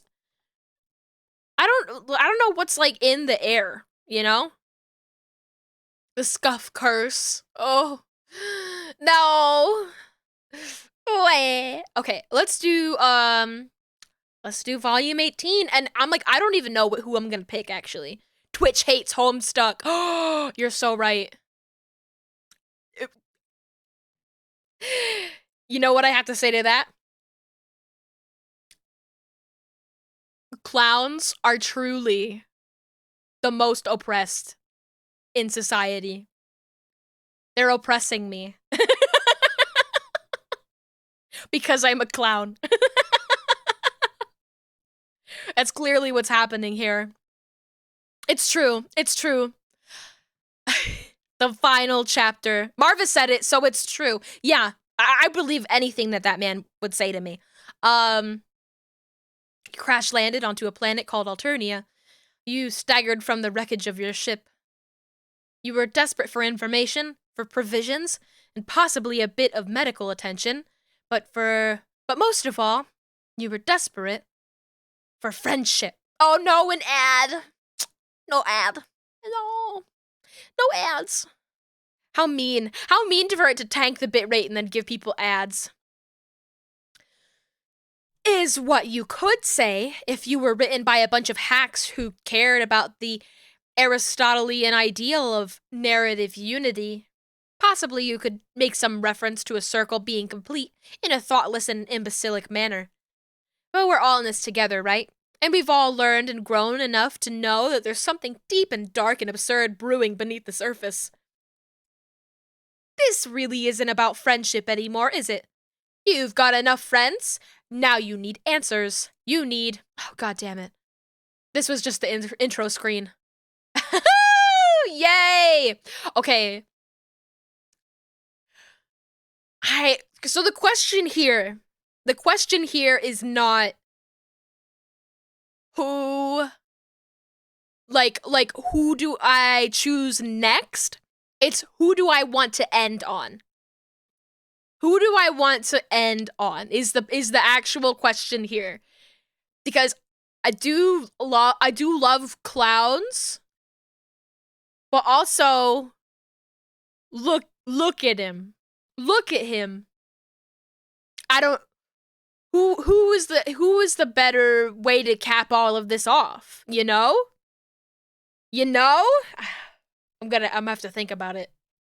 I'll move out of the way of these other these two clowns so y'all can see, you know. Feel free. You know, maybe I'll make a poll. I never do polls. How do you do polls? Let's do a poll. Who, let's see. Manage poll. Create new poll. Which first? We'll do, and then clowns. There we go. We'll do a 2-minute poll. Which first? All right. Give me your opinion. I'm taking them into account. It's too quiet. I don't like it. Well, enjoy this music in the meantime. Vote in every election. Your vote matters. Your vote matters. Even if it's just Yuzu's vote, that vote matters.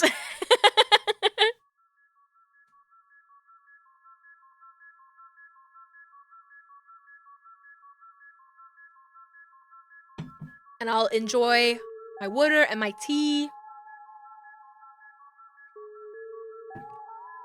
I do really enjoy the, like, voicing the kid characters, because I can go...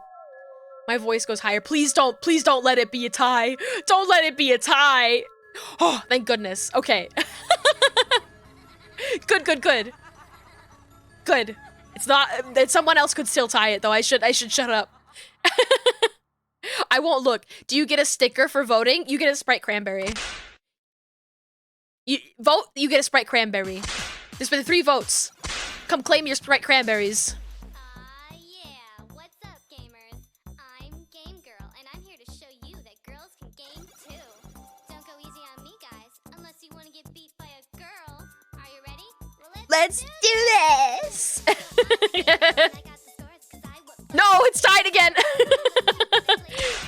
But another Sprite Cranberry.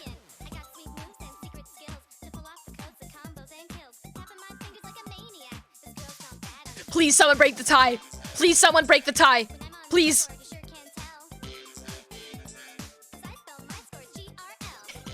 If we don't break this tie, we did not. Okay. I can't. We're gonna RNG it.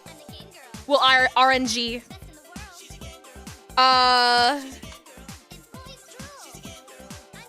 Random.org. Help me. Twins. People are excited for the twins. Okay. We're doing our Jade first, and then we'll end it on the twins. I did a random number generator between 1 and 2. It picked 1, so we'll do 1 first. Okay. We're reading left to right today. Okay, Game Girl, we've had enough of you. Time to meet a sexy vampire. What's next on the docket? Oh, you're really feeling like going completely off the rails. So it's a good thing the first impression to ping you on your palm. So it's a good thing the first person to ping you on your palm husk is Lanera. That nutty bitch is exactly the sort of destabilizing influence your life needs right now. Hello, my friend. Because that's what we are now, friends. Cool.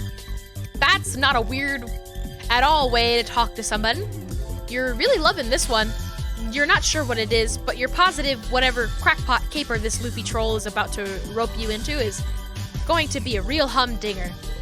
There's a sense of finality in the air. You can taste it. Lanera does you the courtesy of listening to you say all that shit without getting super put off by how much of a freak you are. Listen up. So I was thinking, since us becoming friends hasn't worked out so well, I'm starting to think maybe it'd be a good idea to give making more friends another shot after all, I guess. Let me know if music's a little too loud. This song feels a little bit louder mixing-wise than others, so. That's what I was thinking. So there was this party I was invited to. You see, the fellow Jades in my cloister always sneak out to go to these things. You gently suggest to Lanera that she should hurry it the fuck up. Okay, so I'm nervous to go, and I want a friend. Come with me, okay? Is that so crazy? No, you don't think that's crazy at all. You think that sounds fantastic, actually. You don't ask for any details because who gives a shit? Party! We're going back to the party. You show up on the block. We're not gonna talk about how you got there or whatever because of what a waste of time. You're just there. Lanera's met up with you too. Lanera mentioned there might be dancing, so you decided to really dress up for the occasion. Oh man, you went fucking nuts. You're wearing a cape and shit, but also like fishnets? Maybe a sexy bra if that's your thing? Whatever you happen to drudge out of someone's dumpster or another. Honestly, you can imagine whatever you want here, but no, it's complete bullshit, and you look like a total slut. Lanera isn't wearing anything special because we would have had to pay someone to redraw all her sprites. From the looks of it, you're heading over to somebody's hive party. You're rolling up on some kind of joint that, from past experience, you can now surmise is an alien domicile. It's pretty big and maybe belongs to someone on the blue end of the spectrum. Back here again, is this block just where all the jade-blooded schoolgirls love to get down and dirty? This is where the girlies live. It hits you like a bucket of ice when you realize whose hive you're walking straight toward this time. This is our Dada's hive. Okay, they would get along so well. Oh, that's just great. Your friend Ardata. Boy, do you love Ardata. You can't wait to see her again. Ooh, boy.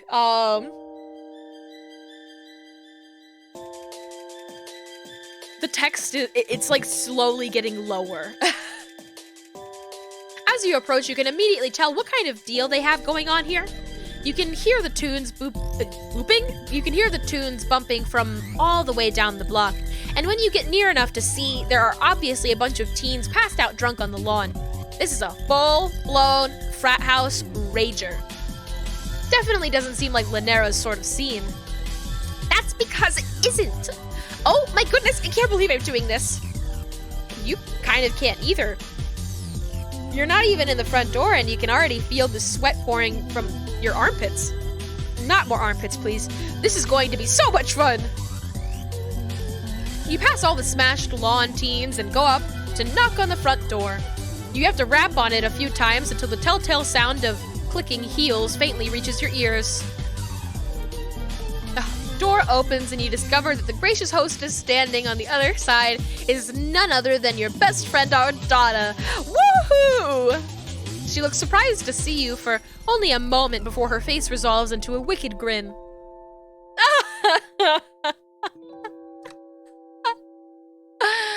Oh my. Look what the perpies dragged in. Back for more so soon, my sweet.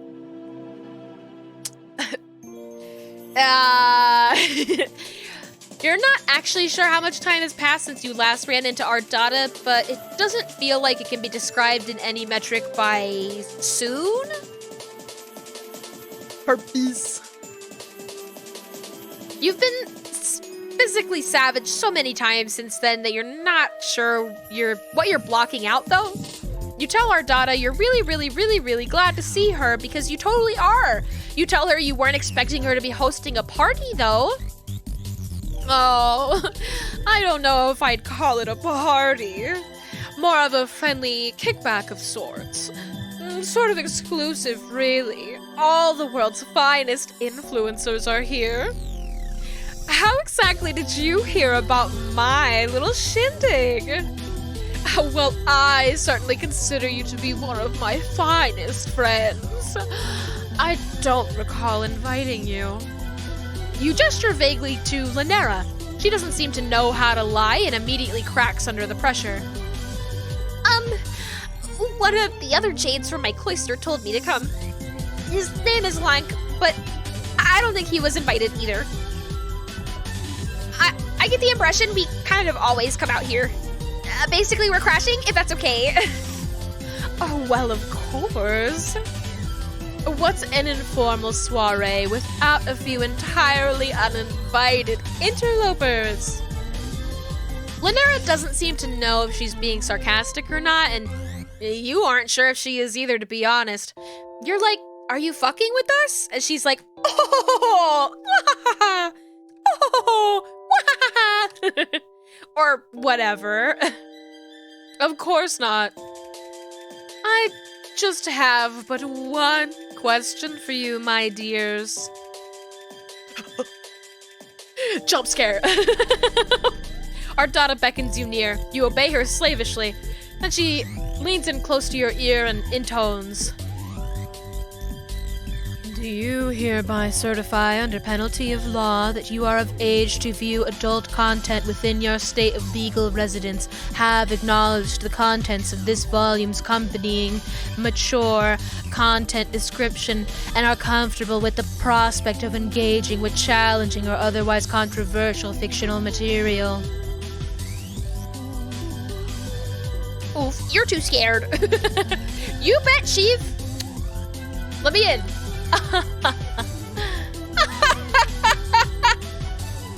That's good to hear. Why don't you come right in, my dear? I don't want to see you making any little posts online about how my party was too fucking problematic for you, though. Well, the thing is actually, Ardata, is that clowns are actually the most oppressed group socially on Alternia. So, Ardata steps back and welcomes you again into her abode with a grandiose gesture. You're very, very excited for Ardata's party and know definitively that you will enjoy absolutely every second of what she has in store for you. Oh, bye. Once you've stepped in past the threshold, Ardata blows you a toxic kiss and saunters off to mingle with her enthusiastic guests. This is a really cute illustration. I like this a lot. Oh, Skyla's back there. Skyla's here and Demon is here. Skyla's in the center there, and Demon's standing there with the hot dog. Demon's talking to the juggalo who was juggling hot dogs at the concert. Is there anybody else I recognize here? Where the fuck is Sarava? I want Sarava to be here. I just love the way this is illustrated. This is super cute. Oh, there's a guy on the floor. I just realized. The first thing that hits you once you're in the door is the music. It's a solid wall of bass that reverberates through your body down to your bones.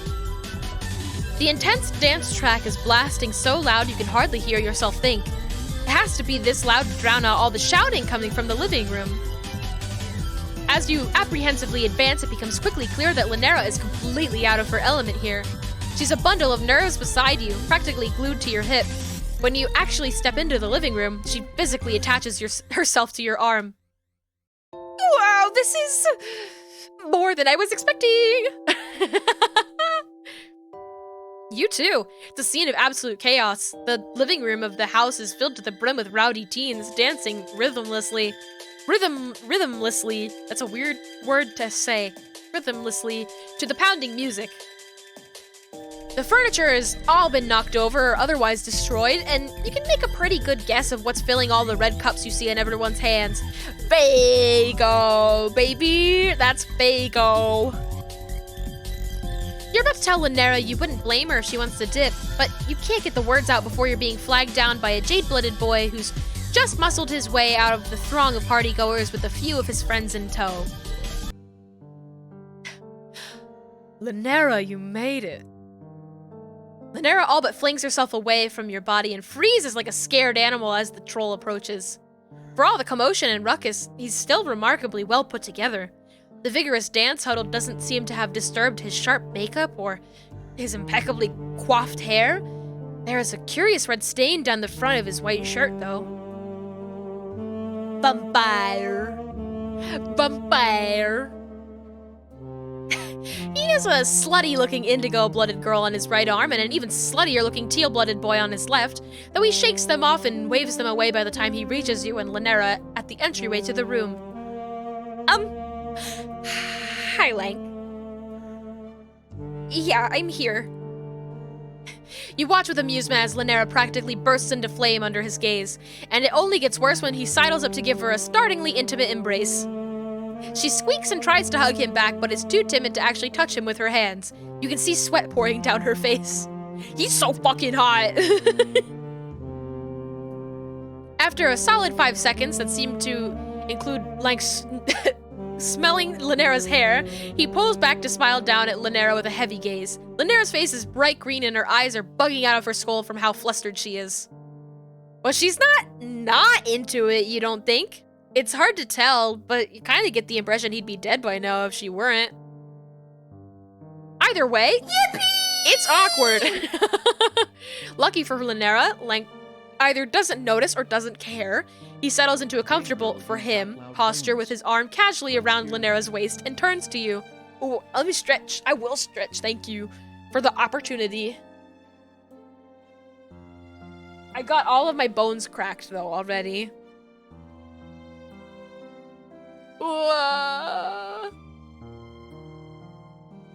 Oh? Who's this? This is my... friend? Yeah? Lang quirks an eyebrow. You have friends? The question seems to leave Linera speechless, so Lang takes the opportunity to look back at you. His eyes rake up and down your body in a way that leaves you feeling distinctly objectified. Oh, the red nails are so cute. Oh, aren't you interesting? Is there a reason you look like that? Fuck! He's hot! What a question. He doesn't explain what that is specifically referring to. Given both your alien status and your state of dress, it could mean any number of things. You might take it as an insult, if not for the way he licks his lips after he says it. Oh my god! I'm gonna get my blood drunk tonight. Oh my god. Move over, bitch boy, I'm about to get it. I have been drained of all of my blood. I need this to obliterated now! He can't seem to pry his eyes off you. You look at Lanera for a cue, but she's too out of it to give you any sort of intelligible sign. So you just explain how you crash landed on this alien planet an indeterminate amount of time ago, and you don't really know what you're doing or much of anything about anything. The fact of your appearance could be due either to this, or that you're generally a disaster of a being, irrespective of your planetary origin. Is he gonna... How fascinating. I've never met an alien before. Well, you have, lots of times. In fact, literally everyone and everything here is alien to you. You find your word diarrhea becoming more and more awkward and embarrassing as Lank's eyes start burning a hole in the center of your chest. There's no need to be shy. I don't bite until asked. Stop! Stop it! Oh my god! He's looking at our beautiful tits and our slutwear. Lank disconnects himself from Lanera as he rounds on you. It's like he's lost any interest in her existence now that you're in front of him. Lanera looks at you with a completely pathetic expression that readily informs you as to what your response needs to be. Want a Sprite cranberry? Lux! 2 years? Lux, holy shit. He's doing the Spock eyebrow raise at all of this. Yeah, drink up. You'll need your energy. Also, we're at a party, so have a second one.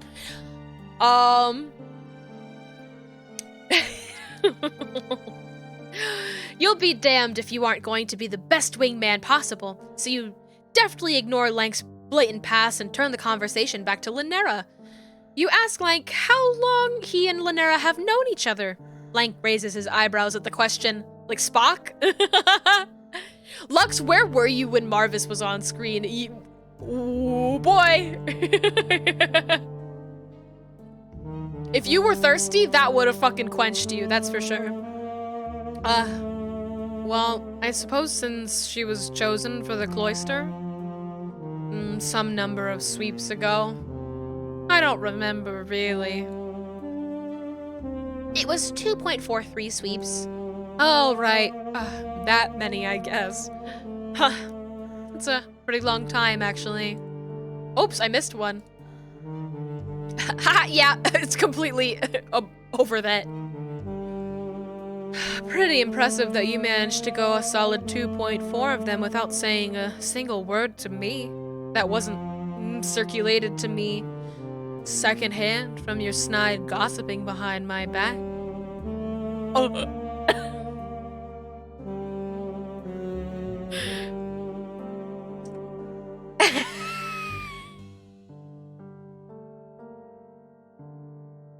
Holy shit. Oh, wow. Talk about whiplash. Lanera's eyes get big like saucers. What? What? What are you? I don't know what you're talking about. The tone of the conversation has totally morphed from fire to ice in an instant, though neither Lank's expression nor demeanor have changed much. He slips in the knives with all the calm composure of a casual statement. I want him. Give him to me. What, are you going to pretend you didn't spend the better part of the past 2.5 sweeps complaining about how much I disgusted you? Come now. You do know that everyone is aware you're a nasty little bitch, right, Lanera? Oh my god!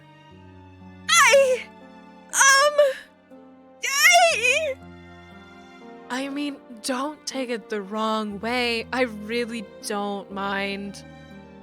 I'm hardly in a position to criticize. I was just curious. What caused the sudden change of heart after so long decrying my vain and slatternly lifestyle? Have the impending ordeals finally made the little clock start to tick down in that dry, dusty nook of yours?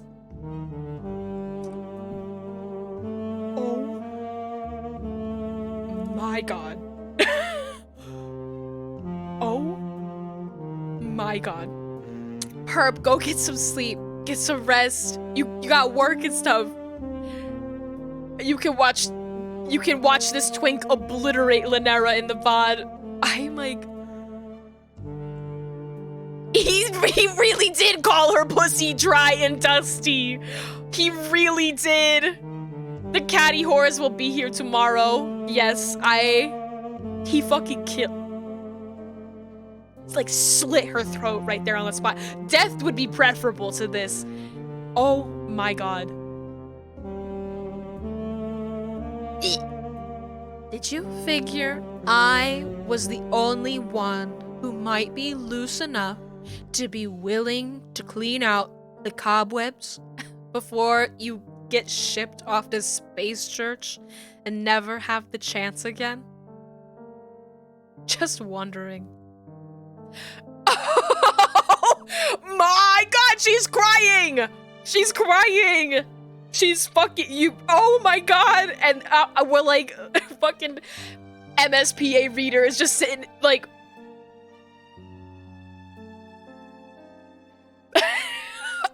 Oh my god! No! There's a long, excruciating moment where Lanera says nothing. She just stares up at Lank beside her with a completely shell-shocked expression. But before you can try to pipe up in Lanera's defense, she bursts into tears. Oh no. Oh, Lanera! When Lanera suddenly turns and makes a mad dash to run out the door and away from the party, you're torn between running after her and giving this jerk a real piece of your mind. Yeah, listen here, buddy. Listen here. MSPA reader was too stunned to speak. Your mind's made up when you look back at Lank just in time to catch him rolling his eyes. Hey, you say, that was kind of rude, don't you think? Lank snorts. Me? Rude?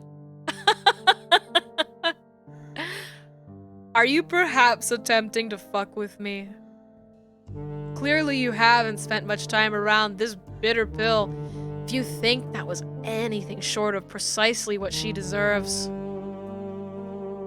You concede you maybe don't have a full enough grasp on Jadeblood Cloister social dynamics to make a definitive judgment on whether or not Lanera deserved to have been so ruinously owned, but she's your friend, and what good are you if you don't stick up for the people you care about?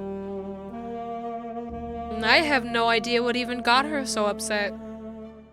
Like I said, it's not like I really care what she says about me. But you don't get to spend as much time as she does being such a venomous little snake and act surprised when someone calls you out on it. Then why did you invite her, you ask? Seems needlessly cruel of Lank to lead her on under false pretenses if he'd never intended to be her friend at all. I promise you, I had no such designs. The only reason I even invited her to this thing is that my ex is being a real blood-sucking bitch, and no one else wanted to go. I was willing to give her an honest shot, but I have no time for a vicious, slandering nag who can't even admit what she is. I thought it might be interesting to see what that crusty little shrew might be like if you could manage to wrest her bulge free of whatever excruciating knot she's got it tied into. But I guess now we'll never know. Well, this is clearly a conversation you're going to have to Switzerland out of pretty soon. What? You try to explain the historical significance of Switzerland's political neutrality on your home planet. Lank's eyes glaze over like he's listening to you recite a sports almanac of cricket stats. That's nice. Anyway, since I seem to have scared away my date, why don't you stay a while so you and I can get to know each other a little better. You seem much more interesting than she is anyway. Jump scare. This art is so fucking, like, crisp. This art feels like it was done in, like, Adobe Illustrator. Why are you so crispy? When did Lank get up so close to you? Your heart beats a little faster when he smiles at you like that. So poisonously and shamelessly laced with intent. Lanera's definitely not the only one coming off like a snake here. I've less time to waste than most, my dear. Never seen the value in beating around the bush. Oh well, maybe it'd be socially prudent for you to go after Lanera and make sure she's okay. But it's also not her volume of the friend sim, so instead of doing that, you're going to stick around and see what the spectacularly briary prima donna is all about. You had your fucking chance to bail out of this shit show, but all that's left to do now is barrel downhill as meteorically as you can manage. Fantastic. Care to dance? Why the fuck not? Lank laughs pleasantly and reaches out to take you by the hand. The contact gives you a little thrill despite yourself. He's got nice hands, soft and warm and well taken care of. And you know it's going to be one hell of a ride wherever he's taking you. Come with me. More characters in the background. Cool. You do. He doesn't lead you straight to the dance floor, though. He takes you around the throng of dancing partygoers over to the kitchen of the house first. You weren't expecting to find a familiar face waiting for you there. Elward!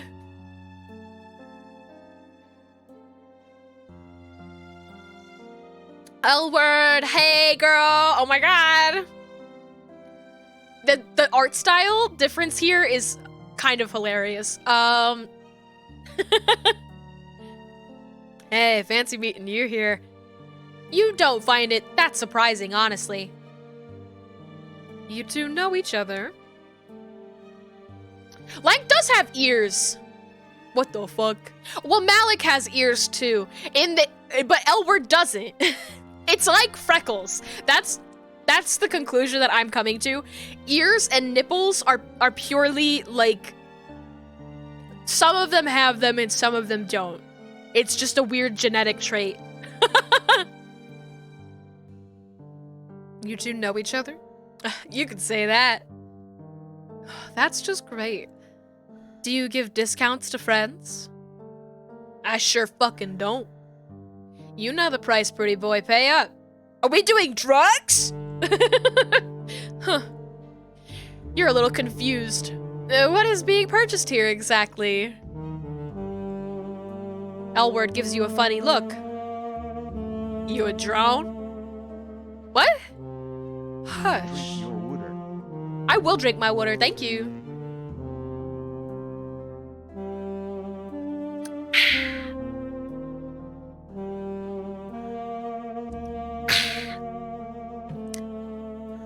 You do as you're told and you watch Lank and Elward carry out their shady transaction. Lank hands over the credits and receives an opaque little baggie of something in return. Are we gonna do some weed? Troll weed? Oh well. You guess you don't really need to see what's in the thing to figure out what it is at this point? As soon as the deal is done, Lank has his hand at the small of your back and is deftly guiding you away from the scene of the crime. Is buying drugs a crime here? Probably not.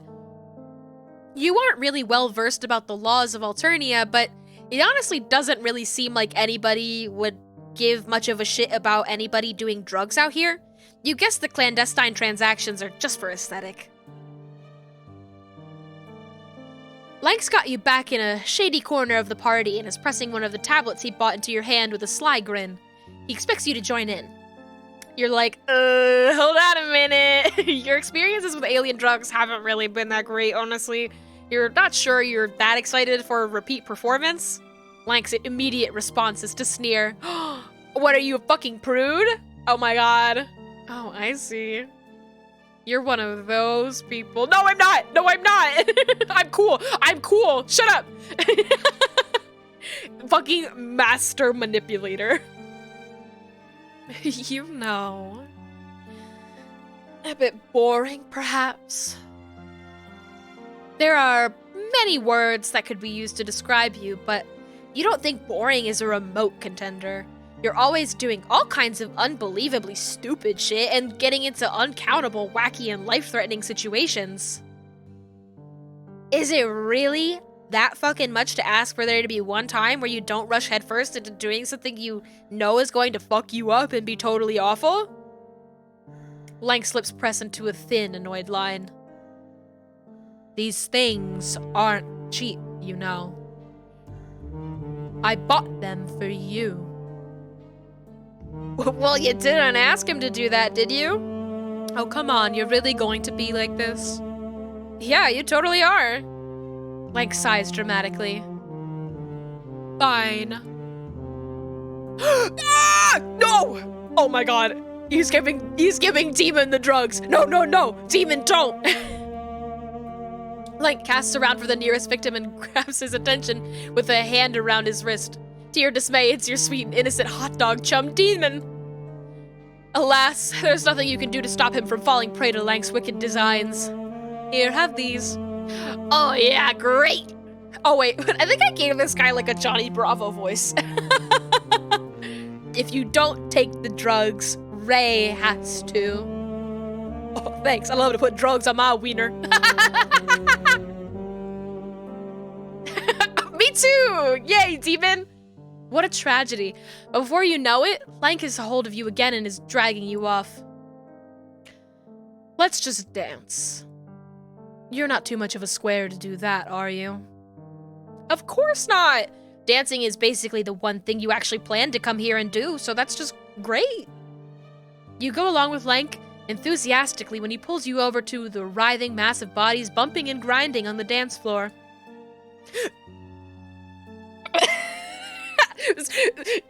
Stop that! Stop that! Stop it! Stop it! Stop it!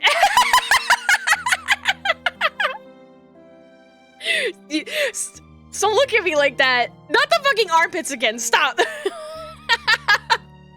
Stop, like, bouncing up and down. You get down to it. You soon discover that Lank has a very interesting dancing style. And by interesting, you mean it primarily consists of directly grinding his body against yours in an incredibly shameless fashion. But pressed in as you are from all sides by sweaty and inebriated bodies, there's not exactly much room for troll Gigas to begin with. Lank is up on you so close it's hard not to sweat. He has his hands at your hips, and your face fixed with sharp eyes. His heavy stare is nearly hypnotic, so blatant and undisguised in his expression. It's clear what he wants. Maybe that's more than you're prepared to give, but when he looks at you like that, it's impossible to look away. You just go with it. Why not? Feels good, and it's not like anyone else is watching. You're surrounded by trolls, boxed in and pouring sweat, and yet it feels like you're the only two people there. Lank draws in. He's a slut, and me too! Teeth by your ear, and this close you can hear him easily, even over the overwhelming pound of the bass. You have the palest skin I've ever seen. Yeah? You tell him you're literally like F white, which is like blank.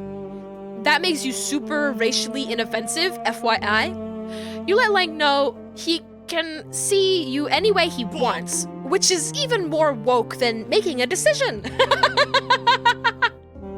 I'm being bonked over here. Listen, he's doing it, not me. It's him, not me. Thin as paper.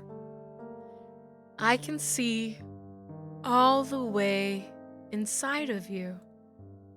All your veins and your red blood. You smell like candy. I wonder how you taste. Wow! You say, that's like some shit a vampire would say. Presuming I'm a rainbow drinker would be an awfully reductive and literal reading of my character. My head! I'm trying to get head! It's too hard. It's not my horny! He's the one doing it! It's him, not me!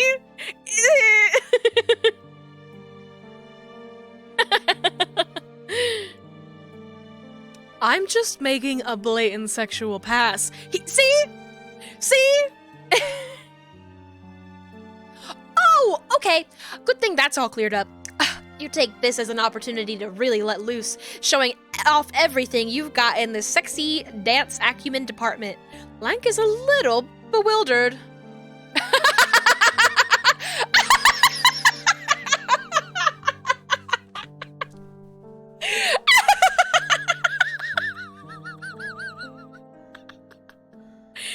I need you all to see what Yuzu got auto modded.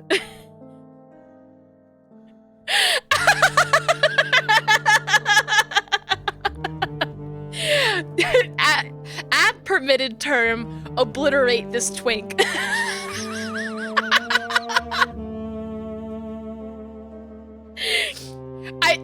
I think it's like the order of operations. Like, I need this twink obliterated is not picked up, but obliterate this twink is picked up.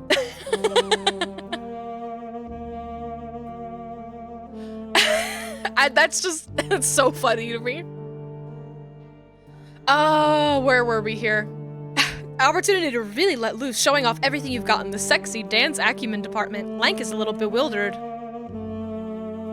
What are you doing? You're like, what aren't I doing? There's a fire on the dance floor and you struck the match. You're just fucking it up in here, really getting it. Breaking it down, bopping and crumping and whatever.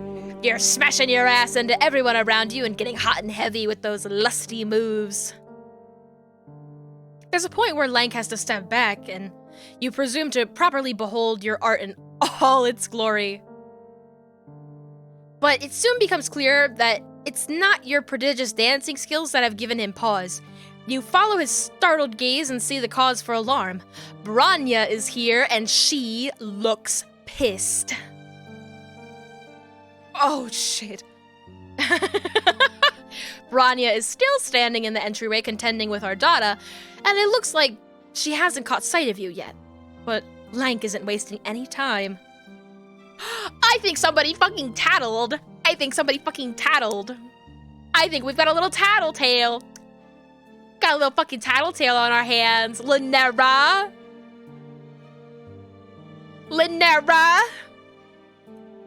He was really fucking mean, let's be honest. He was mean.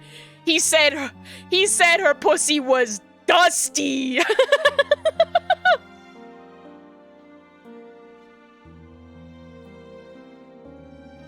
Before you realize what's happening, Lank has you by the wrist and is hauling you away from the dance floor and off down the hallway. Lank finds safety in a bedroom, a respite block, you remind yourself, when you take stock of the conspicuous absence of any bed and the presence of the revolting-looking slime cocoon in which trolls allegedly spend their repose. You hold each other in a tense and nervous silence pressed against the locked door. What feels like an eternity passes, your breath held. The sound of your blood rushing through your own ears is almost enough to drown out the music. Horny. Objectively. Seconds turn to minutes and nobody comes to find you. It seems for now, you've escaped Bronya's notice. When you turn your head to look back at Lank, you find he's been staring at you for some time. I haven't been able to take my eyes off you since the moment I first saw you. You're just so interesting. You freeze like a hare staring down a snake. Lank lifts his hand to brush a thumb across your cheek, fingers curling under your chin. You meet his eyes. His pupils are so black. I want to know what it'd be like to kiss you. Oh my god! Stop it!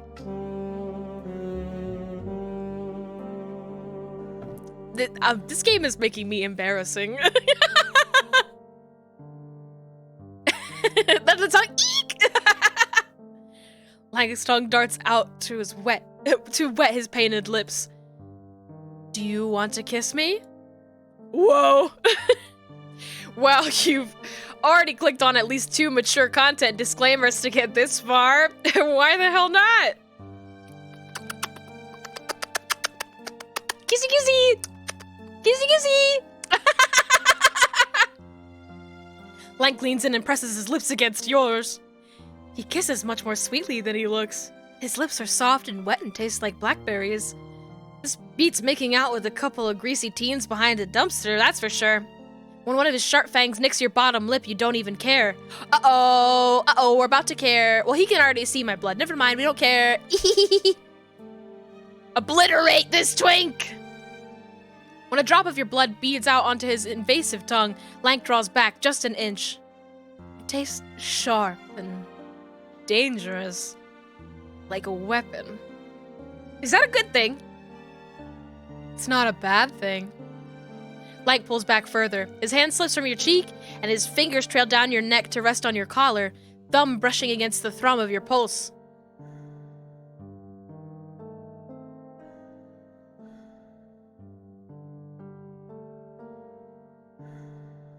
Sir? Sir? Oh my god. I do taste like a Sprite cranberry, actually. Have you ever paled before? Whoa! Oh my god! Whoa! I can't look. My mom just like walked in the door. I'm like closing. Like, don't look, don't these. don't. Mom, this isn't anything. He has nipples! He has nipples! This is fucking escalated! Whoa! Lank shrugs off his jacket and starts unbuttoning his shirt. Whoa! Is this really gonna go there? You're like, well, no, you've never done any alien intercourse with a bucket, but it doesn't look like he even has one on him at the moment. That was apparently the wrong thing to say because Lank's face scrunches up in displeasure. Don't mock me. It's my first time. I don't believe you. You're fucking with me. You're fucking with me. You're fucking with me. I don't believe you. You figure laughing would constitute mocking him, so you don't. But the look you give him seems to say enough. Us Jades who live in the cloisters have been chosen for a very special duty. We're expected to adopt a chaste and ascetic life in service to the continuation of our species. I didn't know that the Jade Bloods were fucking monks! And when we undergo our ordeals and are sent off-world, there's no such thing as sneaking out of the caverns. If I don't do this now, when? My life is nearly over. Will you help me feel alive? Oh my god! I feel like I missed something. No, I didn't. Okay. Hello? Before you can answer, Bronya's voice starts to rise shrill above the heavy music. Lank! Lank's hands shoot out at lightning speed to draw you close. Before you can so much as gasp, he presses one of his palms over your mouth to keep you quiet. Fuck off, Bronya! Oh shit, she's close, and from the sound of it, she's getting closer. Lank! I know you're here! You need to come out and come home right now! Lank leans in close to your ear. Shh. What will you do? Calling his mom! This has gotten problematic enough. I actually have a choice now. And I deserve the bonk for making it. But I'm making it. You keep your mouth shut and wait for Bronya to pass. She only shouts for a little while longer before the sound of her voice fades away. There are too many blocks in this hive for her to be trying to break down the door to every one. She didn't look too closely at this one. You've lost her. You're not without sin, so you can't throw the first stone. When it becomes clear that Bronya is gone for good, Lank lets his hand fall away from your lips. You feel him smile against your ear. Where were we? Hello? Hello? Mom, don't look. You turn in Lank's arms and look up into his blazing eyes. How can you alien pale without a bucket? I don't mind doing it without one. Sometimes it can be fun to get a little messy, don't you think? Oh.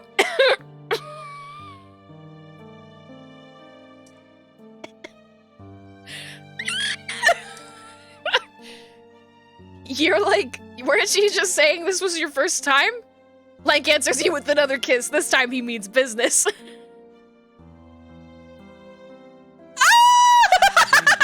Stop it!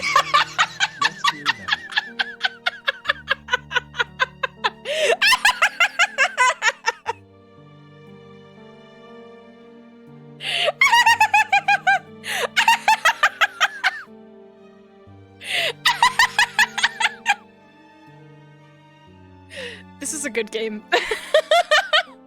Good game, good game. Why is this, like, congrats! Oh my god. Where's my, like, little cigarette, my, like, cartoon cigarette? Wow, you go all the way with this super slutty alien and then you slump out on the ground completely wasted. Maybe this all went kind of off the rails, but you have to admit, it would have been a real shame if you got through this entire extraterrestrial adventure and never got to smash even a single alien. What would be the fucking point, honestly? This guy really did a whole number on you. You're like spread-eagled on the floor as Lank is putting his clothes back on. Man, this is probably your most accomplished friendship to date. You're not quite ready to move just yet, but since you and Lank are such good chums now, you figure now's a good time as any to ask for his chitter. He's not even gonna give it to me, is he? Lank seems surprised to even hear you speak. Huh? You wanna add me on chitter? Yeah, you say, isn't that what friends do? Oh, I'm sorry. My palm husk is broken right now. Lank says while typing away furiously on his palm. He doesn't even look down at you. I knew this was gonna happen. You're like, but you're using it right now? Lank rolls his eyes. I thought you would take the obvious hint. What obvious hint? Lank huffs. Look, I was trying to be nice, but you just weren't that good, babe. I don't often ring the same bell twice, but if I were going to consider it, you'd have to show me a better performance than that. Whoa! Holy shit! That's that, you guess. Your lowest low. Your first time banging an alien, and you couldn't even satisfy him. Cool! A little seed of worthlessness takes root inside of you and germinates so explosively that it fills you up until there's basically nothing left. You die of shame instantly. Wow! Yippee! That was really cute art. Anyways. Go again. This time we'll call mom. This time we have to call mom. You let me in. Whee! Call mom. I'm about to obliterate him by calling his fucking mom. You rip Lank's hand off your mouth and start yelling for Bronya. What the fuck, dude? Lank tries to scramble away from you to make some sort of last-ditch effort to escape, but it's no use. Bronya hears you and comes running, furious. She hulks the locked door off its hinges before you can even get up to let her in. You duck flying chunks of alien architecture and scuttle off to avoid what you fear might be further alien fists. She gonna get his ass. She gonna get his ass. Lank? As angry as her voice is, some of the fury goes out of her face in the The moment her gaze lands on Lank's state of partial undress, she reflexively brings a hand up to shield her eyes. What in the world? Put your clothes back on right this instant, young man! Lank freezes where he stands, apparently accepting he's been caught. There's nowhere left to run, and if he doesn't intend to fling himself out a window, a sneer uncoils on his face. Oh, please, save the Purity Act. Look, this is anything you haven't already seen a dozen times before. Bronya's face goes bright, Jade. What? What in the world are you implying? I could never... Forget Lynera. You've always been the craziest bitch in the whole cloister. You know you aren't actually our Lucis, right? Kill him! Bronya marches right up to Lank and slaps him hard across the face. Lank makes an undignified noise as he recoils from the blow. It looks like that really hurt. His face is stinging bright under the handprint. He forces out a strained laugh. My word, Bronya. If you wanted to join us, all you had to do was ask. Damn, now you wish you had some popcorn right around now. You just kind of sit back and take it all in. Lank's invective has its apparent desired effect. Bronya is all but steaming at this point, hands balled into fists at her side. You kind of want to say hi to your friend, but she's a little preoccupied, it seems. I could fix him, but whatever's wrong is hot. Yeah. I am not going to rise to your petty baiting. You know you're in the wrong here. We've spoken time and time again about recklessly sneaking out to these parties, and now you're dragging Lynera into your mess. 2, Lynera has told me all about the things you've been saying and doing to her, and it is completely unacceptable, Lank. 3, you've had more than enough lectures about the way you treat your flushed quadrant partners, and it absolutely needs to stop. 4, you are coming back with me to the cloisters right now. When we're home, we're going to have one last serious talk about this, and if there aren't changes, there are going to be consequences. Eventually, Bronya's overbearing hollering seems to finally break Lank down. He sighs, shoulders slumped, and rolls his eyes. Fine. Bronya crosses her arms indignantly as she waits for Lank to finish fixing his clothes. Lank buttons his shirt, puts back on his jacket and tie, and then he has to go retrieve his palm husk, which he seems to have discreetly slid over to where you're standing. He casually saunters his way over, and instead of picking up his own device, snatches yours out of your hand. Okay. Hey. I've got to go, but let me give you my chitter information. Maybe we can pick up where we left off later, sweetheart. Bronya stomps over to grab Lank by the ear and drag him away. That's why he has ears. But not before he's finished putting his chitter contact into your palm husk. He shoves it back into your hand, mouths a "see you later," and then is fully hauled out of the room. Hypocrite! You need to shut your mouth! And then they're gone. Friendship accomplished, you guess? Oh my god, look at me in my little outfit. I'm so sexy. Wow. Okay, one left. I need to go to the bathroom. So I'm going to do another quick BRB and run another little ad thing, but then we only have these 2 little clowns left. Only 2 little clowns left. And then we're done, which is a shame because this game is so fun. Please enjoy Game Girl. While I BRB, I'll be back real soon. Lickety split. See you in just a bit. So much fun. This is like a slumber party where there's nothing to do but play games all night long. Oh yeah, and no boys allowed. Not that I care. I can beat any boy at any game, anytime, anywhere. Puzzle games, fighting games, action, RPG, shoot 'em ups, beat 'em ups, virtual reality, dating sims, flight sims, CD-ROM or console.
All right. All right, you know what time it is. It's baby clown time. Baby clown hour. Let's go. Yes. Time to do funny little kid voices. You've gotten pretty good at the old friend-making game by now. You even had, but even an old hand at palling around like you, a real platonic Lothario, has bad nights sometimes. Tonight was one of those nights. Let's go! It's getting close to morning, and not a new friend in sight. You'd met new people, sure, but none of your conversations had panned out the way you wanted them to. Every interaction had come to a close with your friend count no higher than when you'd started, no matter how many compliments, offers to help, and other tried and true friending strategies you'd whipped out. You won't stand for it. You're determined to finish out the night without least one more new buddy's name in your little black friendship book. But with the sun's about to rise, you have to admit you're cutting it a little close. As each minute ticks by, the sky gets a little lighter, and the possibility of dying an agonizing, fiery death gets higher. Maybe it'd be best for you to just pack it in and find somewhere to spend the day. You pick up your trusty palm husk and call up one of the many friends you already have to ask if you can crash. Hell, maybe Skyla will be up for sharing a Recuperacoon again. Soothing ooze has kinda grown on you. Sleeping next to Skyla has always made you feel so comfy and safe. Turns out Skyla is more than down with you coming over. Time to make tracks! You turn tail and hurry in the direction of Skyla's digs, but it's not long until you run into a distraction. Hello? Cool house. Cool? Okay. That distraction is in the form of a house. It's a dark, crooked thing hulking close to the ground. Slatted wood walls, sloping roofs, vines clinging to it like dust, and cobwebs cling to forgotten things in the attic. Something about it feels off. Yippee! I want to go in the cool house.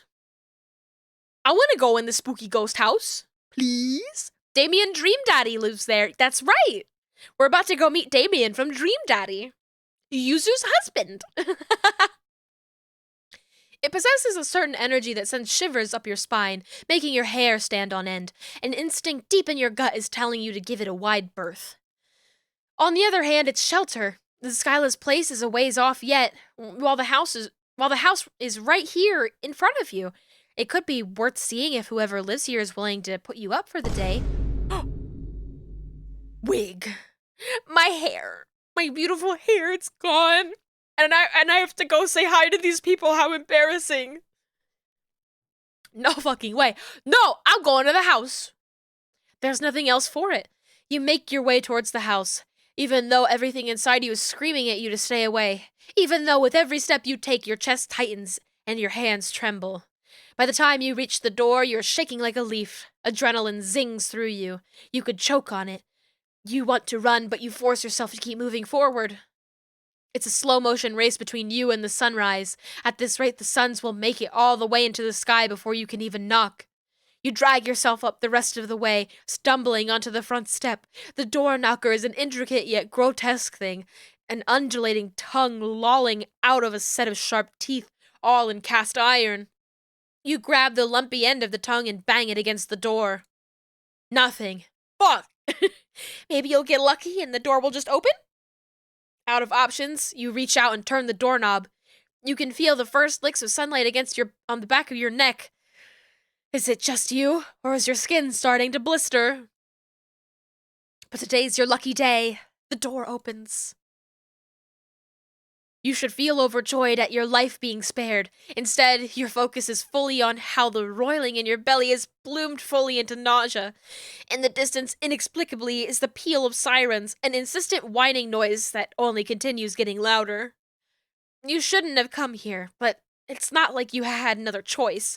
You might as well see what awaits you inside. But as soon as you cross the threshold, the world lurches and you pass out. Okay. What the fuck? This is like I'm in Scooby-Doo now is what's happening. This is Scooby-Doo. We've entered Scooby-Doo house. You come to in a different room than the foyer, head ringing like someone just whacked it. When you move to sit up, there's the sound of skittering all around you, like hundreds of tiny insects are scurrying away to safety. Had they been roving the floor while you were knocked out? Gross! You prop yourself back onto your hands and take a look around. Your impromptu nap has done nothing to assuage the deep sense of wrongness you have about this place. But hey, maybe you've managed to sleep through the day. Maybe the sun has set again so you can get the hell out of here. This sense of optimism is misplaced, probably. But it's not as if you can check. There are no windows. You cast your eyes around the room. Underneath the floral, peeling wallpaper, the walls are riddled with damp and mold. On the other side of the room, an open door. Thank fuck. You aren't locked in, then. You can go look for somewhere else in this place that might have a goddamn window. It's so quiet. Where's the music, please? You step into a long, winding corridor. It's so cramped you feel almost as though the walls are closing in. While it had been warm enough outside, in here, a deep chill settles over you, sinking deep into your bones. You're half convinced you'll never be warm again. Emanating from somewhere you can't see is music, tinny and rhythmic. It's soon interrupted by a crackling noise, like someone trying to tune into the correct station on a radio. Then one of the picture frames lights up. Looks like it was actually some sort of TV screen?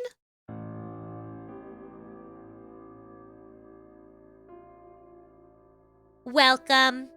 Welcome. We're glad you're awake and that you came to visit us. We've been really bored in this stinky old house. It really sucks. It really sucked. We could have just died. Go to sleep, Yuzu. I'm glad that you got to see the sexy twink get obliterate me. I hope you get some really good rest. Happy Homestuck Day.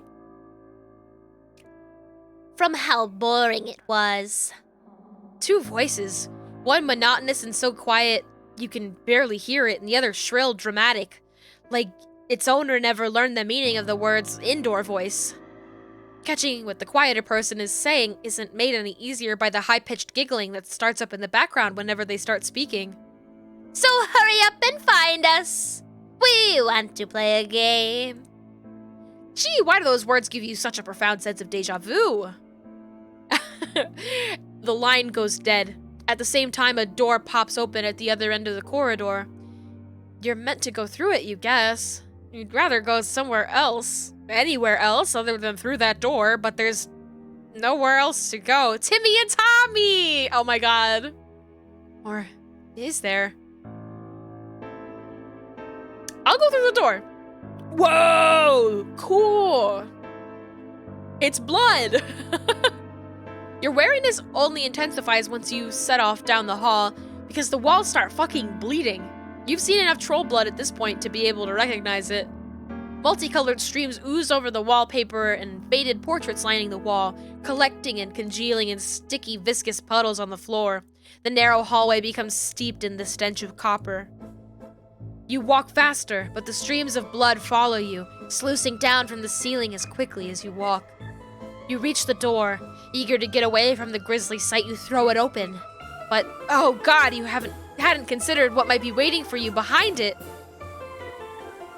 What if these two shady characters plan to torture you, tie you up and steal your palm husk, texting embarrassing messages to your friends while you can only look on in horror, helpless and unable to intervene? Anything but that. It's too dark to see anything. All you can do is fumble and feel around with your hands. Getting out of the room again is a no-go. The door swung shut behind you as soon as you stepped inside. You shuffle forward on wobbly legs. The floor feels unstable somehow, like it's going to open up and swallow you at any moment. Whoops, it clicked too fast? Would it be a good idea to call out to see if anyone's here? You manage a feeble, "Hello?" Your voice echoes. Soft laughter reverberates back in response. You catch a glimpse of something from the corner of your eye, a flash of purple. There's the sensation of eyes on the back of your neck, watching you, but you can't discern where the other presence in the room is, if there even is one. You kinda hate this. Of all the shitty welcomes you receive, this one takes the cake. You have to get out of here. You try to gather your panicked thoughts together and formulate a plan, but before you can do anything, a series of ropes appear seemingly from nowhere, coiling tight around you and holding you down. You're finally here? We've been waiting for you! A light comes on.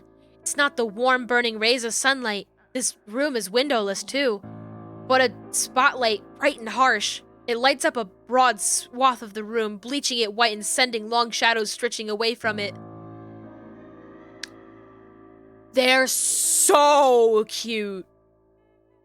You can see your captors more clearly now. 2 purple blood kids. Aside from their expressions, they look exactly the same. A manic glint sparkles in the eye of one of them, as sharp as his razor blade grin. The other looks more hesitant, almost sad. We're Paisley And Barsum. You're the alien, ain't ya? You look weird. Your body's real weird. We wonder what color your blood is. Or how springy and slimy your acid tubes are. They squirm around like slither beasts when we slice open trolls' bellies. Are yours the same? Do I want pizza? No. Thank you for asking, though. I appreciate it. You struggle against your bonds. You have no idea what acid tubes are, but you'd much rather they stay inside your body where they belong. Thanks. You thought you'd move past the days where you had to serve as a torture muppet. All you needed was a few hours shelter from the sun, and if it's safe to go outside again, you'd really like to leave. Oh, they're mad! Oh, one's mad, one is sad. Their art is so cute. This was the wrong thing to say, apparently. The twins leer at you disapprovingly. Or, well, one of them looks so disappointed he might burst into tears. The other just looks pissed. No way! We told you. We've been so bored. Do you know what it's like to be all alone with no one else to play with? For wipes? Whoop. Missed one. We might have each other. We're never truly alone.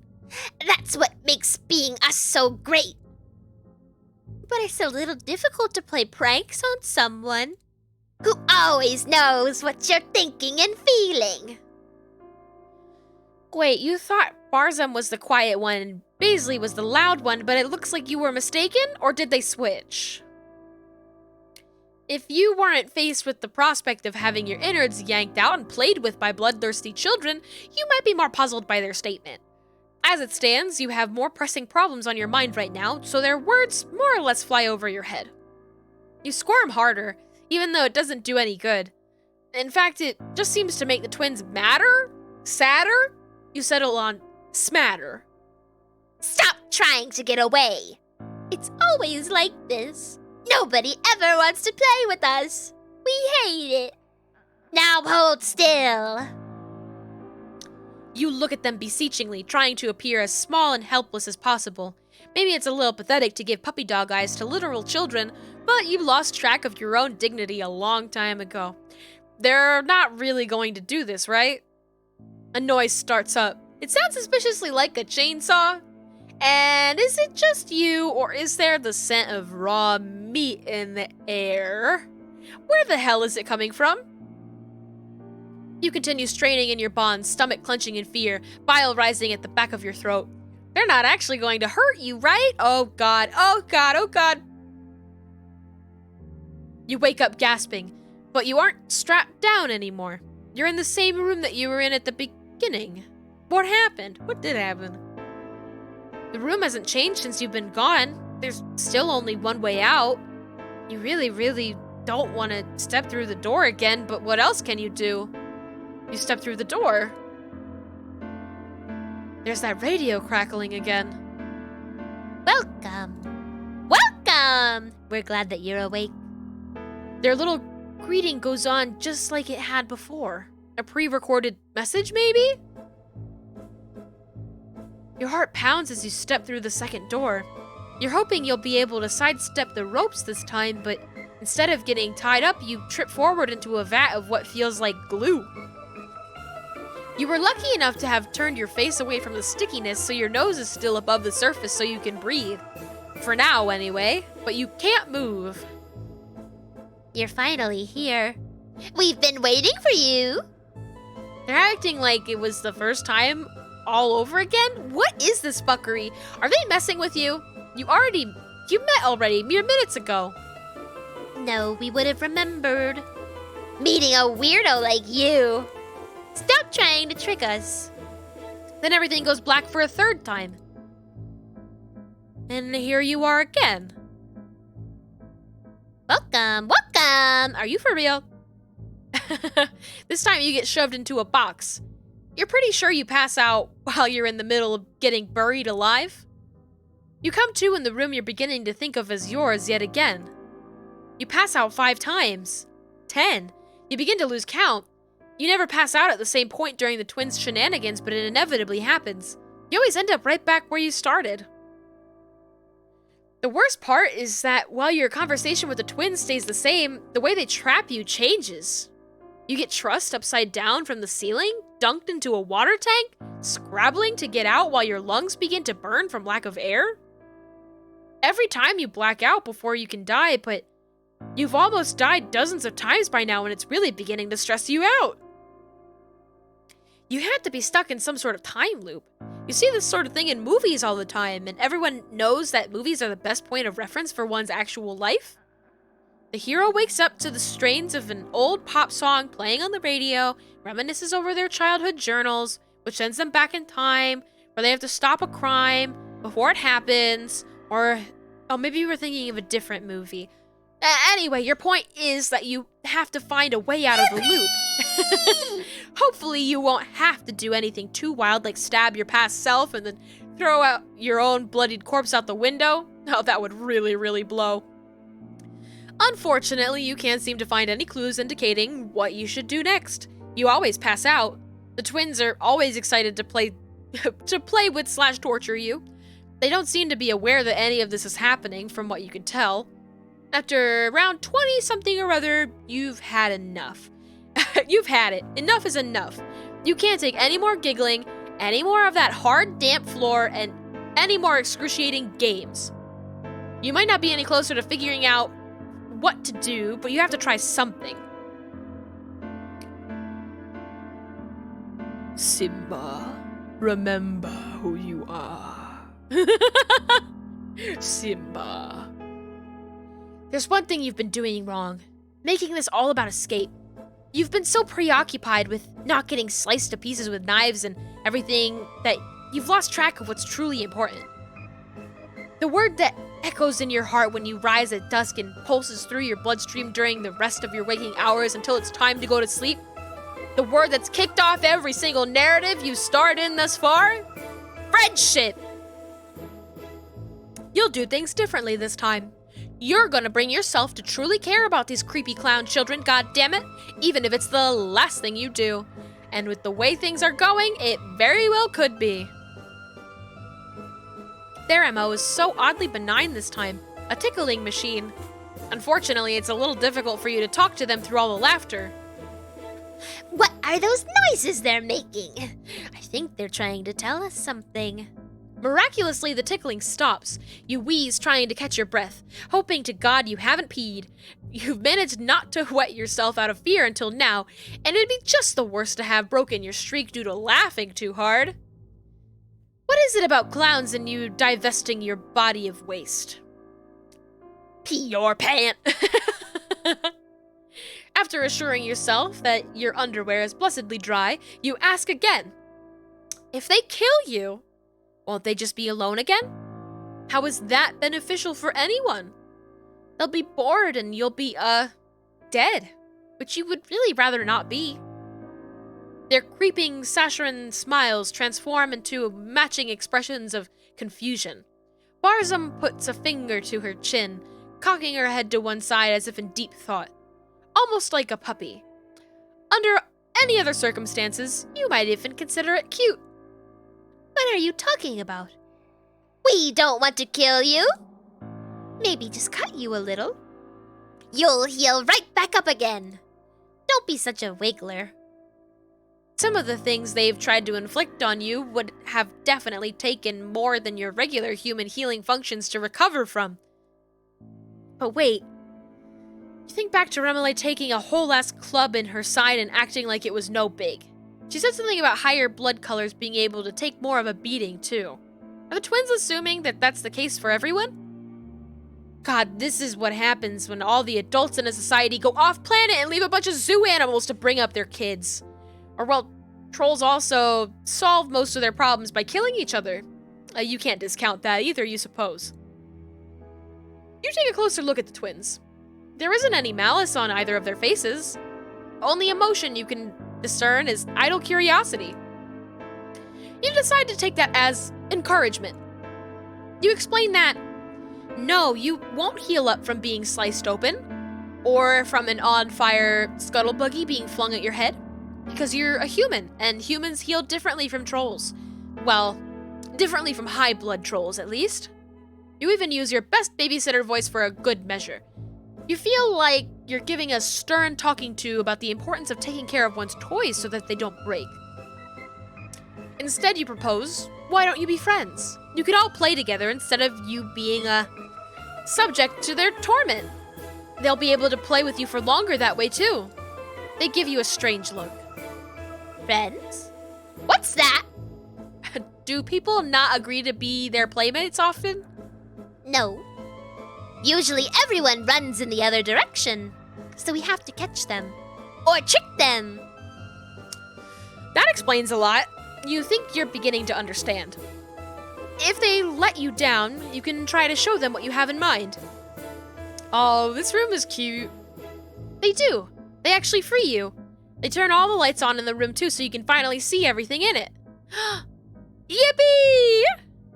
It's bigger than you expected, and set up like a circus tent. A wire is suspended along the ceiling. A person-sized target board rotates at dizzying speeds against the back wall. Juggling clubs, knives, scarves, and other props are piled across the floor. You recognize a few of the mechanisms they had inflicted on you before. It's pure chaos. So, what else do they do with all this stuff? They're still staring at you as if they aren't quite sure how to deal with you engaging with them voluntarily. You're feeling pretty tentative yourself. Honk. Honk. This whole interaction seems incredibly precarious. You're afraid that if you make a misstep, you'll end up back in the tickling rack again. This isn't ours. We just found it when we got here. But it does look a lot like what's in our hive. We can do shows. And stunts. And all kinds of cool stuff. Fuck, even when they aren't threatening you, the way they talk in chorus like that freaks you out a little. In perfect unison, like they're one voice instead of two. You shake off your fears and suggest that they show you a little something. Oh, do a little show. They seem to like that idea. Excitedly, they scurry over to the target board. One twin stands against it while the other picks up a handful of throwing knives. You're anxious. You don't exactly want them to rough up each other instead of you, but Barzum just throws knives in a graceful arc. They surround Baisley perfectly, barely missing him. You gasp, your mouth a perfect O. The twins seem pleased with themselves, laughing together like they're sharing a secret. If you think that's impressive, watch this! Whee! They execute a sick flip on a pair of trapezes above a bed of swords, make a daring escape from one of the contraptions they'd trapped you in. They move similarly to how they speak, perfectly in tandem with each other. With the variety of obsessions you've seen among your friends, it figures that it was only a matter of time until you met someone who made a hobby of risking their lives. It's not too out there compared to cage fighting, you suppose?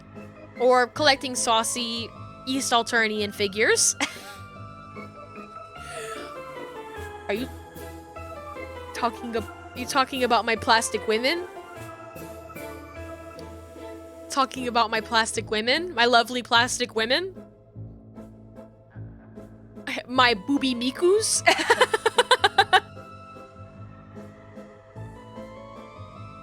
You could have just escaped from the trap we put you in earlier, you know. Why didn't you? You laughed nervously.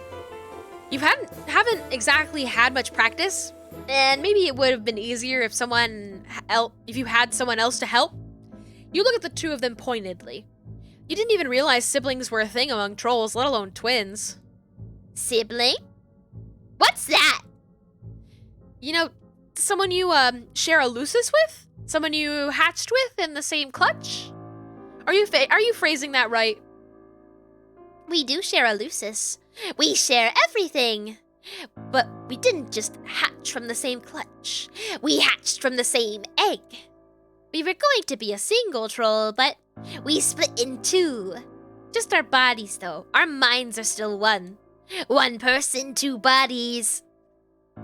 Cool! And we're one and the same. Okay, maybe siblings aren't a thing on Alternia after all. Being literally the same person is quite a bit different from being the human concept of twins or siblings. Somehow this leads to them telling you all about a number of exploits they had with some of the other kids in their neighborhood. One story lead to another, and soon you're recounting some of your own adventures too.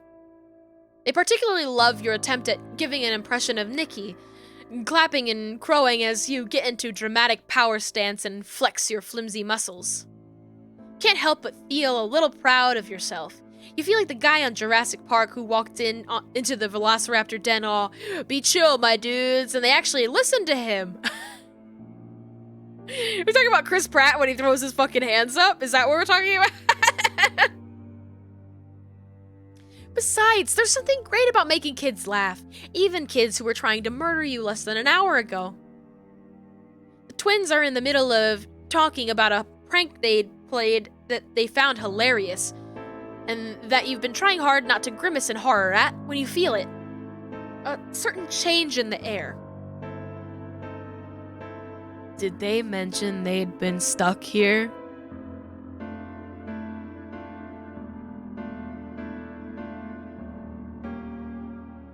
Stuck at home? Could it be? Could it be?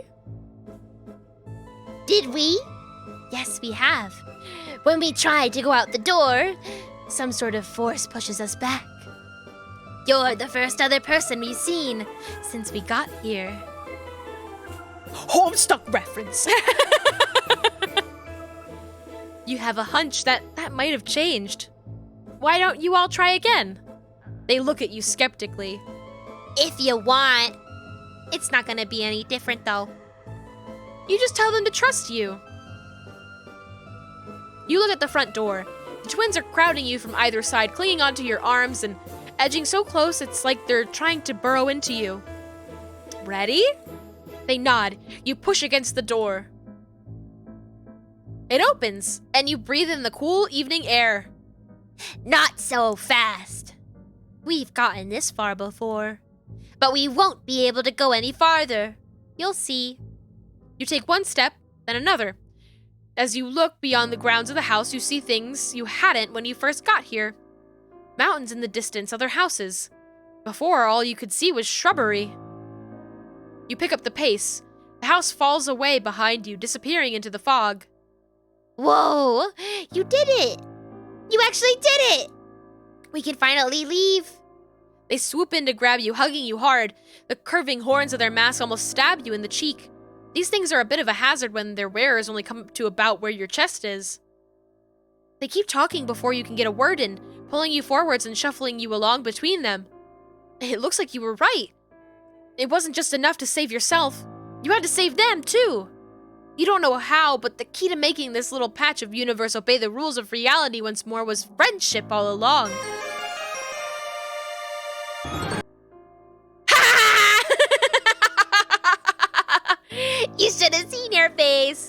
You were shit, your gam tube's terrified. You heave a sigh as their incessant giggling surrounds you like so many playful ghosts. Yes, yes, you say, very clever. They were the ones behind all this nonsense, weren't they? You started guessing somewhere towards the end. You wiggle your hands vaguely. All the time stuff. They sure scared you, all right. No. That wasn't us. We were talking about the bloody walls and the creepy sounds.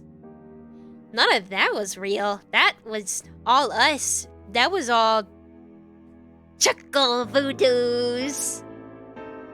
We're the best at chuckle voodoos. We got you so good. They bounce beside you excitedly. You blink down at them. You have no idea what the heck chuckle voodoos are, but you can only guess that they are some sort of illusionary thing. So they didn't have anything to do with time messing up, folding in on itself? No. We told you. We've been trying to get out of that stupid house for wipes. Maybe even a parody. Did you really think that was our hive? Our place is so much cooler than that dump. Visit their actual hive? You have your reservations about that, but you can't find it within you to say no as they eagerly pull you along, one twin tugging your hand, the other looping an arm in yours. You look back at the house one last time. You have no clue whether the twins are lying or if they're telling the truth. What really caused what happened here, but right now, you're content enough knowing that you'll never have to see this place ever again. Huh? Do I want to understand? Yeah, of course you do. Your sort of creature always does. You're worn out. Last night was... well, it sure was something. You lived, probably. You learned, definitely. You made choices. You had to. And after all this time, here you still are. So after a day of recuperation from ragers and houses of horror, you're walking on the streets of the place you may as well start calling home. You've changed out of your party gear, opting for your old hoodie standby. It fits the mood you're in. You're not really looking to meet anyone new tonight. Well, like, you wouldn't say no, probably. But you're not jonesing for it. Only a little. It's complicated. After an indeterminable amount of minutes of aimlessly walking, you look around at where you've ended up. You seem to have wandered into a dirt pile. Oh, you know this dirt pile. It's Fozer's corpse field. Huh. How did you get here, you wonder? You're pretty sure you were just on the other side of this city with no particular desire to come anywhere near here. That's probably fine. Your deep, innate bro-honing skills taking over your goddamn body. Just little friendship things. You look around for your pal Fozer, peeking down into a few of the deeper holes. You might as well say hello, since you're here and all. Holy shit, that again? Curiosity killed the cat, but you've definitely got more than 9 lives, so you shrug and slide, not gracefully, into the shiny hole. Fozer's nowhere to be found. There's a window down here. It's almost completely unearthed, and doesn't take much effort to free it the rest of the way. At first, you think it might be some cool new trash you could make art with, but when you look closer, you reconsider. There's a whole ass room you can see through the pane of glass laying at your feet. That's weird. Weirdness isn't typically a deterrent for you, but usually there's at least some causational coherence. Doors are in walls, walls surround rooms. You aren't used to finding parlors in ditches. Is there a latch or something? Should you do a polite little knock? There might be friends in there. Damn, you could really go for some friends right now. Is there protocol for approaching ditch window? Oh, allow me to stop you there. I am a timeless being of the void, but even my patience has its limits. Fun is fun, but this frivolous navel-gazing is no longer necessary. Come in from behind the shadow of that narrative text. It's so very hard to see your face. Oh! That's me. That's me. You aren't sure where you are, and it's unsurprisingly a little nerve-wracking. You look over your shoulder at the window, and you guess you just fucking came on through. The Alternian sky is framed by the edge of your dirt hole, and the knot in your stomach loosens a bit. Hopefully this means it's a two-way portal? You, the guy, him. You turn to look at your surroundings and, oh, there's someone here. The guy you just heard, you assume. Well, he doesn't look anything like the other aliens you've met. Oh, I'm not an alien. Or no more than any of us are alien to each other. In fact, nothing is alien to me. The root concept behind that term is alienation, being forced from that which is natural. Nothing is unnatural to me. I look upon all realities as equally inviting and approachable. It's you, my dear, who are out of place. I could see that even if I was not omniscient, which I am. Oh, okay, so not an alien with no horns or a cast sign, though he's definitely not a troll. Whoever he is, he seems to be white, just really white, and round, and his outfit is admittedly kind of dope. Looking at him really ramps up your friend thirst. He's just got this quality about him that you've got to get with. You take a step toward him, almost without thinking about it. Oh, my apologies. That compulsion has become extraneous. Let me take care of it for you.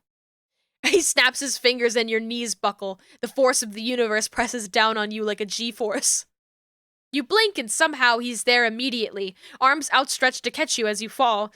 He steers you to a chaise lounge and you drape yourself weakly onto it. Oh, please have a seat.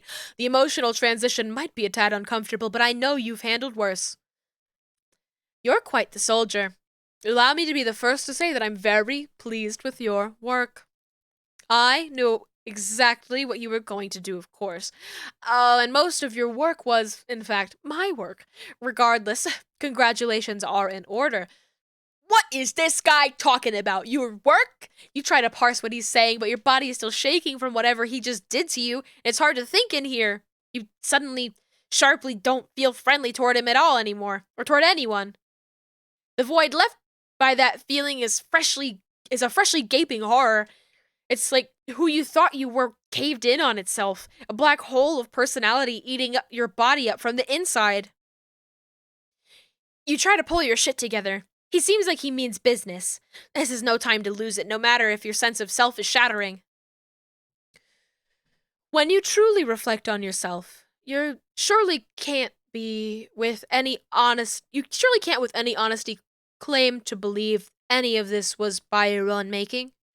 Crash landing on a hostile alien world, surviving the impact, dragging around a half-broken body, and somehow not immediately being eaten by local fauna? Oh. I was like, maybe the arrow keys can do this for me and I don't have to click my mouse. Did you learn an alien language just by thinking about it very, very hard? Right. Well, Malik said something about that you were speaking perfect Alternian? And that was kind of weird, but you just kind of accepted it? For no good reason. That's your whole deal. Your friends accepted all your quirks. That's what friends do. You say it to convince yourself as much as to prove it to him. So many trolls, so many fascinating aliens, and all of them wanted to know you. Did you really think you managed to get that on your own laurels? Yes! Were they all drawn to an indefinable something? Or indefinable something? Je ne sais quoi. Well, yeah. You had this whole emotional arc. You got self-confidence. You grew as a person and helped others grow. The white text guide doesn't make expressions, but you get the feeling he's looking at you pityingly. I find you sweet. Honestly, I do. I don't intend to cause emotional injury. I'm just telling you the truth. I never lie, you'll find. It isn't like you don't have admirable qualities of your own, of course. You have made quite the valuable vessel for me, and I appreciate that very much. I could not have done it without you. I'm only joking. I absolutely could have done it without you. It is just infinitely more fun to do these things together. Is it not? Yeah, there's like real big Tumblr sexy man energy with this guy. Like huge Tumblr sexy man energy. What things? What did he do? What did you do? You hope you didn't do something that would fuck over all your friends. Though when you try to think about them now, the bonds you felt before come up all twisted. Without the artificial friendship drive he'd given you pushing you forward, you're not even sure what those memories are supposed to feel like. You close your eyes and breathe. You try to remember the way Polyppa touched your face after you touched hers, her claws trailing down your cheek, how Tizzy slept trusting as you kept watch, how Tagora gave you a chance when he saw something in you that you didn't even see in yourself, how not that long ago you got the chitter handle of an extremely friendly Jade Blood boy. Those moments are like the memory of warmth to you now. Blurry, cold, and out of reach. Was all that nothing? Your heart is a chasm. Don't worry so much about it. I simply needed some dots connected, some pieces in place for my next move. Choose whichever metaphor suits you. Whichever way you frame it. Because of you, everyone will soon be in their right place. No! My friends. Shit, what have you done? Your head starts to spin and you think you might cry, so you pull your hood up over your head to block out the harsh green of the room. You try to imagine it still smells a little like Malik. It doesn't. It doesn't smell like anything, really. But you remember what it smelled like at first, and you hold on to that. It was real, you tell yourself. Your friends were real, and what you felt for them, and with them, it was real too. You're so afraid for them, and as guilty as you feel for craving it, the fear just makes you need those feelings you felt more before even more. You're clawing desperately for the euphoria of caring, or being cared for. Who cares if your hand was forced? You felt it, and it still mattered. It matters. You remember how you felt watching Chixie perform, bathed in light and righteous anger, and how you drunkenly commiserated with her later when... No, that's not right. What didn't happen? Except, you still remember how hungover you were the next day. Just when you started making sense of things, the whole fucking world shifts under your feet again. You just can't keep up with all this moving real estate in your brain. Oh, yes, all the resets. Annoying, but necessary. You are just indescribably bad at keeping yourself alive and in one piece, and you aren't quite as adept at befriending aliens to start out with. My intervention was necessary to keep you on the right path. Time and space mean very little to me, but I had to move quickly and, again, repeatedly. Swipe some incriminating note-taking here, befriend an impressionable young upstart there, anger a collar bear, inspire some bandits. You know how it is. You have to throw the temporal spaghetti at the wall to see what sticks. I'm sure if you look back, you'll be able to see the traces of my deft touch. So a few memories have slipped through the cracks here and there. Timelines tend to collapse in on each other if you aren't careful. Your ability to mentally withstand such an event, and so often, is a testament to my acumen in choosing you for the task. You even almost caught on a few times, which I must say I was not expecting. You almost listened to the silly little girl who likes to dress up in big coats. You almost listened to the silly little girl who likes to dress up in big coats and cause me trouble. And as always, some bystanders end up getting caught in the crossfire. The one with the shovel, for instance. Oh, I doubt his mind will ever be the same. A pity. You sit up straighter and clench your hands into your fist. Over the course of his pompous monologuing, you've moved past fear and grief and onto deep, globe-chafing rage. Kill him. Let's kill him.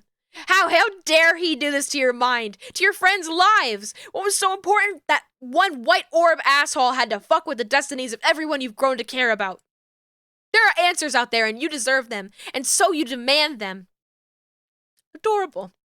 Yikes. You shift on the chaise lounge so as to better hide your famous legs from this creepy round fucker. Oh, calm down. All of you and your adherence to societal expectations and archetypes. Perhaps one day you could just learn to take a compliment. Besides, I was being condescending. So you demand answers. He sighs theatrically. You aren't sure where the noise is coming from. He doesn't have a mouth. How's he even talking? How the fuck does anything work at all? I'm not expecting this guy to give me some music any point soon. I knew you would, but I find explaining myself incredibly tedious. Here, I'm playing Chahut's theme. I want music. Doesn't really fit the mood, honestly. If I'm being honest, it don't really fit. But I need something. I knew you would, but I find explaining myself incredibly tedious.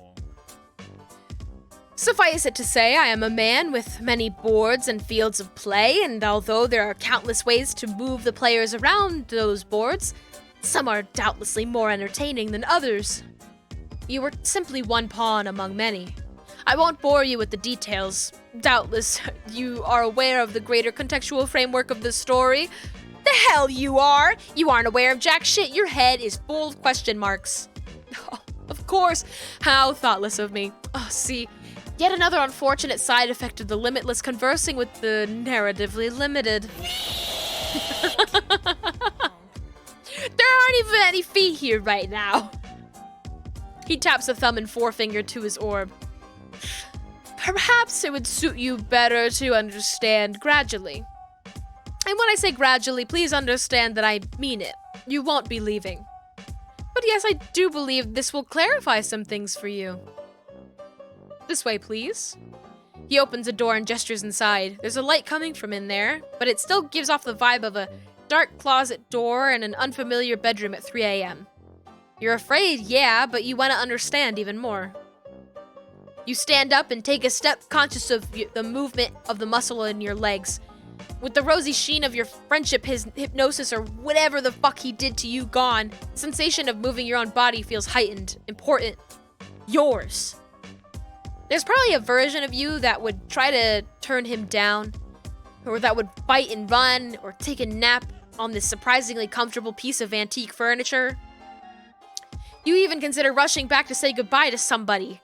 Anybody, at least. But you know that there isn't time to click through all that bullshit.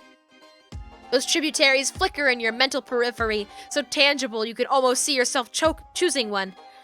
But you pull your focus back to your present and look at him right in the orb. You just have to trust they'll remember you. Because the you've become after this journey, and after all the friendship and growth and death and time, that you needs to understand. That you needs to understand. You owe it to yourself, but even more, you owe it to your friends, but even more, you owe it to yourself. You found your river, and you're going to see where it leads. So you follow him. Is he gonna make me read Homestuck? Sit here, please. In the interest of expediency, I will leave you to your own devices while I go deal with an unexpected but entirely unwanted guest. Ugh, it shouldn't be too hard to parse out the truth on your own. All you need to do is read a brief webcomic. Oh my fucking god!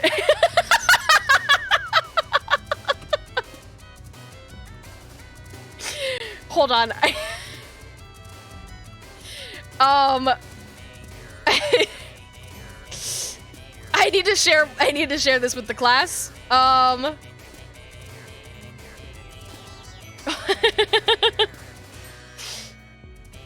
This just popped up on my screen. This just fucking popped up in my browser.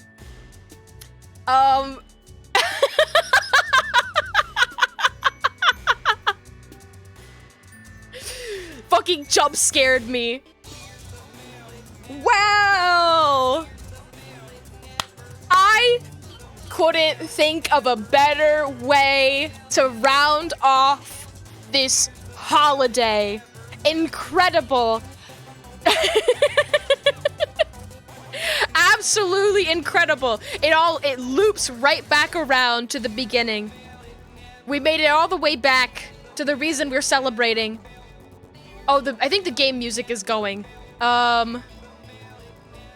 We don't need that. We don't need that.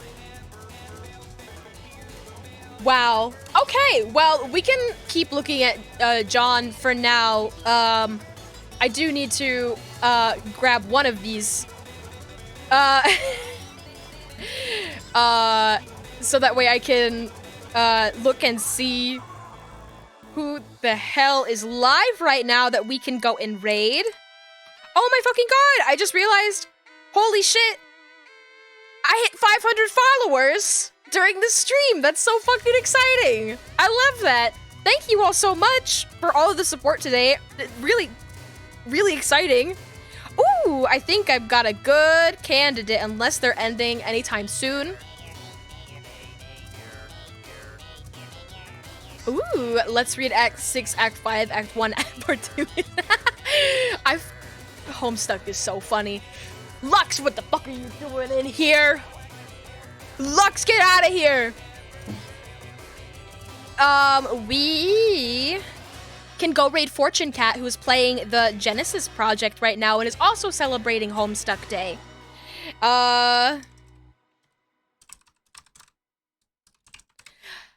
Fortune is there with Intra. They're both beautiful green bloods, so be sure to go and share the love, hand out some Sprite cranberries if you have the emotes for them.